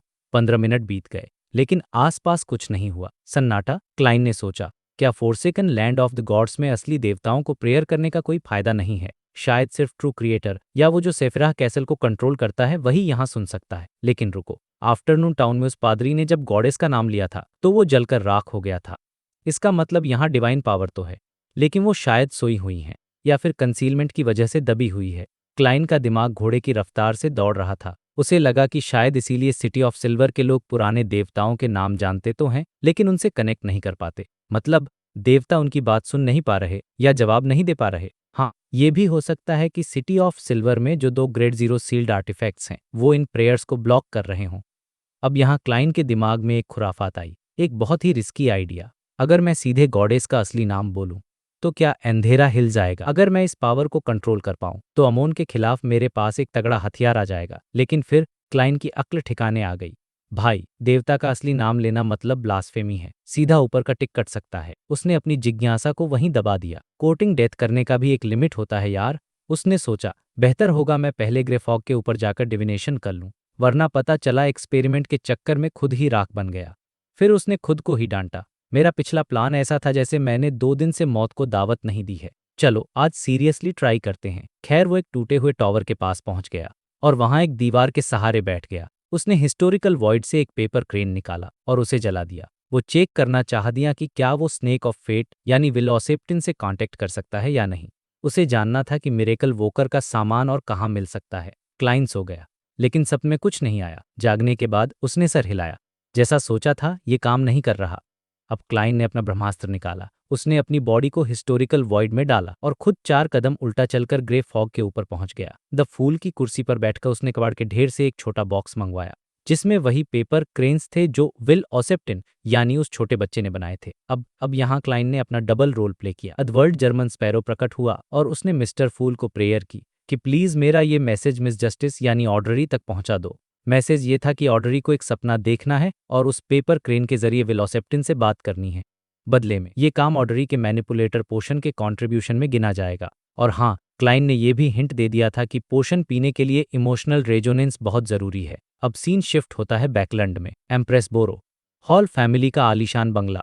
ऑर्डरी अपने बेडरूम में वापस आती है। वो एक रिचुअल सेटअप करती है ताकि उसे वो पेपर क्रेन मिल सके। फिर वो एक पेंसिल उठाती है और उस क्रेन पर लिखती है, ड्वेन डेंट आपसे मिलना चाहते हैं। तैयारी पूरी करने के बाद, जैसा मिस्टर वर्ड ने कहा था, उसने क्रेन को तकिए के नीचे रखा और सो गई। तुरंत ही वो एक सपने की दुनिया में पहुंच गई, एक काली सुनसान जगह। लेकिन ऑर्डरी एक ड्रीम वोकर है भाई, उसे पता है ये सपना है थी, इसलिए वो पूरे होश में वो सामने दिख रहे टॉवर की तरफ बढ़ी। क्यूरोसिटी के साथ। जैसे ही वो वहां पहुंची उसे कुछ महसूस हुआ। उसने ऊपर देखा, टॉवर के टॉप पर वहां एक विशाल बहुत बड़ा चांदी का सांप लिपटा हुआ था। उस सांप के शरीर पर कोई स्केल नहीं थे, बल्कि अजीबोगरीब सिंबल्स और टर्न्स बने हुए थे जो एक दूसरे से जुड़े हुए पहियों जैसे लग रहे थे। वो विशाल सांप अपनी लाल और ठंडी आंखों से ऑड्री को घूर रहा था। उसकी आवाज भारी और गूंजने वाली थी। ड्वेन डेंट्स क्या चाहता है? ऑड्री ने सोचा। तो यह है फेट पाथवे का वो एंजल जिसने मैम हर्मिट को अपना खून दिया था। उसने खुद को शांत रखा और ईमानदारी से बोली, वो जानना चाहते हैं कि उन्हें मिरेकल वोकर पोशन का मेन इंग्रेडिएंट कहाँ मिल सकता है। ये सुनते ही वो विशाल चांदी का सांप कुछ सेकंड के लिए चुप हो गया। ऐसा लगा जैसे वो कुछ कैलकुलेट कर रहा है। फिर उसने जो जवाब दिया वो बहुत ही चौंकाने वाला था। उसने कहा, अलग अलग पाथवे में सीक्वेंस 2 की संख्या अलग अलग होती है। अटेंडेंट ऑफ मिस्ट्रीज की सीटें फुल हो चुकी हैं, इसलिए अब कुल मिलाकर सिर्फ 6 मिरेकल वोकर्स ही हो सकते हैं। ये सुनते ही ऑड्री का दिमाग हिल गया। मिरेकल वोकर, ये तो सीक्वेंस 2 पोशन का नाम है। मतलब मिस्टर वल्लभ एंजेल बनने वाले हैं, या फिर वो अपने किसी साथी के लिए ये सब कर रहे हैं? नहीं, अगर साथी के लिए होता तो वो उनसे खुद पूछने को कहते। ऑड्री पहले तो हैरान हुई, लेकिन फिर उसके अंदर एक्साइटमेंट जाग उठी। ये रहस्यमय सांप और क्या बताने वाला है? यहाँ पर कहानी एक बहुत ही इंटरेस्टिंग मोड़ लेती है दोस्तों। सोचो, सिर्फ 6 लोग पूरी दुनिया में मिरेकल वोकर बन सकते हैं, और अगर सीटें भर गईं तो रास्ता बंद। यही तो है बियॉन्डर्स की दुनिया का कड़वा सच। पावर लिमिटेड है और कंपटीशन जानलेवा। क्लाइन के लिए अब ये रेस सिर्फ इंग्रेडिएंट्स ढूंढने की है, बल्कि सीट हथियाने की भी है। क्या क्लाइन अमोन से बचते हुए इन बची हुई सीटों में से एक अपने नाम कर पाएगा, या फिर नॉयस रूइंस का वो जाल उसका इंतजार कर रहा है? तब तक के लिए अगर आपको ये एक्सप्लेनेशन पसंद आया तो लाइक ठोकना मत भूलना, और कमेंट में बताओ कि आपको क्या लगता है, क्या क्लाइन एंजल बन पाएगा। तो दोस्तों, welcome back to Lord of the Mysteries. आज का चैप्टर है 1178, यानी 1178। इस चैप्टर का टाइटल है आई है ब्लेस्ड, यानी मेरा एक भक्त है। अब आप सोच रहे होंगे कि ये टाइटल किसके लिए है? क्या ये क्लाइन के लिए है या फिर किसी और के लिए? तो चलिए कहानी शुरू करते हैं और देखते हैं क्या बवाल होने वाला है। सीन की शुरुआत होती है ऑड्री हॉल यानी हमारी मिस जस्टिस से। वो इस वक्त उस जायंट सिल्वर स्नेक के सामने खड़ी हैं, जो और कोई नहीं बल्कि विल ऑसेप्टिन है। सांप अपनी ब्लड रेड आंखों से ऑड्री को देख रहा है और अपना मुंह खोलता है। याद है, पिछले चैप्टर में ऑड्री ने विल से पूछा था कि मिरेकल इन्वोकर की बियॉन्डर कैरेक्टरिस्टिक्स कहाँ मिलेंगी, तो अब विल उसका जवाब दे रहा है। और भाई, ये इन्फॉर्मेशन बहुत ही ज्यादा क्रूशियल है, तो ध्यान से सुनना। विल अपनी भारी और रहस्यमयी आवाज में बताता है, देखो, सीक्रेट ऑर्डर का जो लीडर है ज़राखुल, उसने जो सीक्वेंस 1 का पोर्शन पिया है वो एक अटेंडेंट ऑफ मिस्ट्रीज का है। इसका मतलब ये है कि उसके पास एक्स्ट्रा इन्वोकर की कैरेक्टरिस्टिक मौजूद है। अब यहाँ मैं आपको थोड़ा एक्सप्लेन कर देता हूँ। बियॉन्डर दुनिया का रूल है कि अगर आप हायर सीक्वेंस पर जाते हो तो लोअर सीक्वेंस की कैरेक्टरिस्टिक्स आपके अंदर ही रहती हैं। तो ज़राखुल के पास वो चीज़ है जो क्लाइन को चाहिए, लेकिन ज़राखुल से पंगा लेना मतलब मौत को दावत देना, विल आगे बताता है। इसी तरह एंटीगोनस फैमिली के जो एंसेस्टर थे उनके साथ भी यही केस था। बेशक अगर कोई एंजल चाहे तो वो अपने अंदर से एक्स्ट्रा कैरेक्टरिस्टिक को अलग करके किसी और को दे सकता है, लेकिन ऐसा वो तभी करेंगे जब उन्हें सामने वाले में कोई इंटरेस्ट हो या वो उनका कोई खास कैंडिडेट हो। अब सोचो, क्या ज़राखुल या एंटीगोनस क्लाइन को अपनी चीज आसानी से देंगे? बिल्कुल नहीं। फिर विल तीसरे ऑप्शन के बारे में बात करता है। तीसरी मिरेकल इन्वोकर कैरेक्टरिस्टिक एक बहुत ही अजीब चीज के साथ कंबाइन हो गई है। ये अब सील्ड आर्टिफैक्ट 0-05 बन चुकी है, जिसे मैजिक विशिंग लैम्प भी कहा जाता है। ये नाम याद रखना दोस्तों, मैजिक विशिंग लैम्प। विल बताता है कि एक बार एक ट्रू डियटी ने, यानी एक असली भगवान ने, इस लैम्प को डिस्ट्रॉय करने की कोशिश की थी ताकि वो कैरेक्टरिस्टिक्स को अलग कर सके, लेकिन वो भगवान भी फेल हो गया। मतलब सोचो, वो आर्टिफैक्ट कितना खतरनाक और पावरफुलवान भी उसका कुछ नहीं बिगाड़ पाए। फिर विल चौथे और पांचवें ऑप्शन पर आता है। चौथी और पांचवी कैरेक्टरिस्टिक्स ग्रेड 0 सील्ड आर्टिफैक्ट्स के रूप में मौजूद हैं। एक है church of the eternal blazing sun के पास और दूसरा है church of the lord of storms के पास। इसमें से एक का नाम है 0-13, जिसे द लास्ट बैंक्वेट कहा जाता है, और दूसरे का नाम है 0-32, जिसे theatre with curtains that never draw कहा जाता है। ये नाम सुनकर ही रोंगटे खड़े हो जाते हैं। थिएटर जिसके पर्दे कभी नहीं गिरते। भाई, क्या डरावना वाइब है। और फाइनली विल छठा ऑप्शन बताता है। छठी मिरेकल इन्वोकर कैरेक्टरिस्टिक शायद फोर्सेकन लैंड ऑफ द गॉड्स में हो सकती है। थर्ड एपॉक के टाइम पे वहां एक डार्क डेमोनिक उफ रहता था जो कभी कभी दिखाई देता था, लेकिन कैटाक्लिज्म के बाद वो पूरी तरह गायब हो गया। ऑड्री ये सब बहुत ध्यान से सुन रही थी। उसने अपने दिमाग में कैलकुलेशन किया और एक बहुत ही स्मार्ट सवाल पूछा। ऑड्री बोली, मिस्टर स्नेक, आपने कहा कि अटेंडेंट ऑफ मिस्ट्रीज की जगहें भर चुकी हैं, लेकिन आपने सिर्फ 6 मिरेकल इन्वोकर कैरेक्टरिस्टिक्स का हिसाब दिया। हिसाब के मुताबिक एक और एक्स्ट्रा कैरेक्टरिस्टिक होनी चाहिए, है ना? वाह भाई, मान गए मिस जस्टिस को। इतनी भारी इन्फॉर्मेशन के बीच भी उसने ये पॉइंट पकड़ लिया। ये वो इन्फॉर्मेशन थी जो द वर्ल्ड गेरमैन स्पैरो ने भी उसे नहीं बताई थी। ये ऑड्री का खुद का दिमाग था। जायंट सिल्वर स्नेक की आंखें थोड़ी हिलती हैं, जैसे वो इम्प्रेस हुआ हो। वो बिल्कुल सही। असल में 3 अटेंडेंट ऑफ मिस्ट्रीज होने चाहिए थे, लेकिन सेकेंड एपॉक में जब एंशियंट गॉड फ्लेग्रिया जिंदा थे, तब वो एक्स्ट्रा सेट गायब हो गया था। किसी को नहीं पता वो कहाँ है। शायद वो किसी ऐसी जगह छुपा है जो कोई ढूंढ नहीं सकता। ऑड्री समझ जाती है और कहती है, ठीक है, मैं ये इन्फॉर्मेशन मिस्टर ड्वेन डेंट्स तक पहुंचा दूंगी। ओ याद आया, उन्होंने ये भी पूछा था कि क्या आपको उनकी कोई मदद चाहिए। अब दोस्तों, यहाँ सीन में एक बहुत ही क्यूट और फनी ट्विस्ट आता है। वो विशालकाय डरावना सांप थोड़ा ऊपर उठता है और कहता है, नहीं, कोई बड़ी बात नहीं है, बस एक छोटी सी चीज है। मेरा एक ब्लेस्ड है जो खाने पीने का बहुत शौकी। उसकी इच्छा है कि वो अलग अलग नोबल फैमिलीज की आइसक्रीम टेस्ट करे ताकि पता लगा सके कि सबसे बेस्ट आइसक्रीम कौन सी है। ये सुनकर ऑड्री का रिएक्शन देखने लायक था। वो मन ही मन सोचती है, मिस्टर स्नेक का ब्लेस्ड, या शायद मैम स्नेक का। वो अपने ब्लेस्ड के लिए कितने अच्छे हैं। लेकिन फिर उसे रियलाइज होता है, एक मिनट, ये रिक्वेस्ट तो बहुत ही सिंपल है, और जिस टोन में वो बोल रहे हैं ऐसा लग रहा है कि वो खुद आइसक्रीम खाने के लिए तड़प रहे हैं। ये ब्लेस्ड कोई और नहीं बल्कि वो खुद हैं। ऑड्री मन ही मन हंसती है, लेकिन चेहरे पर सीरियसनेस बनाए रखती है। वो सोचती है, चलो ये तो बहुत आसान काम है, मैं इसे मिस्टर वर्ल्ड की तरफ से एक्सेप्ट कर लेती हूँ। इससे मेरे कंट्रीब्यूशन पॉइंट्स भी बढ़ जाएंगे। ऑड्री पूछती है, कोई बात नहीं, लेकिन मैं उस ब्लेस्ड तक आइसक्रीम कैसे पहुंचाऊं? सांप धीरे से अपनी कुंडली मारता है और कहता है, उसे सेक्रीफाइस कर देना। वो ऑलरेडी एक सीक्वेंस 3 का सेंट है, तो वो उसी शहर में सेक्रीफाइस एक्सेप्ट कर सकता है। उसका ऑनरिफिक नेम नोट कर लो, the embodiment of luck, the clairvoyant monster, the calamity that spreads misfortune, the witness of all fates in Backlund, the keeper of chaos and madness. Audrey के कान खड़े हो जाते हैं। वो सोचती है, ये नाम तो एक नॉर्मल सीक्वेंस 3 से बहुत अलग है। लास्ट में कोई असली नाम नहीं है, keeper of chaos and madness. ये काफी इंटरेस्टिंग है। अब सीन शिफ्ट होता है और हम चलते क्लाइन के पास, जो ग्रेफॉग के ऊपर बैठा ये सब देख रहा था। जब उसने विल की ये ब्लेस्ड वाली बात सुनी तो उसे हंसी आ गई। क्लाइन मन ही मन सोचता है, वाह भाई, मेरा ही पैंतरा मुझ पे आजमा रहे हो, मेरा एक ब्लेस्ड है। ये तो वही डायलॉग है जो मैं हर जगह मारता हूँ कि मैं मिस्टर फूल का ब्लेस्ड हूँ। क्या विल ने ये मुझसे सीखा है? फिर क्लाइन को याद आता है, अरे नहीं, मेरा तो सच में एक ब्लेस्ड है, डैनेट्स। बाद में मैं उस डैनेट से अपने लिए कुछ अच्छा खाना सेक्रीफाइस करवाऊंगा। रोज रोज हिस्टोरिकल वॉइड से प्रोजेक्टेड खाकर बोर हो गया हूँ। हाँ, अगर मौका मिला तो मैं लिटिल सन को भी इनवाइट करूंगा। उसे फ्रैंक के मशरूम से दूर रखना जरूरी है। फिर क्लाइन सीरियस हो जाता है। वो टेबल पर उंगलियां थपथपाते हुए अपनी सिचुएशन एनालाइज करता है। देखो, जरा खुल से कैरेक्टरिस्टिक लेना तो इम्पॉसिबल है। वो तो बस मुझे अपना मैरिनेट बनाना चाहता है। एंटीगोनस के पास चांस है, लेकिन उसके लिए मुझे गॉडेस से भीख मांगनी पड़ेगी, और गॉडेस शायद दे भी न पाएं, क्योंकि वो खुद उस क्रेजी हाफ फूल को कंट्रोल करने में बिजी हैं। अगर उन्होंने उसे मारा तो वो कहीं और रिवाइव हो जाएगा, जैसे मैं अमोन से बचकर भागा था।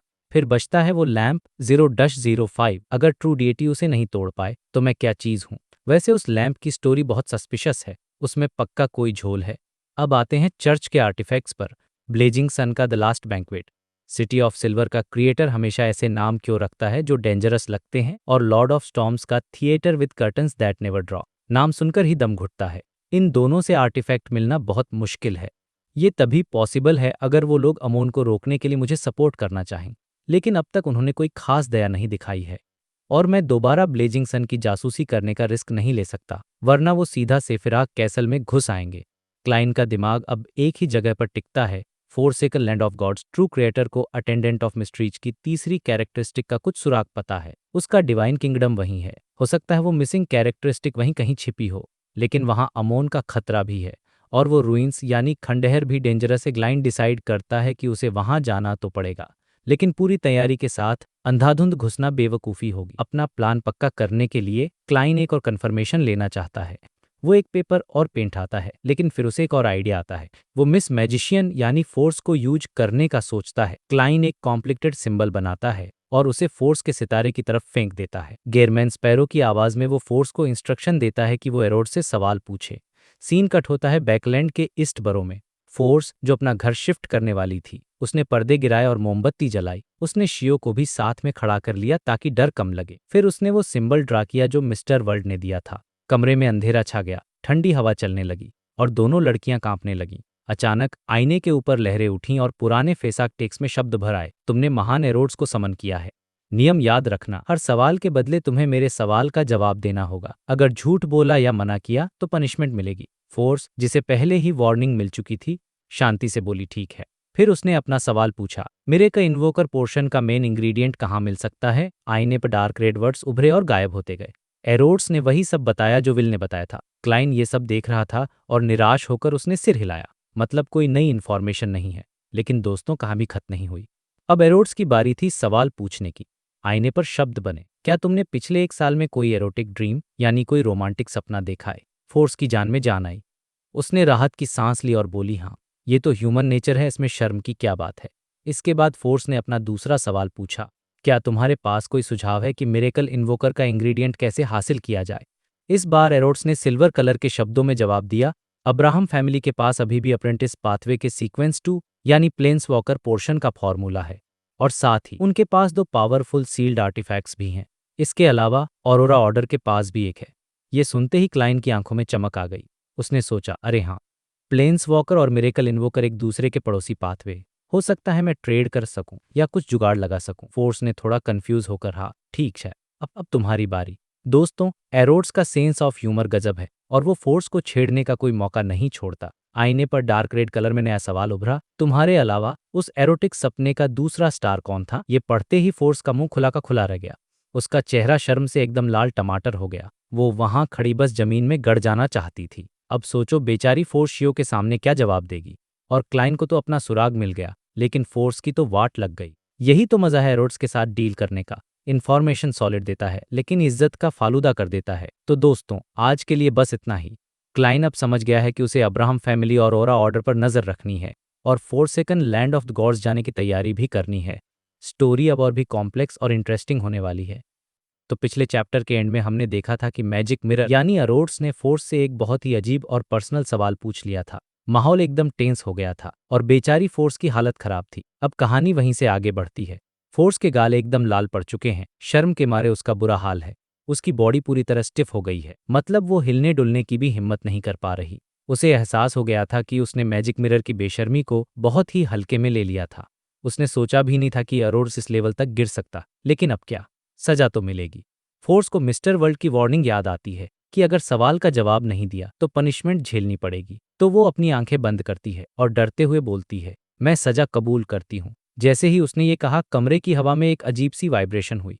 छत से एक सिल्वर कलर की बिजली यानी लाइटनिंग का बोल्ट सीधा फोर्स की तरफ गिरा। सीन एकदम डरावना था, लेकिन जैसे ही वो बिजली फोर्स को छूने वाली थी, वो अचानक गायब हो गई, बिल्कुल किसी हल्लुसिनेशन की तरह, जैसे वहां कुछ था ही नहीं। और तभी मिरर के ऊपर जो डार्क रेड कलर के शब्द थे, वो सिल्वर रंग में बदल गए। वहां नया मैसेज लिखा हुआ है, आज का क्वेश्चन और आंसर गेम यहीं खत्म होता है, गुड बाय। और भाई, इससे पहले कि फोर्स अपनी आंखें खोल पाती या शियो कुछ रिएक्ट कर पाती, मिरर की वो अजीब सी लाइट शांत हो गई। कमरे में जो अंधेरा और डरावना माहौल बना था, वो सब गायब हो गया और मोमबत्ती की नॉर्मल रोशनी वापस आ गई। अब यहाँ एक इंटरेस्टिंग बात नोट करने वाली है। सोचो, एरोड्स जैसा पावरफुल आर्टिफैक्ट जो पनिशमेंट देने के लिए जाना जाता है, वो अचानक भाग क्यों गया? सिंपल सी बात है, उसे पता चल गया था कि उसका बॉस यानी फूल सब देख रहा है। और भाई, बॉस के सामने तो किसी की नहीं चलती। फोर्स ने धीरे से अपनी एक आंख खोली। उसे लगा था कि शायद उसे करंट लगेगा या दर्द होगा, लेकिन कुछ नहीं हुआ। वो हैरान होकर मिरर को देखती है, फिर अपनी दोस्त शियो की तरफ देखती है।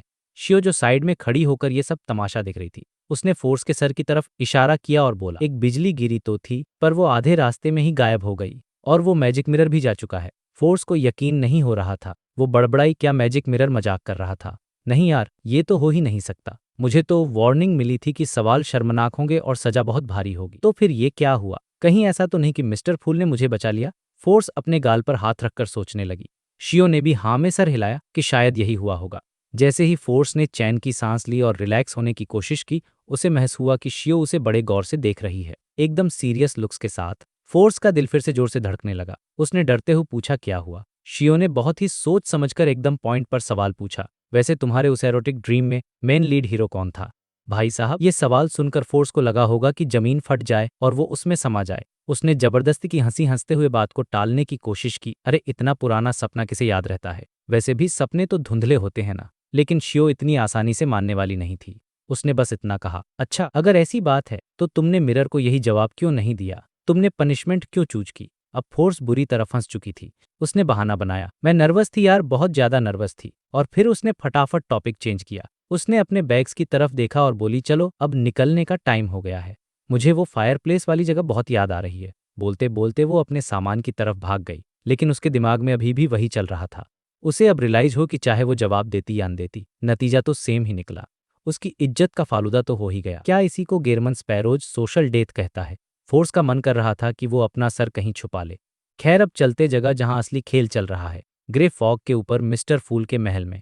क्लाइन ने सी गॉड सेप्टर को वापस कबाड़ के ढेर में फेंक दिया और ओड्स की हरकत पर उसे हंसी आ गई। क्लाइन मन ही मन सोच रहा था, बावजूद इसके कि अरोड्स को पता था कि मैंने ही उसे बुलवाया है, उसने ऐसी हरकत करने की हिम्मत की। और जैसे ही मैंने पनिशमेंट रोकी वो डर के मारे भाग गया। बड़ा ड्रामेबाज है ये मिरर भी। लेकिन दोस्तों, यहाँ एक बहुत इंपॉर्टेंट टर्निंग पॉइंट आता है।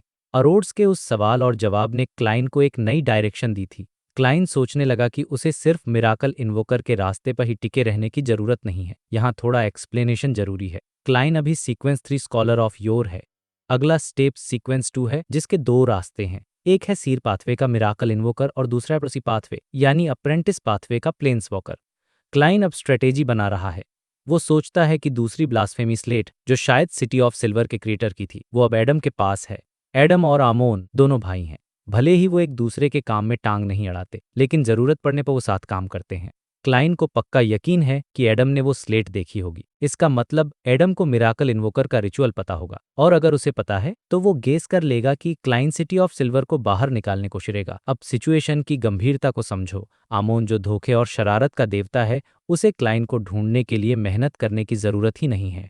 उसे बस जाइंट किंग कोर्ट के एग्जिट पर बैठकर वेट करना है। जैसे ही क्लाइन वहां पहुंचेगा, खेल खत्म। क्लाइन सोचता है, मैं दुश्मन की उम्मीदों के हिसाब से नहीं चल सकता, खासकर जब दुश्मन आमोन जैसा शातिर हो। वहां हजारों साल की उम्मीदें जुड़ी हैं। अगर मेरी वजह से सिटी ऑफ सिल्वर का सपना टूट गया तो मैं खुद को माफ नहीं कर पाऊंगा। तो अब ऑप्शन क्या है? ऑप्शन है प्लेन्स वॉकर बनना। लेकिन इसमें भी एक पन, प्लेन्स वॉकर बनने का मतलब है मिस्टर डोर की पागलपन भरी आवाजें सुनना, कॉस्मोस का करप्शन झेलना, जो किसी भी नॉर्मल एंजल से कहीं ज्यादा खतरनाक। लेकिन क्लाइन के पास एक एडवांटेज है, सेफिरा कैसल। क्लाइन सोचता है कि ये रिस्क लिया जा सकता है। और हाँ, क्या उसे सेफिरा कैसल के वो 2 रिजरेक्शन यानी पुनर्जन्म के मौके वापस लौटाने होंगे? वो सोचता है ये कोई बड़ी बात नहीं है, क्योंकि सीक्वेंस 1 पर वो वापस अपने original pathway attendant of mysteries पर शिफ्ट हो सकता है, क्योंकि मिस्टर डोर ने अप्रेंटिस पाथवे का आगे का रास्ता ब्लॉक कर रखा है। तो प्लान ये है, क्लाइन को अभी प्लेन्स वॉकर में स्विच करने की जरूरत नहीं है, लेकिन तैयारी पूरी रखनी होगी।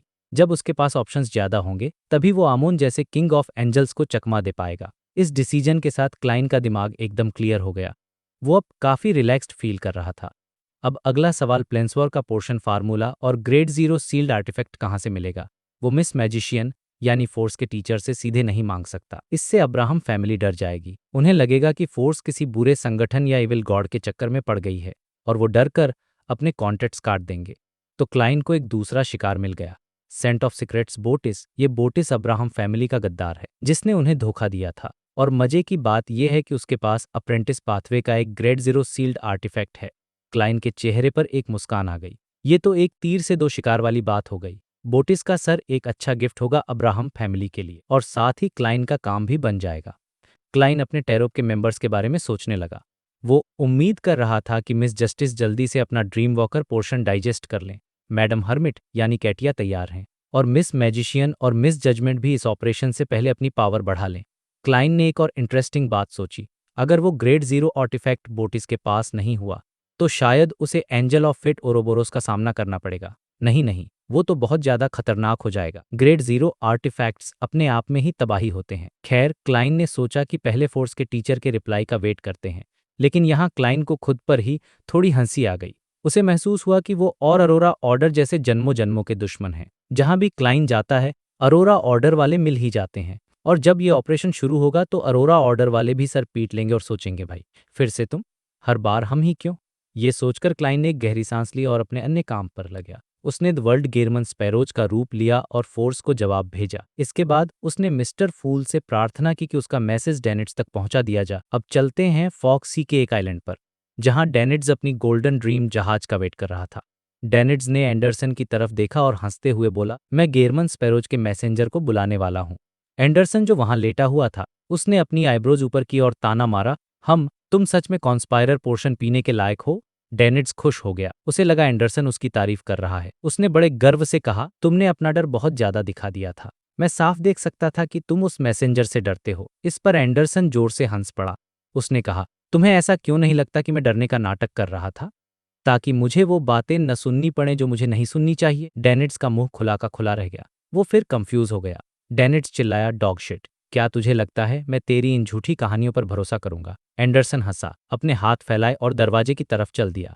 उसने जाते जाते कहा, तुमने कॉन्स्पायर पोर्शन का सारा सामान इकट्ठा कर लिया है। याद रखना, गेरमन को याद दिलाना कि मेरा आयरन ब्लेडेड नाइट का फार्मूला न भूले। डेनिट्स ने चिढ़का हाथ हिलाया, जैसे कह रहा हो, हाँ भाई पता है। जब जेबडरसन कमरे से बाहर चला गया तो डेनिट्स ने तुरंत रिचुअल सेटअप किया। उसने उस मैसेंजर को बुलाया जिसके हाथ में 4 सुनहरे बालों वाले लाल आंखों वाले सर थे, रेनेट टीनिकर। जैसे ही वो 8 आंखें डेनिट्स की तरफ घूमी, डेनिट्स की हवा टाइट हो गई। उसने डरते डरते एक गोल्ड कॉइन आगे बढ़ाया और जबरदस्ती मुस्कुराते हुए बोला, मैम, गेरमन स्पैरोज ने कहा है कि वो ठीक हैं, वो अभी 4 सेकंड लैंड ऑफ गॉड्स में है। 1 सेकंड, डेनिट्स बोलते बोलते रुक गया। उसने अभी क्या कहा? 4 second land of the gods. Danitz vice admiral Iceberg का क्रू मेंबर था, तो उसे मिस्टिसिज्म की अच्छी खासी नॉलेज थी। ये नाम सुनते ही उसकी आंखें फटी की फटी रह गईं। वो जगह जहां से कोई वापस नहीं आता। गेरमन स्पैरोज वहां क्या कर रहा है? लेकिन रेनेट टीनिकर ने कोई रिएक्शन नहीं दिया। उसने बस गोल्ड कॉइन को दांतों से दबाया और कहा, ठीक है, और फिर वो गायब हो गई। इसके बाद डेनिट्स को गेरमन स्पैरोज की तरफ से एंडरसन का फार्मूला और नए ऑर्डर्स मिले। ऑर्डर थोड़ा अजीब था। उसे कुछ लोकल खाना तैयार करके किसी गॉड काल्वेतुओं को सैक्रिफाइस करना था। डेनिट्स ने बड़बड़ते हुए सोचा, ये कैसा मिशन है? लेकिन सवाल उठाने की हिम्मत किसमें थी? उसने फटाफट ऑल्टर साफ किया, एक पार्चमेंट ढूंढा और उस पर एंडरसन के लिए आयरन ब्रेड नाइट के इंग्रेडिएंट्स और रिचुअल लिख दिए। फिर वो बाहर गया और एंडरसन को वो कागज थमाया। एंडरसन ने कागज खोला और पढ़ना शुरू किया। रिचुअल कुछ ऐसा था, कम से कम 30 लोगों की एक टीम बनानी है। टीम जितनी स्ट्रांग होगी और उनके बीच जितनी अच्छी केमिस्ट्री, रिचुअल उतना ही अच्छा होगा। एंडरसन की भौहें सिकुड़ गईं। उसने एक अजीब सी मुस्कान के साथ कहा, अगर टीम की केमिस्ट्री का मतलब ये है कि वो सब मिलकर मुझे यानी अपने कैप्टन को जान से मारना चाहते हों, तो ये रिचुअल काफी आसान है। इससे पहले कि डेनिट्स उसका मजाक उड़ा पाता, एंडरसन की उंगली से एक सफेद निकले। उसने उस कागज को जला दिया। एंडरसन हंसा और बोला, मुझे अपने वतन वापस जाना होगा। वहां अभी फेनपोर्टर ने हमला किया है और भाई, टीम बनाने और ट्रेनिंग देने के लिए जंग के मैदान से अच्छी जगह कोई नहीं हो सकती। हंटर पाथवे के लिए वॉर ही असली घर है। फिर वो रुका, डेनिट्स की तरफ देखा और मुस्कुराते हुए बोला, मैंने तुम्हारे लिए कुछ सवाल तैयार किए हैं। वो मेरे कमरे में रखे हैं। जब तुम कॉन्स्पायर बन जाओ तो उन्हें सॉल्व करने की कोशिश करना। देखते हैं तुम्हारी अकल में कुछ इजाफा हुआ है या नहीं। डेनिट्स इमोशनल हो गया। उसे लगा एंडरसन सच में उसकी मदद कर रहा है, लेकिन अगले ही पल उसे समझ आ गया कि कुछ तो गड़बड़ है। डेनिट्स चिल्लाया, डॉग शिट, क्या तू मुझे अपने कमरे की सारी किताबें पढ़वाना चाहता है? क्योंकि बिना किताबें पढ़े तो वो सवाल सॉल्व होने से रहे। एंडरसन ने जाते जाते पीछे मुड़कर देखा और तारीफ करते हुए कहा, बुरा नहीं है, इस बार तुम्हें बात पकड़ने में सिर्फ 3 सेकंड लगे। अगर पुराना डेनिट्स होता तो हे वो सच में मेरी बातों में आ जाता। और इसी हंसी मजाक के साथ एंडरसन सराय से बाहर निकल गया। तो दोस्टर खत्म होता है। जहां एक तरफ फोर्स अपनी शर्म से जूझ रही है, क्लाइन अपनी जिंदगी की सबसे बड़ी चाल चलने की तैयारी कर रहा है, और दूसरी तरफ डेनिट्स और एंडरसन अपने अपने रास्ते अलग हो रहे हैं कि क्लाइन का ये बोटिस हंग प्लान कैसे काम करता है और क्या सच में वो अरोरा ऑर्डर की नाक में दम कर पाएगा। जानने के लिए बने रहिए। Chapter 180 different acts 4 second land of the gods में उस रात बिजली कड़कने की फ्रीक्वेंसी काफी कम हो गई थी। मतलब माहौल थोड़ा शांत था। क्लाइन मजे से अपना खाना एंजॉय कर रहा था, 2 स्लाइस वाइट ब्रेड और 1 पीस बारबेक्यू मीट। सच कहूं तो ऐसी जगह पर यह खाना किसी दावत से कम नहीं था। फॉक्सी के वो खट्टे मीठे डेजर्ट्स तो क्लाइन की उम्मीद से कहीं ज्यादा टेस्टी निकले। आखिरी निवाला निगलने के बाद क्लाइन ने दिल से एक गहरी सांस ली, जैसे उसे फाइनली सुकून मिला हो। फिर उसने खाने की बची हुई पैकेजिंग को अंधेरे में फेंक दिया। अब भाई, यहाँ कोई एनवायरनमेंटल प्रोटेक्शन का रूल तो है नहीं, और न ही यहाँ म्यूनिसिपैलिटी के डस्टबिन लगे हैं। लेकिन हाँ, फेंकने से पहले उसने उन चीजों से अपना कनेक्शन तोड़ दिया था, बिल्कुल वैसे ही जैसे वो हर बार मैरिनेट को छोड़ने से पहले सेफिरहा कैसल जाकर स्टरलाइजेशन करता है। ये करना बहुत जरूरी था, क्योंकि अगर वो ऐसा नहीं करता तो अमोन के अवतार इन चीजों के जरिए उसे ट्रैक कर सकते थे। क्लाइन ने सोचा, हम लाइफलेस ऑब्जेक्ट्स यानी बेजान चीजें यहाँ के अंधेरे में कंसील्ड स्टेट में नहीं जाती। उसने डेनिट्स का दिया हुआ लालटेन उठाया, उन फेंकी हुई चीजों पर रोशनी डाली। पेट भरने के बाद ही क्लाइन का मूड बना कि अब उन खतरनाक चीजों को टेस्ट किया जाए जिनके बारे में उसने पहले डिवाइन किया था। अब यहाँ से सीन थोड़ा इंटेंस होने वाला है, तो ध्यान से सुनना। उस टिमटिमाती पीली रोशनी में क्लाइन ने अपना राइट हैंड हवा में बढ़ाया और हिस्टोरिकल वॉयड से अपना ही एक प्रोजेक्शन बाहर खींच निकाला।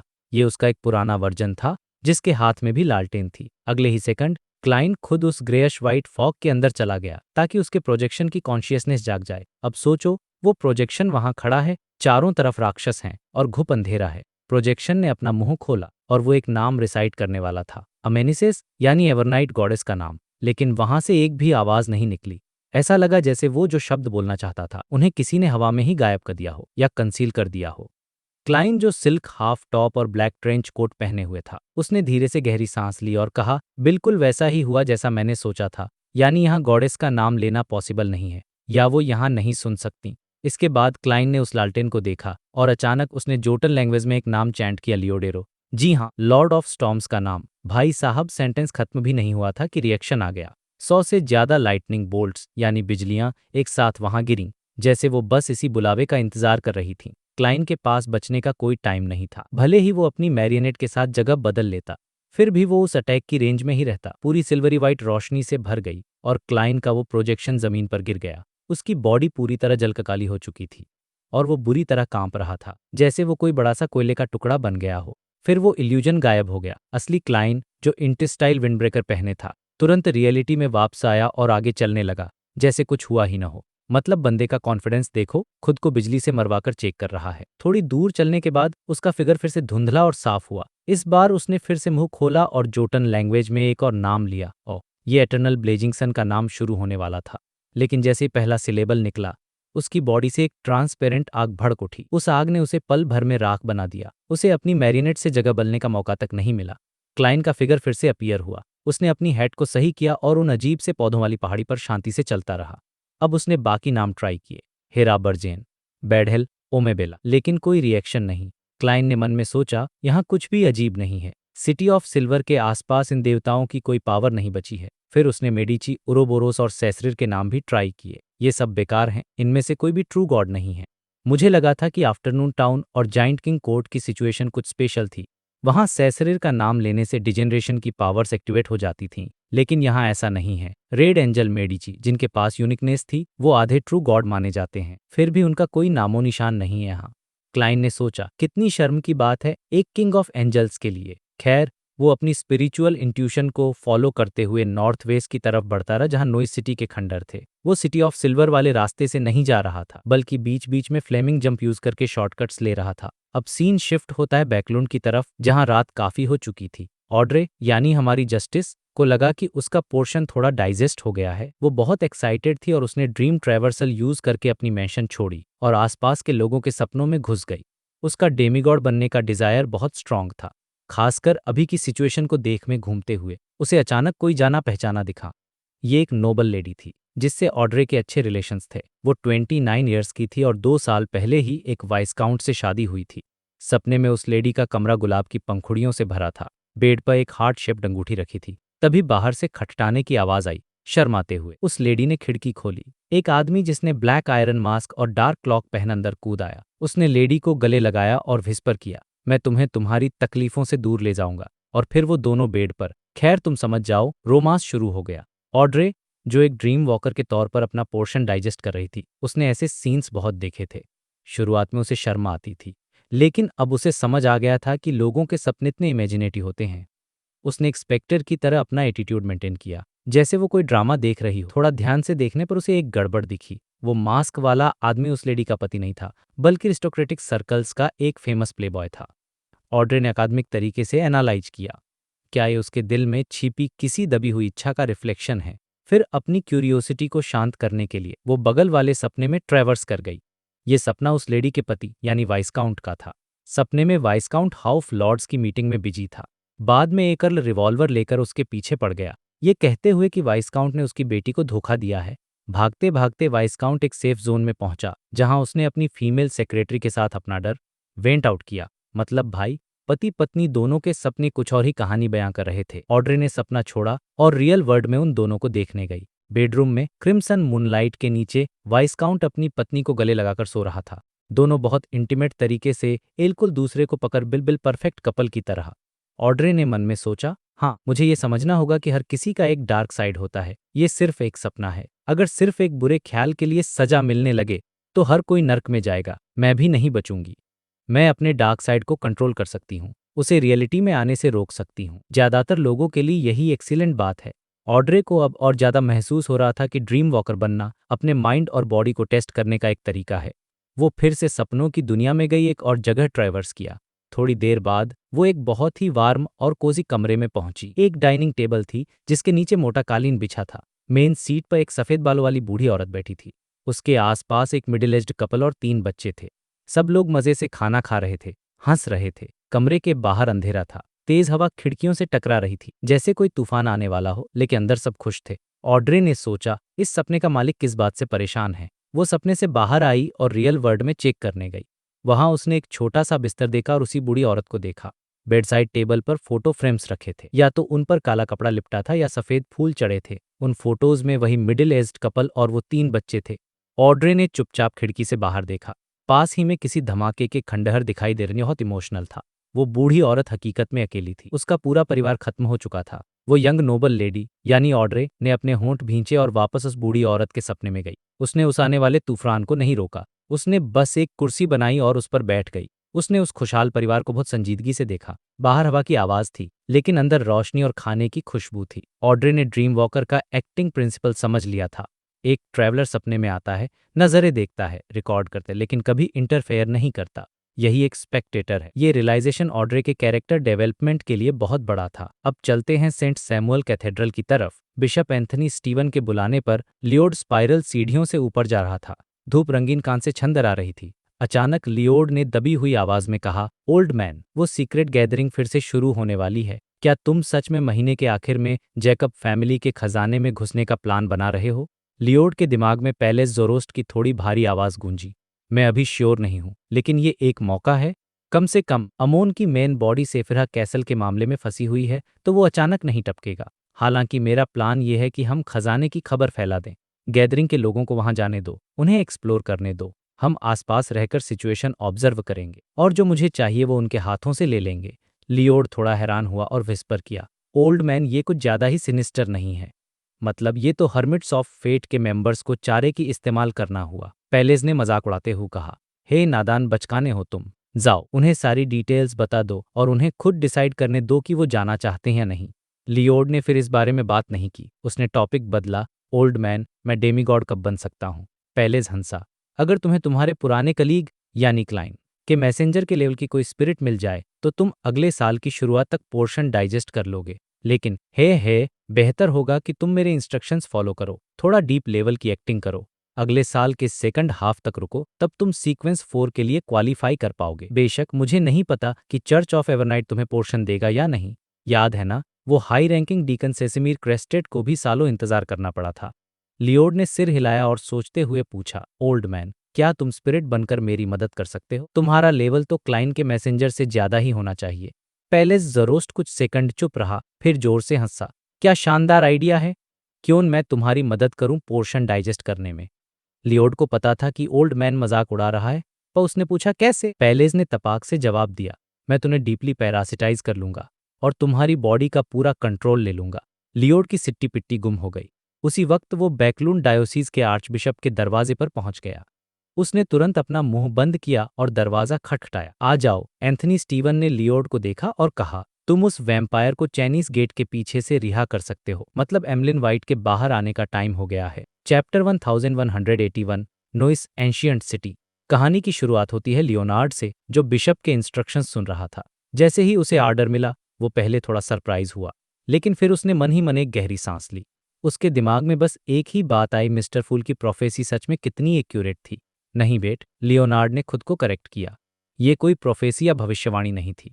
मिस्टर फूल को तो सब कुछ पहले से ही पता था, वो तो बस लियोनार्ड को गाइड कर रहे थे। लियोनार्ड ने अपने ख्यालों पर कंट्रोल किया और तुरंत काम पर लग गया। उसने बिशप सेंट एंथोनी से ऑफिशियल डॉक्यूमेंट लिया और फिर अंडरग्राउंड यानी चाइनीज गेट की तरफ बढ़ गया। उसके साथ 2 और नाइट हॉक्स थे ताकि प्रोटोकॉल फॉलो हो सके। चाइनीज गेट के कीपर्स ने डॉक्यूमेंट्स चेक किए और फाइनली लियोनार्ड उस कमरे के सामने पहुंचा जहां एमलिन वाइट को कैद करके रखा गया था। उस कमरे में चांदी की मोमबत्तियां जल रही थीं, जिन पर अजीब से पैटर्न बने हुए थे। लियोनार्ड ने पीतल की चाबी निकाली और भारी पत्थर का दरवाजा खोला। दरवाजा खुलते ही एक घोस्टली ब्लू लाइट यानी भूतों जैसी नीली रोशनी सीधा कमरे के अंदर गई और एमलिन वाइट की आंखों में चुभने लगी। एमलिन को मजबूरन अपनी आंखें बंद करनी पड़ी।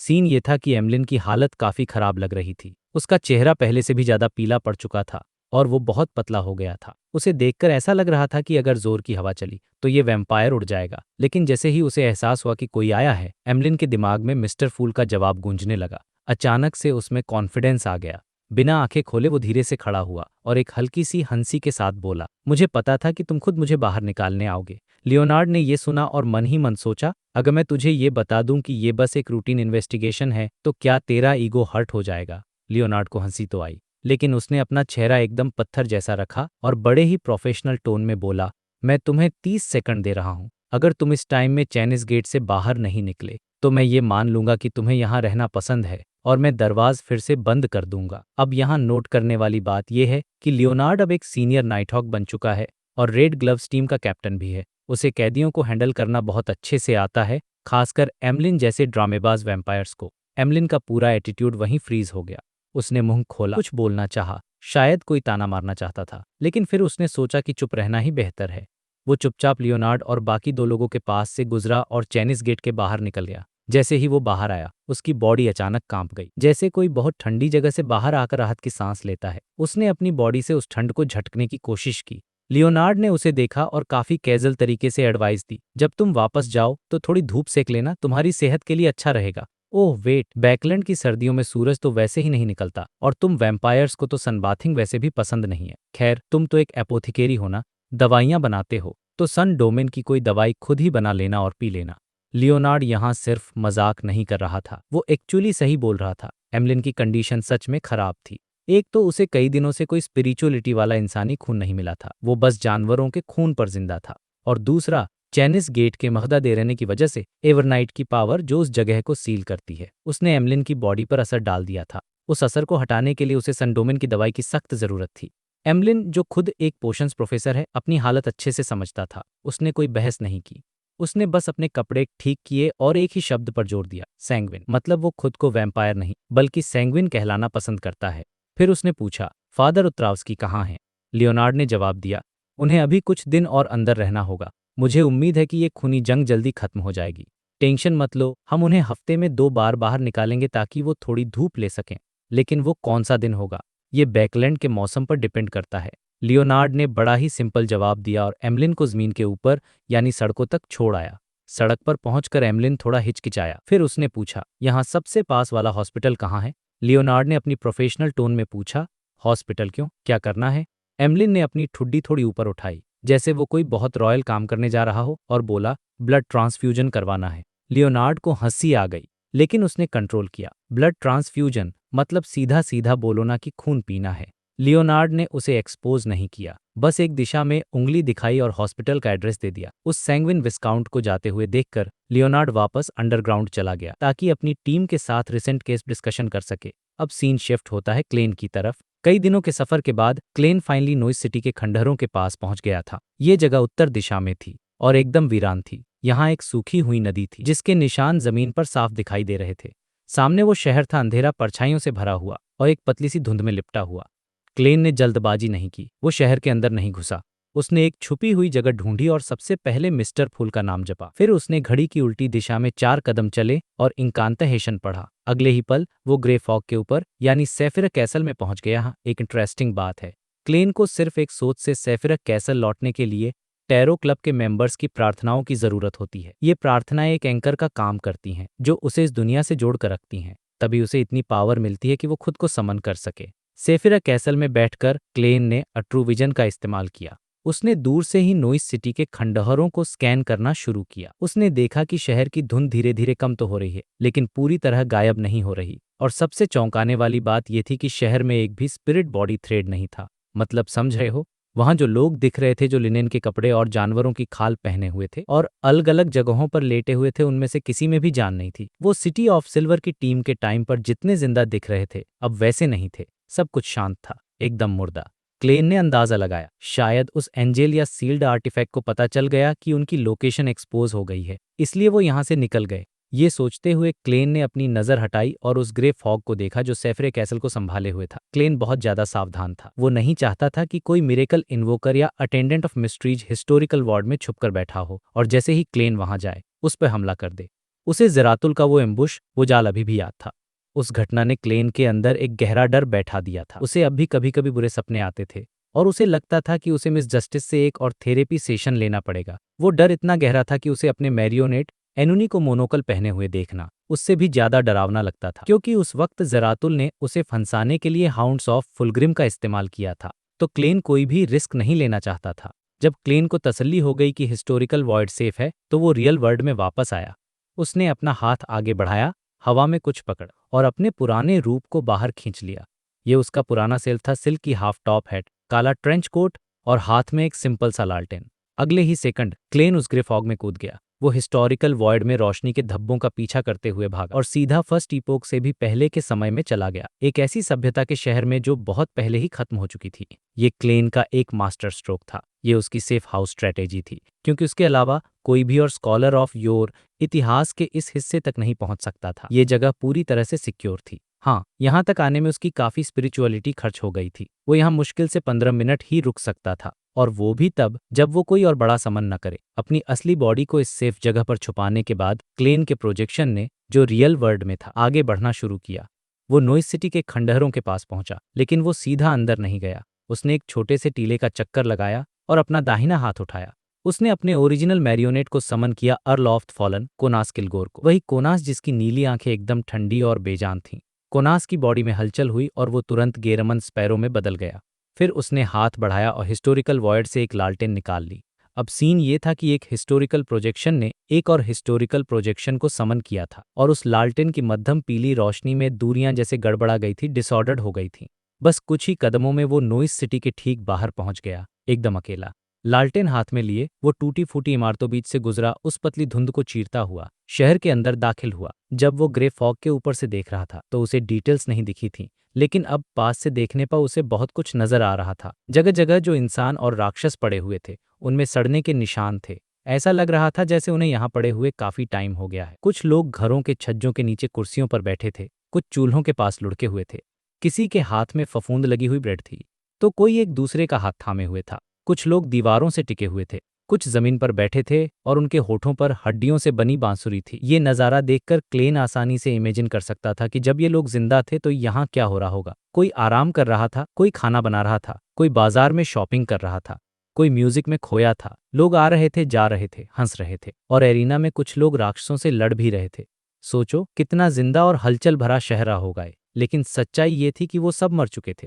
उनके अंदर कोई आत्मा नहीं थी। वो बस तय किए हुए एक्शंस को बार बार रिपीट कर रहे थे। और फिर एक दिन ये अजीब सा नाटक अचानक रुक गया। समय जैसे जम गया और सब के सब बिना किसी चेतावनी के नीचे गिर पड़े। मैरियोनेट से बना एक शहर, दुनिया का सबसे असली थिएटर। क्लेन को वो फॉगी टाउन याद आ गया जहां एंटीगोनस परिवार का राज था। वहां भी हालत कुछ ऐसी ही थी। क्लेन ने मन ही मन सोचा, हालांकि मैं खुद एक सीयर हूं, लेकिन मुझे ये मानना पड़ेगा कि हॉरर, डर और अजीबोगरीब चीजों के मामले में हमारा पाथवे डेफिनेटली टॉप 3 में आता है। क्या फ्यूचर में मैं भी ऐसा ही हो जाऊंगा जब मैं अटेंडेंट ऑफ मिस्ट्रीज बनूंगा? लालटेन हाथ में लिए क्लेन उन सड़कों से गुजरा जहां लाशें बिखरी पड़ी थीं। उसने अपने स्पिरिचुअल इंट्यूशन को फॉलो किया और शहर के सेंटर की तरफ बढ़ा। यहाँ का माहौल देखकर उसे यकीन हो गया था कि जिसने भी इस शहर पर राज किया था वो बहुत इंटेलिजेंट था। जब सिटी ऑफ सिल्वर की टीम ने यहाँ की शांति भंग की तो उस एंटिटी ने उन्हें मारने या सुराग मिटाने की कोशिश नहीं की, बल्कि उसने बिना किसी हिचकिचाहट के इस जगह को छोड़ दिया और कहीं और चला गया। सिटी ऑफ सिल्वर वालों को जिंदा छोड़ने की वजह शायद ये भी हो सकती है कि उनके पीछे आमोन का पैरासाइट लगा हुआ था, या फिर शायद ट्रू क्रिएटर का डर था। खैर, इन ख्यालों में खोया हुआ क्लेन जल्दी ही एक कैथेड्रल यानी एक बड़े चर्च के पास पहुंच गया, जो बाकी इमारतों के मुकाबले काफी सही हालत में था। कैथेड्रल के एक मूर्ति खड़ी थी, एक 8 पैरों वाला डेमोनिक वुल्फ यानी एक शैतानी भेड़िया। उसके शरीर पर छोटे और काले बाल थे। उसके सर के ऊपर एक जगह सफेद बालों का गुच्छा था और उसकी काली पुतलियां उसकी आंखों के 3/4 हिस्से को कवर कर रही थीं। क्लेन ने सोचा, यह फ्लेगिया तो नहीं है, वो डार्क डेमोनिक वुल्फ जो थर्ड इपोक में कभी कभी दिखता था, गॉड ऑफ विशेष इच्छाओं का देवता। क्या वो हजारों सालों से इस forsaken land of the gods में छुपा हुआ था? और फाइनली उसे वो सीक्वेंस 1 की बियॉन्डर कैरेक्टरिस्टिक मिल गई। जैसे ही ये ख्याल उसके दिमाग में आया, क्लेन को अचानक कदमों की आवाज सुनाई दी। एक के बाद एक कदम नजदीक आ रहे थे। क्लेन तुरंत साइड में हुआ और कैथेड्रल के बाहर देखा। उसने देखा कि पतली धुंध के बीच से एक परछाई धीरे धीरे चलकर आ रही है। जैसे जैसे वो पास आई, उसका आकार साफ होने लगा। वो शख्स करीब 2 मीटर लंबा था और उसकी पीठ थोड़ी झुकी हुई थी। उसके बाल खिचड़ी थे, आधे काले आधे सफेद। आंखों के किनारों पर झुर्रियां थी और मुंह के कोने पर एक पुराना जख्म का निशान था। वो एक लंबा काला पादरी वाला रोब पहने हुए था और देखने में किसी बुढ़ या बिशप जैसा लग रहा था। उसकी गहरी भूरी आंखें एकदम शांत थीं, उन अंधेरे राक्षसों की तरह नहीं जो खून के प्यासे होते और जिनमें अक्ल नहीं होती। ये कुछ अलग था। लेकिन सबसे अजीब बात ये थी कि इस लंबी शांत रात में, जहां आसमान में धीमी बिजली कड़क रही थी, इस पादरी के हाथ में कोई लालटेन नहीं थी, न ही उसके पास कोई आग थी। वो बस उस पतली धुंध के बीच से खामोशी से चलता हुआ आ रहा था, एकदम शांत और एकदम डरावना। तो भाई, कहानी वहीं से शुरू होती है जहां हमने छोड़ा था। क्लाइन इस वक्त forsaken land of the gods में है और उसे वहां पहुंचे हुए अभी एक हफ्ता भी नहीं हुआ था। लेकिन लिटिल सन की वजह से उसे इस जगह के बारे में काफी कुछ पता चल चुका था। सबसे बेसिक रूल ये था कि इस अंधेरे में, चाहे आप नॉर्मल इंसान हो या पावरफुल सेंट, आपको रोशनी चाहिए ही चाहिए। आग जलाओ, लालटेन पकड़ो, कुछ भी करो, वरना अंधेरे में छिपे हुए मॉन्स्टर्स आपको ऐसे गायब कर देंगे कि आपकी हड्डी नहीं मिलेगी। लेकिन अब जो सीन क्लाइन देखता है वो उसके होश उड़ाने के लिए काफी था। उसके सामने एक बूढ़ा पादरी यानी एक क्लर्जीमैन आ रहा था और मजे की बात ये, उसके हाथ में कोई लालटेन नहीं थी। वो बस अंधेरे और कोहरे को चीरते हुए धीरे धीरे उस कैथेड्रल के अंदर जा रहा था जहां थोड़ी बहुत पीली रोशनी जल रही थी। अब आप सोचो, इस जगह पर बिना लाइट के घूमना मतलब मौत को दावत देना। अगर उस बूढ़े की आंखों में पागलपन दिखता तो क्लाइन समझ जाता कि ये कोई मॉन्स्टर है। लेकिन नहीं, उसकी आंखें बिल्कुल शांत थीं, एकदम गरी। और यही बात सबसे ज्यादा डरावनी थी। क्लाइन के एक्सपीरियंस में सिर्फ एक ही ऐसा बंदा था जो अंधेरे में बिना डरे घूम सकता था, और वो था ब्लेस्फेमर आमोन। तो क्लाइन का अलर्ट होना तो बनता था। वो बूढ़ा पादरी जो थोड़ा झुककर चल रहा था, अचानक रुक जाता है। उसके काले कपड़े, उसकी लंबी हाइट और वो अजीब सा माहौल। वो सामने रखे डेमोनिक वुल्फ के स्टैचू को देखता है और अपनी भारी आवाज में पूछता है, इस शहर का मालिक कहाँ गया? क्लाइन का नेचर तो आप जानते ही हो, वो बिना वजह पंगा लेने वालों में से है। वो हमेशा लड़ाई अवॉइड करता है जब तक कि जरूरी न हो। तो उसने अपनी गार्ड ऊपर रखते हुए बड़े शांति से जवाब दिया, मुझे भी नहीं पता भाई, मैं तो बस अभी शहर में आया हूँ, क्या पता वो मालिक कहाँ गया। लेकिन जैसे ही क्लाइन ने ये बोला, वहां का माहौल एकदम से बदल गया। पूरे कैथेड्रल की रोशनी मध्यम पड़ गई। बाहर से एक पतला सा कोहरा, जैसे कोई सुनामी हो, अंदर घुस आया और सब कुछ धुंधला कर दिया। क्लाइन के हाथ में जो लालटेन थी वो भी अब बेकार लग रही थी। ऐसा लग रहा था जैसे ये कैथेड्रल उस नॉइस सिटी से टूटकर अलग हो गया है। मतलब अब वो दुनिया से कट चुके थे। क्लाइन की आंखों की पुतलियां थोड़ी फैल गईं। उसने उस बूढ़े पादरी को गौर से देखा, जिसके बाल सफेद थे और चेहरे पर झुर्रियां थीं। क्लाइन ने अपनी आवाज भारी करते हुए पूछा, तुम कौन हो? उस झुके हुए पादरी ने ऐसे जवाब दिया जैसे वो क्लाइन को कीड़े मकोड़े समझ रहा हो। वो बोला, मैं लॉर्ड का एक सेवक हूँ। मैं angel of the holy word Steph हूँ। मैं इस पास्ट की जमीन पर अपने लॉर्ड के बदले घूम रहा हूँ और उस ब्लेस्फेमर को ढूंढ रहा हूँ जो अंधेरे में छिपा है। और जैसे ही वो बोल रहा था, भाई साहब, सीन एकदम हॉरर हो गया। वो बूढ़ा आदमी जो अभी नॉर्मल हाइट का था, अचानक 4 मीटर लंबा हो गया। उसके पीछे काले रंग के इल्यूजरी पंख निकल आए। एक नहीं, दो नहीं, पूरे 4 जोड़े पंख। ये देखने में होली भी लग रहे थे और डरावने भी। क्लाइन का दिमाग तेजी से दौड़ा। Angel of the holy word Steph, ये तो ट्रू क्रिएटर का ब्लेस्ड है। ये रोज रिडेम्पशन का मेंबर है, यानी एंजल ऑफ फेट का सबऑर्डिनेट। तभी तो ये अंधेरे में ऐसे घूम पा रहा है, क्योंकि इसके पास डिजनरेशन की पावर है। लेकिन क्लाइन को ये समझ नहीं आ रहा था कि वो एविल गॉड अभी भी अटेंडेंट ऑफ मिस्ट्रीज की बियॉन्डर कैरेक्टरिस्टिक क्यों ढूंढ रहा है। खैर, क्लाइन के पास अब कोई ऑप्शन नहीं था। उसे उस 4 मीटर लंबे एंजल की आंखों में आंखें डालनी पड़ी। सोचो, एक तरफ क्लाइन और दूसरी तरफ एक ऐसा एंजल जिसके 4 जोड़े पंख हैं, लेकिन शक्ल अभी भी उस बूढ़े पाए। ये पूरे कॉम्बिनेशन ही बहुत अजीब और डरावना था। क्लाइन ने एक्ट करना शुरू किया। उसने ऐसे दिखाया जैसे उसका अरोरा ऑर्डर से कोई लेना देना नहीं है। उसने शांति से कहा, वो ब्लेस्फेमर तो कब का भाग गया, मैं भी उसी को ढूंढ रहा हूँ। Angel of the holy word ने 2 सेकंड तक क्लाइन को घूरा और फिर अपनी भारी आवाज में पूछा, तुम कौन हो? अब क्लाइन फंस गया। वो सच तो बोल नहीं सकता था। उसने एक गहरी सांस ली, स्माइल किया और बोला, मैं एक अकेला मुसाफिर हूँ, बस एक लोनली ट्रेवलर। लेकिन जैसे ही उसने ये जवाब दिया, उसे अपने अंदर अंधियो एक अजीब अंधेरा नीचे उतरा और उसकी लालटेन की परछाई के साथ मिल गया। और फिर वो परछाई जिंदा हो गई। वो परछाई खिंचकर एक और गेरमन स्पैरो बन गई, बिल्कुल क्लाइन जैसा, लेकिन उसकी आंखें खूंखार थीं और वो बहुत डरावना लग रहा था।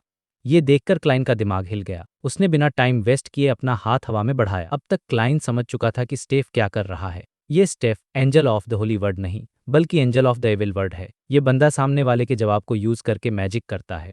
जब क्लाइन ने कहा था कि मुझे नहीं पता वो कहाँ गया, तो स्टेफ ने उन शब्दों का यूज करके क्लाइन को दुनिया से अलग कर दिया। मतलब उसे भी नहीं पता कि वो कहाँ है। जब स्टेफ ने अपना इंट्रोडक्शन दिया तो उसके हर शब्द ने उसकी पावर बढ़ा दी। और जब क्लाइन ने कहा कि वो एक अकेला मुसाफिर है, तो स्टेफ के मैजिक ने उस अकेलेपन को लिटरल ले लिया और उसके अंदर से एक दुश्मन निकालकर खड़ा कर दिया। मतलब इस शहर में आते ही स्टेफ ने क्लाइन को फंसाने का पूरा प्लान बना लिया था।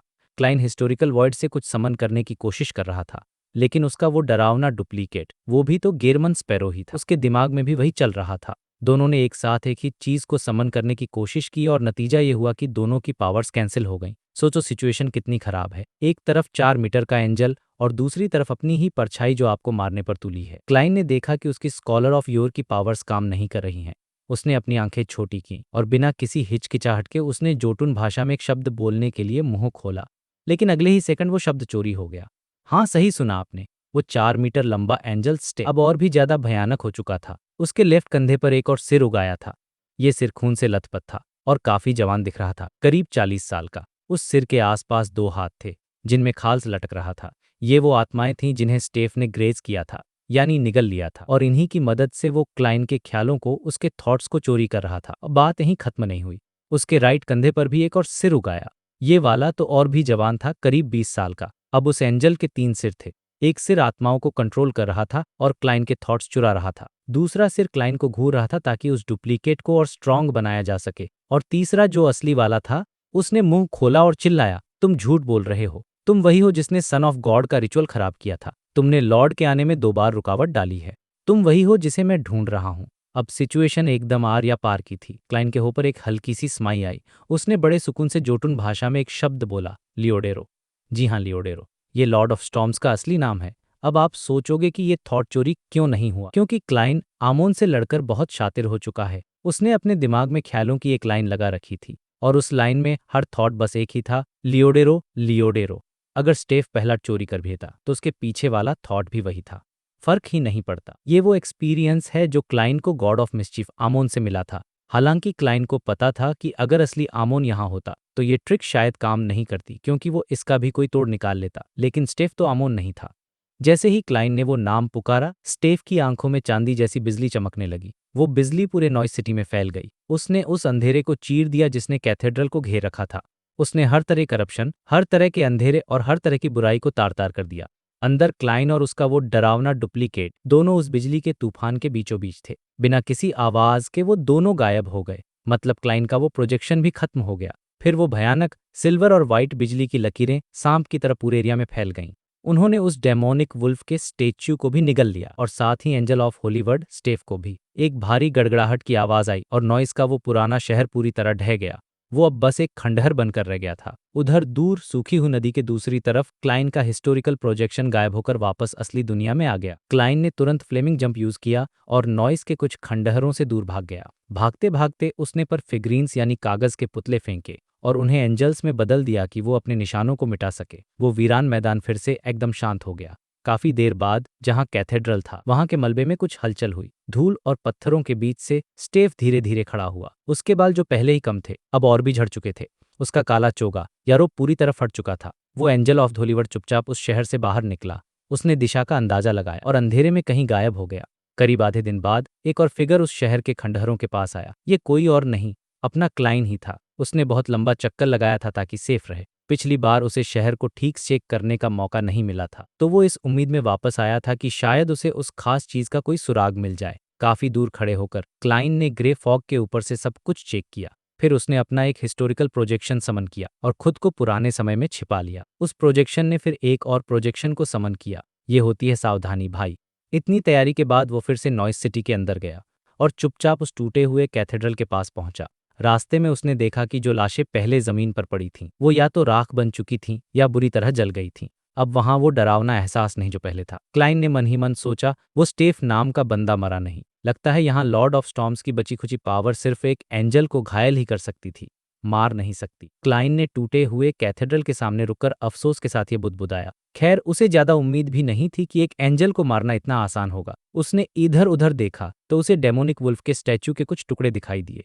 ये ऊपर से गहरे काले थे लेकिन अंदर से गहरे लाल रंग के थे। ये कोई आम पत्थर नहीं लग रहे थे। क्लाइन ने सोचा जरूर ये पत्थर कुछ खास होंगे। तभी उस डार्क डेमोनिक वुल्फ ने अपनी मूर्ति के लिए इनका यूज किया। और ये आसपास के इलाके के तो नहीं लगते। शायद इन पत्थरों की जांच करके मैं पता लगा सकूं कि नॉइस सिटी में आने से पहले वो वुल्फ कहाँ छिपा था। एक मिरेकल इन्वोकर या अटेंडेंट ऑफ मिस्ट्रीज होने के नाते वो वुल्फ अपने निशान मिटाने में माहिर होगा। उसे डायरेक्ट ट्रैक करना बहुत मुश्किल है, लेकिन अगर मुझे उसकी पुरानी छिपने की जगहों का पता चल जाए तो मैं उसकी आदतों और स्टाइल को समझ सकता हूँ। और अगर एक बार मुझे किसी का पास्ट पता चल जाए तो मैं उसका फ्यूचर प्रिडिक्ट कर सकता हूँ। ये सोचते हुए क्लाइन 2 कदम आगे बढ़ा। वो नीचे झुका और उसने स्टैच्यू का एक टुकड़ा उठाने के लिए हाथ बढ़ाया। और यहीं पर भाई लोग कहानी में सबसे बड़ा ट्विस्ट आता है। जैसे ही क्लाइन का हाथ पत्थर के पास पहुंचा, अचानक एक जले हुए हाथ ने उसे रोक दिया। क्लाइन की नज़र के कोने से उसने देखा कि एक जली हुई लाश खड़ी हो रही है। उस लाश के दूसरे हाथ में एक क्रिस्टल मोनोकल था और उसने उसे अपनी बाईं आंख पर लगा रखा था। मोनोकल, और वो भी बाईं आंख पर। क्लाइन का दिल एक पल के लिए रुक सा गया। उसके दिमाग में खर्रे की घंटी बज लगी। क्या ये अमोन है? लेकिन फिर उसे एक अजीब सा डाउट हुआ, कुछ गड़बड़ लगी। अगले ही सेकंड उस जली हुई लाश के चेहरे पर एक स्माइल आ गई और उसने बड़े प्यार से कहा, सॉरी, मैंने इसे गलत साइड पहन लिया। और ये बोलते हुए उसने वो मोनोकल उतारा और उसे अपनी दाहिनी आंख यानी राइट आई पर लगा लिया। सोचो, उस जले हुए चेहरे पर वो मोनोकल और वो स्माइल, और इसी खौफनाक मोमेंट के साथ ये चैप्टर यहीं खत्म होता है। मतलब क्लाइन ने एक मुसीबत से पीछा छुड़ाया और सामने साक्षात अमोन खड़ा है, वो भी मजाक के मूड में। अब आगे क्या होगा ये तो अगले चैप्टर में ही पता चलेगा। लेकिन भाई, ये एंडिंग देखकर तो मेरे रोंगटे खड़े हो गए। तो दोस्तों, कहानी वहीं से शुरू होती है जहां हमने पिछले एपिसोड में छोड़ा था। क्लेन इस वक्त एक बहुत ही अजीब और डरावनी सिचुएशन में फंसा हुआ है। उसके सामने अमोन खड़ा है, या यूं कहूं कि अमोस खड़े हैं, क्योंकि आप तो जानते ही हैं कि अमोन कभी अकेला नहीं होता। उस मोमेंट में क्लेन के दिमाग में बस एक ही ख्याल आता है, और वो ये कि अमोन को गॉड ऑफ मिसचीफ यानी शरारतों का देवता क्यों कहा जाता है। मतलब सिचुएशन इतनी इंटेंस है कि क्लेन के अंदर मजाक उड़ाने की या लैंपुन करने की जो आदत वो भी खत्म हो गई है। उसके दिमाग में बस एक ही मिशन चल रहा है कि कैसे भी करके इस हिस्टोरिकल प्रोजेक्शन को खत्म किया और यहाँ से भागा जाए। अब सीन को विजुअलाइज करो, वो जला हुआ लाश जिसे अमोन ने पैरास्टाइज किया हुआ था, वो अपने चेहरे से राख और कालिक पहुंचता है। इससे पहले कि क्लेन गायब हो पाता, वो लाश मुस्कुराते हुए बोलती है कि इतनी जल्दबाजी क्या है, तुम तो बस हिस्टोरिकल वॉयड से आया हुआ एक प्रोजेक्शन हो। मैं तुम्हें सच में पैरासिटाइज नहीं कर सकता, और तुम्हें ये अच्छे से पता है कि मैं यहाँ अकेला नहीं हूँ, तो तुम्हारे लिए काउंटर अटैक करना बहुत मुश्किल होगा। अब यहाँ अमोन माइंड गेम खेल रहा है। वो क्लेन को ये एहसास दिला रहा है कि भागने का कोई फायदा नहीं है, क्योंकि वो हर जगह है। क्लेन, जिसके हाथ में एक सिंपल सा लालटेन है, वो चुपचाप सोच रहा है। उसने उस काले स्कल्पचर के टुकड़े को उठाया जो अंदर से लाल था, और बहुत ही सावधानी से पूछा कि तुम आखिर कहना क्या चाहते हो। मतलब क्लेन जानता है कि अमोन बिना मतलब के बात नहीं करता। अगर वो रोक रहा है तो उसके पीछे कोई बड़ा प्लान होगा। उसी वक्त अमोन वापस अपने असली रूप में आ जाता है। वही क्लासिक लुक, नुकीली टोपी और वो क्लासिक क्रिस्टल मोनोकल। बस फर्क इतना था कि उसकी स्किन थोड़ी डार्क लग रही थी। शायद वहां के माहौल की वजह से उसने अपने मोनोकल को एडजस्ट किया और हल्का सा ऐसा। और फिर उसने वो बात कही जो क्लेन को सबसे ज्यादा परेशान करने वाली थी। अमोन कहता है, मुझे पता है कि तुम उस डार्क डेमोनिक वुल्फ को ढूंढ रहे हो ताकि तुम उससे मिरेकल इन्वोकर की बियॉन्डर कैरेक्टरिस्टिक हासिल कर सको।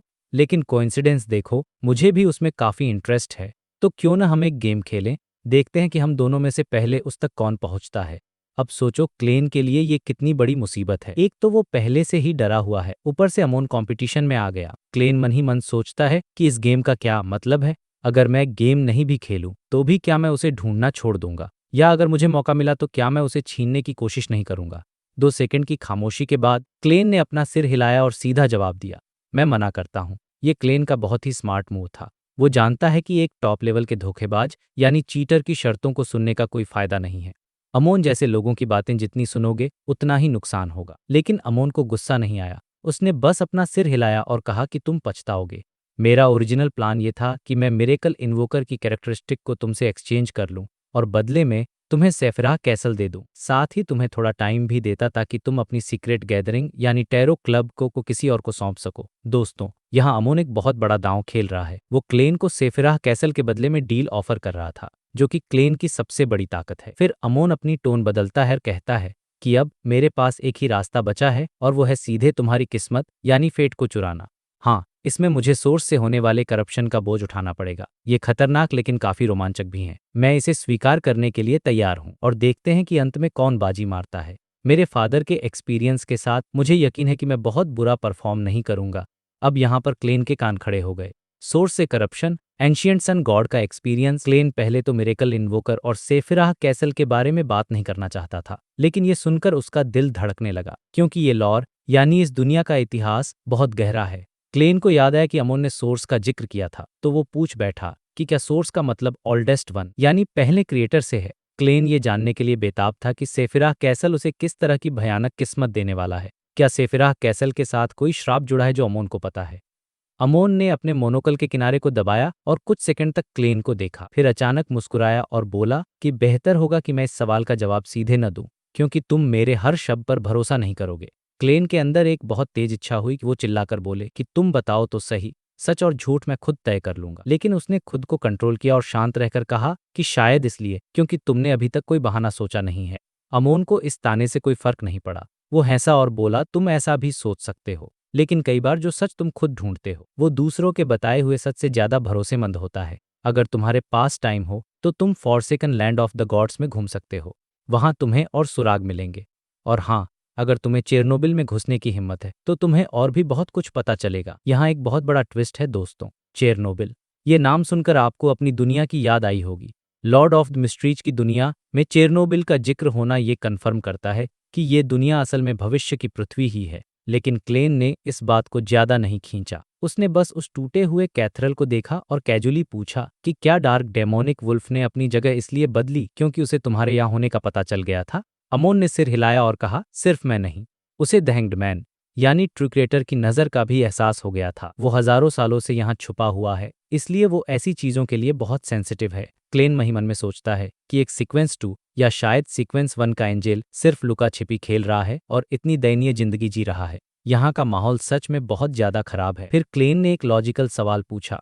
उसने कहा, तुमने सिटी ऑफ सिल्वर में एक से ज्यादा अवतार छोड़े होंगे, तो तुमने मुझे वहां रिवाइव होने से रोकने की कोशिश क्यों नहीं की? तुमने और ज्यादा पावरफुल अवतार वहां क्यों नहीं भेजे?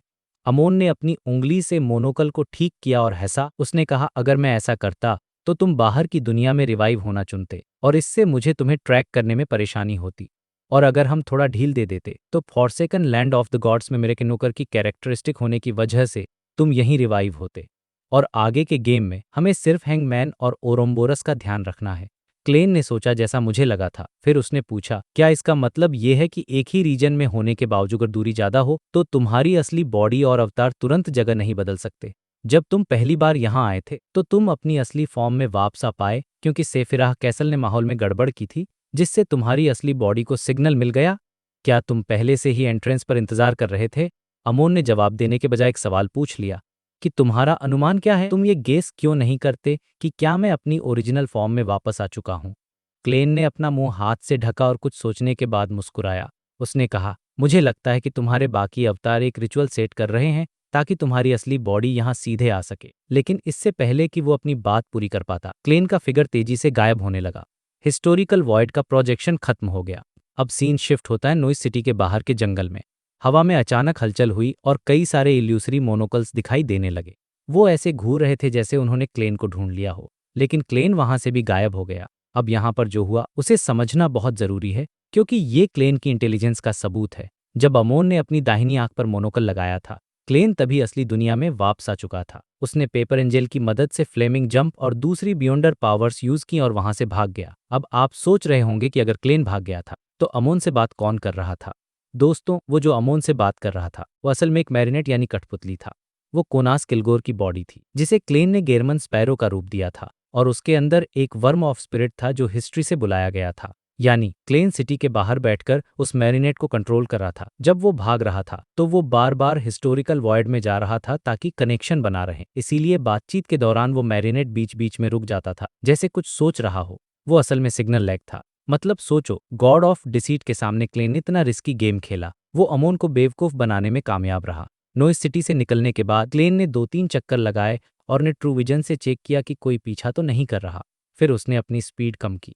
वो सोचने लगा कि क्या अमोन सोर्स के करप्शन वाली बात सच बोल रहा था या सिर्फ डरा रहा था। क्लेन ने फैसला किया कि उसे एक दिन चेरनोबिल जाकर देखना ही पड़ेगा, लेकिन तब जब वो मिरेकल इन्वोकर बन जाएगा।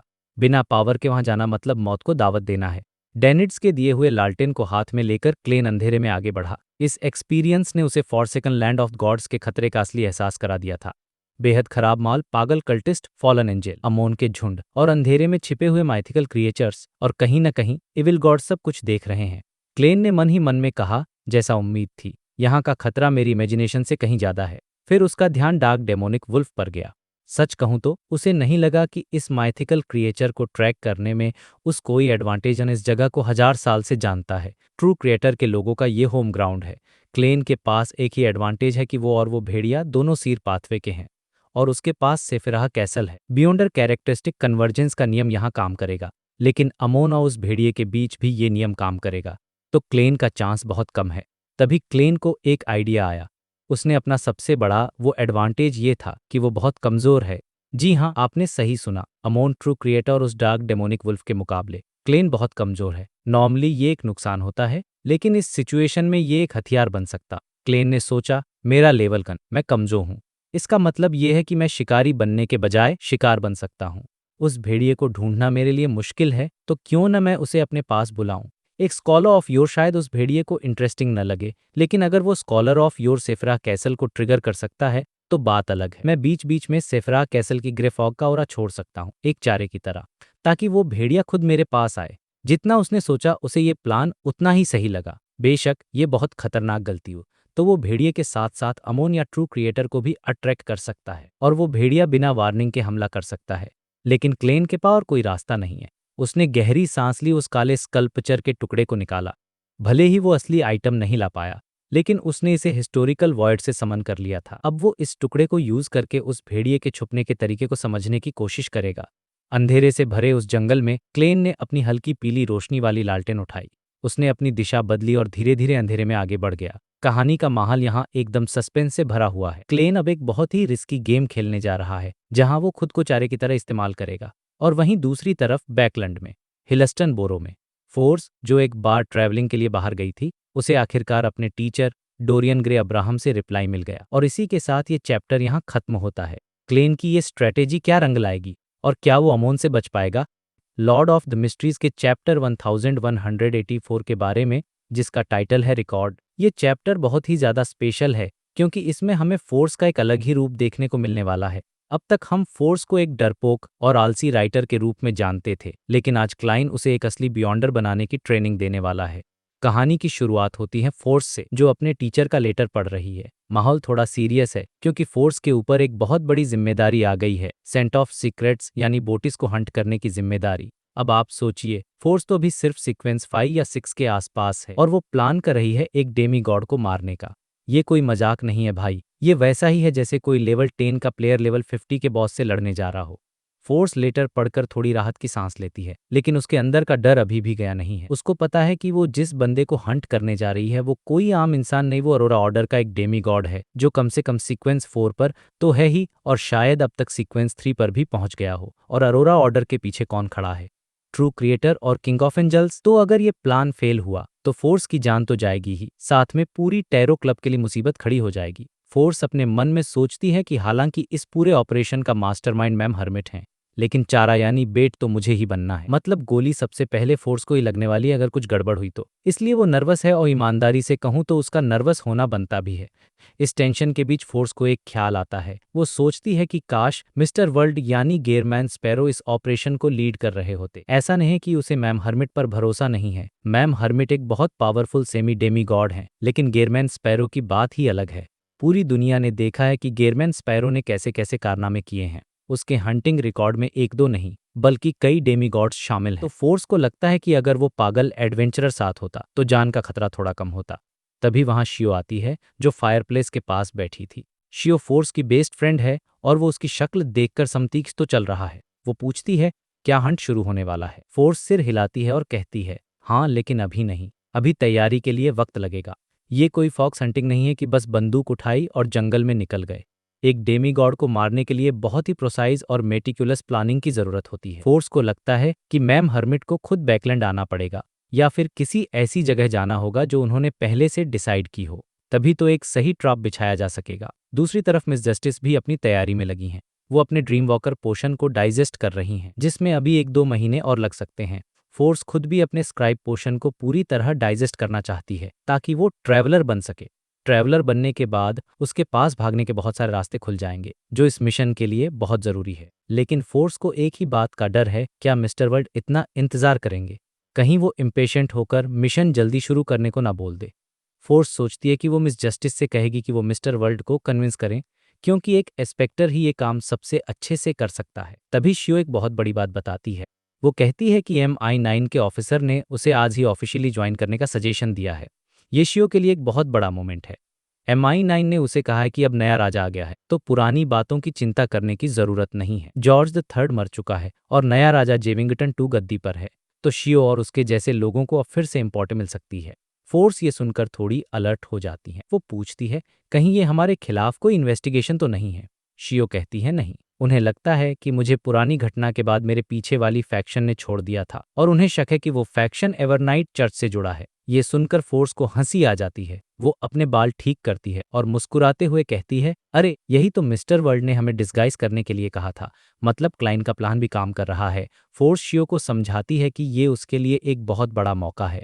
शियो का पाथ जज का है और जज की एक्टिंग करने के लिए उसे ऑफिशियल सपोर्ट की जरूरत है। बैकॉलैंड के अंडरवर्ल्ड में रहकर वो कभी भी पूरी तरह जज नहीं बन पाएगी। अगर वो कोर्ट में काम करती है, अलग अलग केसेस देखती, तो उसका पोर्शन बहुत जल्दी डाइजेस्ट होगा। फोर्स उसे ये भी बताती है कि MI9 में एक पैरानॉर्मल कोर्ट है जो बियॉन्डर केसेस देखता है। अगर शियो वहां जज बन गई तो अगले साल फरवरी या मार्च तक वो डिसिप्लिनरी पैलाडिन बन सकती है। और सबसे बड़ी बात, अगर वो अच्छा काम करती है तो वो अपने पिता की खोई इज्जत वापस ला सकती है, क्योंकि जॉर्ज द थर्ड के मरने के बाद अब पुराने मुद्दों को खोदने वाला कोई नहीं है। फोर्स की बातों से शियो कन्विंस हो जाती है और कहती है, मैं कोशिश करूंगी। इसके बाद फोर्स अपने कमरे में जाती है और मिस्टर फूल से प्रेयर करती है। वो चाहती है कि मिस्टर फूल उसका मैसेज मिस्टर वर्ड तक पहुंचा दे कि वो थोड़ा सब्र रखें। लेकिन जैसे ही उसकी प्रेयर खत्म होती है और वो कमरे से बाहर जाने वाली होती है, अचानक उसकी आंखों के सामने लाल रोशनी छा जाती है। एक क्रिम्सन टाइड उसे घेर लेती है और अगले ही पल वो ग्रे फॉग के ऊपर पहुंच जाती है। ये सीन इतना अचानक होता है कि फोर्स की धड़कनें रुक जाती हैं। वो अपने पुराने वाले हाई बैक चेयर पर बैठी है, लेकिन इस बार वहां मिस्टर फूल नहीं है। सामने वाली सीट पर, उस लंबी ब्रॉन्ज टेबल के दूसरे छोर पर सिर्फ एक शख्स बैठा है, दी गेरमैन स्पारो। सोचिए फोर्स की हालत क्या होगी। उसने अभी बस एक मैसेज भेजा था कि प्लीज थोड़ा सब्र रखो, और अगले ही सेकंड उसे बॉस के केबिन में बुला लिया गया। फोर्स डर के मारे कांपने लगती है। वो हकलाते हुए कहती है, मिस्टर वर्ल्ड, मेरा मतलब था कि अगर आप सब्र रखेंगे तो चीजें आसान हो जाएंगी, लेकिन अगर आप नहीं चाहते तो हम अभी शुरू कर सकते हैं। बेचारी फोर्स को लग रहा है कि उसने गेरमैन स्पैरो को नाराज कर दिया है, लेकिन क्लाइन जो गेरमैन स्पैरो बना बैठा है हल्का सा हंसता है। वो बहुत ही शांत आवाज में कहता है, चिंता मत करो, मुझे कोई जल्दी नहीं है। क्लाइन को जल्दी क्यों होगी? उसका असली गोल तो एंजल लेवल के पोशन फार्मूला और ग्रेड 0 सील्ड आर्टिफैक्ट्स हैं। ये छोटे मोटे डेमीगॉड हंट्स तो उसके लिए साइड क्वेस्ट जैसे हैं। फोर्स राहत की सांस लेती है, फ्यू। फिर वो हिम्मत करके पूछती है, तो आपने मुझे यहाँ क्यों बुलाया? क्लाइन कहता है, क्या तुम अपने स्क्राइब पोशन को जल्दी डाइजेस्ट नहीं करना चाहती थी? सिर्फ घूमने फिरने से काम नहीं चलेगा, तुम्हें अलग अलग बियॉन्डर पावर्स को रिकॉर्ड करना होगा, और जितनी हाई लेवल की पावर होगी डाइजेशन उतना ही तेज होगा। ये सुनकर फोर्स की आंखें चमक उठती हैं। ये तो लॉटरी लगने जैसा है। लेकिन फिर उसे याद आता है कि दुनिया में कुछ भी फ्री नहीं मिलता। वो डरते हुए पूछती है, क्या ये वो एडवांस पेमेंट है जिसकी आपने बात की थी? क्लाइन सिर हिलाता है और कहता है, चलो शुरू करते हो जाओ। मैंने मिस्टर फूल से एक ग्रेड 1 सील्ड आर्टिफैक्ट उधार लिया है। ये एक सेंट के लेवल का है। अब यहाँ पे आप क्लाइन की चालाकी देखिए। वो फोर्स को कह रहा है कि उसने मिस्टर फूल से आइटम उधार लिया है, जबकि वो खुद ही मिस्टर फूल है। खैर, सीन पर वापस आते हैं। एक सीक्वेंस 6 के स्क्राइब के लिए एंजल लेवल की पावर को करना लगभग नामुमकिन होता है। इसलिए क्लाइन ने मिस मैसेंजर या मिस्टर एजिक को नहीं बुलाया, बल्कि उसने सी ऑफ रूइंस से मिले उसी गॉड सेप्टर का इस्तेमाल करने का सोचा। अगले ही पल फोर्स देखती है कि गेरमैन स्पैरो एक सफेद हड्डी वाला सेप्टर उठाता है जिस पर नीले रत्न जड़े हैं, और फिर ग्रेफॉग के उस महल में बिजली कड़कने लगती है। हवा से नहीं, बल्कि सीधा वॉइड से लाइटनिंग बोल्ट्स निकलते हैं और एक पूरा जंगल बना देते हैं। यह है लाइटनिंग स्टॉर्म, एक तबाही मचाने वाला अटैक। फोर्स की आंखें फटी की फटी रह जाती हैं। उसकी आंखें सिल्वर व्हाइट हो जाती हैं, क्योंकि वो इस पावर को रिकॉर्ड करने की कोशिश कर रही है। जब तूफान थमता है तो फोर्स 2 सेकंड तक सन्न रहती है और फिर धीरे से कहती है, फेल हो गया। इतनी बड़ी पावर को एक बार में कॉपी करना आसान नहीं है। क्लाइन बिना किसी इमोशन के कहता है, फिर से। और यहां से शुरू होती है फोर्स की ट्रेनिंग, या यूं कहें कि टॉर्चर। बार बार लाइटनिंग स्टॉर्म गिरता है और बार बार फोर्स उसे रिकॉर्ड करने की कोशिश करती है। पता नहीं कितनी देर बाद फोर्स अपनी कुर्सी पर पीछे की ओर गिरती है और खुशी से चिल्लाती है, सक्सेस! ये सक्सेसफुल रहा। उसने फाइनली एक बार लाइटनिंग स्टॉर्म रिकॉर्ड कर लिया। उसे लगता है कि अब छुट्टी हो गई, वो घर जा सकती है। लेकिन क्लाइन तो एक सख्त टीचर के मोड में है। वो कहता है, ठीक है, अगली बियॉन्डर पावर। फोर्स का मुंह खुला का खुला रह जाता है। अगला। वो देखती है कि वो पागल एडवेंचर हवा में हाथ बढ़ाता है और इतिहास के कोहरे से एक चीज बाहर खींच लाता है। ये एक लंबा कांटेदार क्रॉस है जिस पर ब्रॉन्ज चढ़ा हुआ है, अनशेडोड क्रूसिफिक्स। ये वही क्रॉस है जो किसी भी बियॉन्डर कैरेक्टरिस्टिक को साफ कर सकता है। फोर्स को अपनी हालत पर रोना आ रहा है। उसने स्क्राइब पोशन काफी हद तक डाइजेस्ट कर लिया था, इसलिए अब वो 2 गॉडहुड पावर्स रिकॉर्ड कर सकती थी, लेकिन उसकी मेंटल एनर्जी तो खत्म हो रही थी ना। क्लाइन उसे घूरता है और कहता है, क्रॉस की एबिलिटी रिकॉर्ड मत करो, मेरे इस क्रॉस को समन करने के एक्शन को रिकॉर्ड करो। मतलब क्लाइन उसे ये सिखा रहा है कि वो खुद वॉइड से चीजें कैसे निकाले। फोर्स कोशिश करती है, लेकिन फिर से फेल हो जाती है। क्लाइन रुकता नहीं है, वो क्रॉस हटाता है और अब इतिहास के कोहरे से एक आयरन ब्लैक रिवॉल्वर निकालता है, उसकी डेथ नेल। फोर्स की हालत खराब हो चुकी है, वो बस घर जाना चाहती है, अपने नर्म बिस्तर पर सोना चाहती है, लेकिन यहाँ तो क्लास खत्म होने की घंटी ही नहीं बज रही। करीब 30 बार कोशिश करने के बाद जब फोर्स का सिर दर्द से फटने वाला होता है और उसकी मेंटल स्ट्रेंथ पूरी तरह सूखने वाली होती है, तब जाकर वो एक बार हिस्टोरिकल वॉइड समनिंग को रिकॉर्ड कर पाती है। उसकी आंखों में आंसू आ जाते हैं, लेकिन वो अपनी थकान छुपाने की पूरी कोशिश करती हैं ताकि गेरमैन स्पैरो को बुरा ना लगे। वो एक अच्छे स्टूडेंट की तरह पूछती है, इस पावर से मैं हिस्टोरिकल वॉइड से चीजें या लोग बुला सकती हूं ना? तो जब वक्त आएगा तो मुझे क्या बुलाना चाहिए? ये एक बहुत ही वैलिड सवाल है। आखिर वो इतनी मेहनत किस चीज के लिए कर रही है? क्लाइन उसकी तरफ देखता है और बहुत ही ठंडे दिमाग से जवाब देता है। मुझे ये सुनकर फोर्स सन्न रह जाती है। क्लाइन का प्लान सिंपल है, वो फोर्स को एक ऐसा समनिंग बटन बना रहा है जिसे दबाते ही खुद क्लाइन वहां पहुंच जाए। फोर्स एक जबरदस्ती की मुस्कान के साथ पूछती है, तो कौन से टाइम पीरियड वाले आपको? क्लाइन ने इसका जवाब पहले से सोच रखा था। वो कहता है, उस वक्त वाला में जब हम आखिरी बार मिले थे। ये वो समय था जब क्लाइन ने जॉर्ज द थर्ड का रिचुअल खराब किया था। उस वक्त वो पहले से ही स्कॉलर ऑफ योर बन चुका था और अपनी पीक फॉर्म में था। फोर्स गंभीर होकर सिर हिलाती है, लेकिन उसके मन में एक और डर है। वो पूछती है, अगर मैं फेल हो गई तो? अपने लेवल से ऊपर के किसी को समन करने का फेलियर रेट बहुत हाई होता है। क्लाइन शांत आवाज में कहता है, कल फिर आना, लेमानो की ट्रेवल्स बुक का इस्तेमाल करना। फोर्स के मन में सवाल आता है, क्या 2 बार काफी होगा? लेकिन गेरमैन स्पैरो का कॉन्फिडेंस देखकर वो कुछ बोल नहीं पाती। वो बस अपना हाथ उठाती है और इशारा करती है, तो क्या अब मैं जा सकती हूँ? क्लाइन उसे एक छोटे से जवाब के साथ जाने की इजाजत दे देता है। फोर्स इतनी तेजी से सेफिराह कैसल से भागती है जैसे जेल से रिहा हुई हो। चेहरे पर खुशी साफ दिख रही है और इसी के साथ हमारा सीन शिफ्ट होता है। हम पहुंचते हैं सोनिया आइलैंड के एक पुराने जंगल में, जहां एल्जर विल्सन यानी द हैंग्ड मैन अपने सबॉर्डिनेट्स के साथ एक एल्विन रूइन की तरफ बढ़ रहा है। यहाँ पर एक नया एडवेंचर शुरू होने वाला है, लेकिन वो हम देखेंगे अगले चैप्टर में। तो दोस्तों, इस चैप्टर का सार ये है कि क्लाइन अब सिर्फ खुद पावरफुल नहीं बन रहा, बल्कि वो अपनी टीम को भी पावर हाउस बना रहा है। फोर्स, जो सबसे कमजोर थी, अब एक चलता फिरता न्यूक्लियर बटन बनने वाली है जो कभी भी क्लाइन को समन कर सकती है। शियोएमाई 9 में पावर गेन कर रही है। धीरे धीरे टैरो क्लब एक ऐसी फोर्स बना डरने जा रहा है जिससे दुनिया लिए बस इतना ही। मिलते हैं अगले एपिसोड में, तब तक के लिए प्रेज द फूल। दोस्तों, जाने से पहले एक दिल की बात, सच कहूं तो हर एक चैप्टर को ऐसे एक्सप्लेन करने में, बारीकियां समझाने में और ये स्क्रिप्ट तैयार करने में बहुत मेहनत और वक्त लगता है। अगर आपको मेरी स्टोरी टेलिंग में मजा आ रहा है तो प्लीज यार वो सब्सक्राइब वाला बटन जरूर दबा देना। आपके बस एक क्लिक से मुझे इतनी एनर्जी मिलती है कि मैं अगला वीडियो और भी जल्दी और बेहतर बना सकूं। ये आपके लिए तो बिल्कुल फ्री है, लेकिन मेरे लिए इसका मतलब बहुत बड़ा है। तो अभी के अभी सब्सक्राइब कर लो और वो घंटी भी बजा देना, ताकि जैसे ही अगला धमाकेदार चैप्टर आए सबसे पहले नोटिफिकेशन आपको मिले। थैंक यू सो मच आपके प्यार और सपोर्ट के लिए। मिलते हैं अगली वीडियो में, तब तक के लिए अपना ख्याल रखना। Bye bye.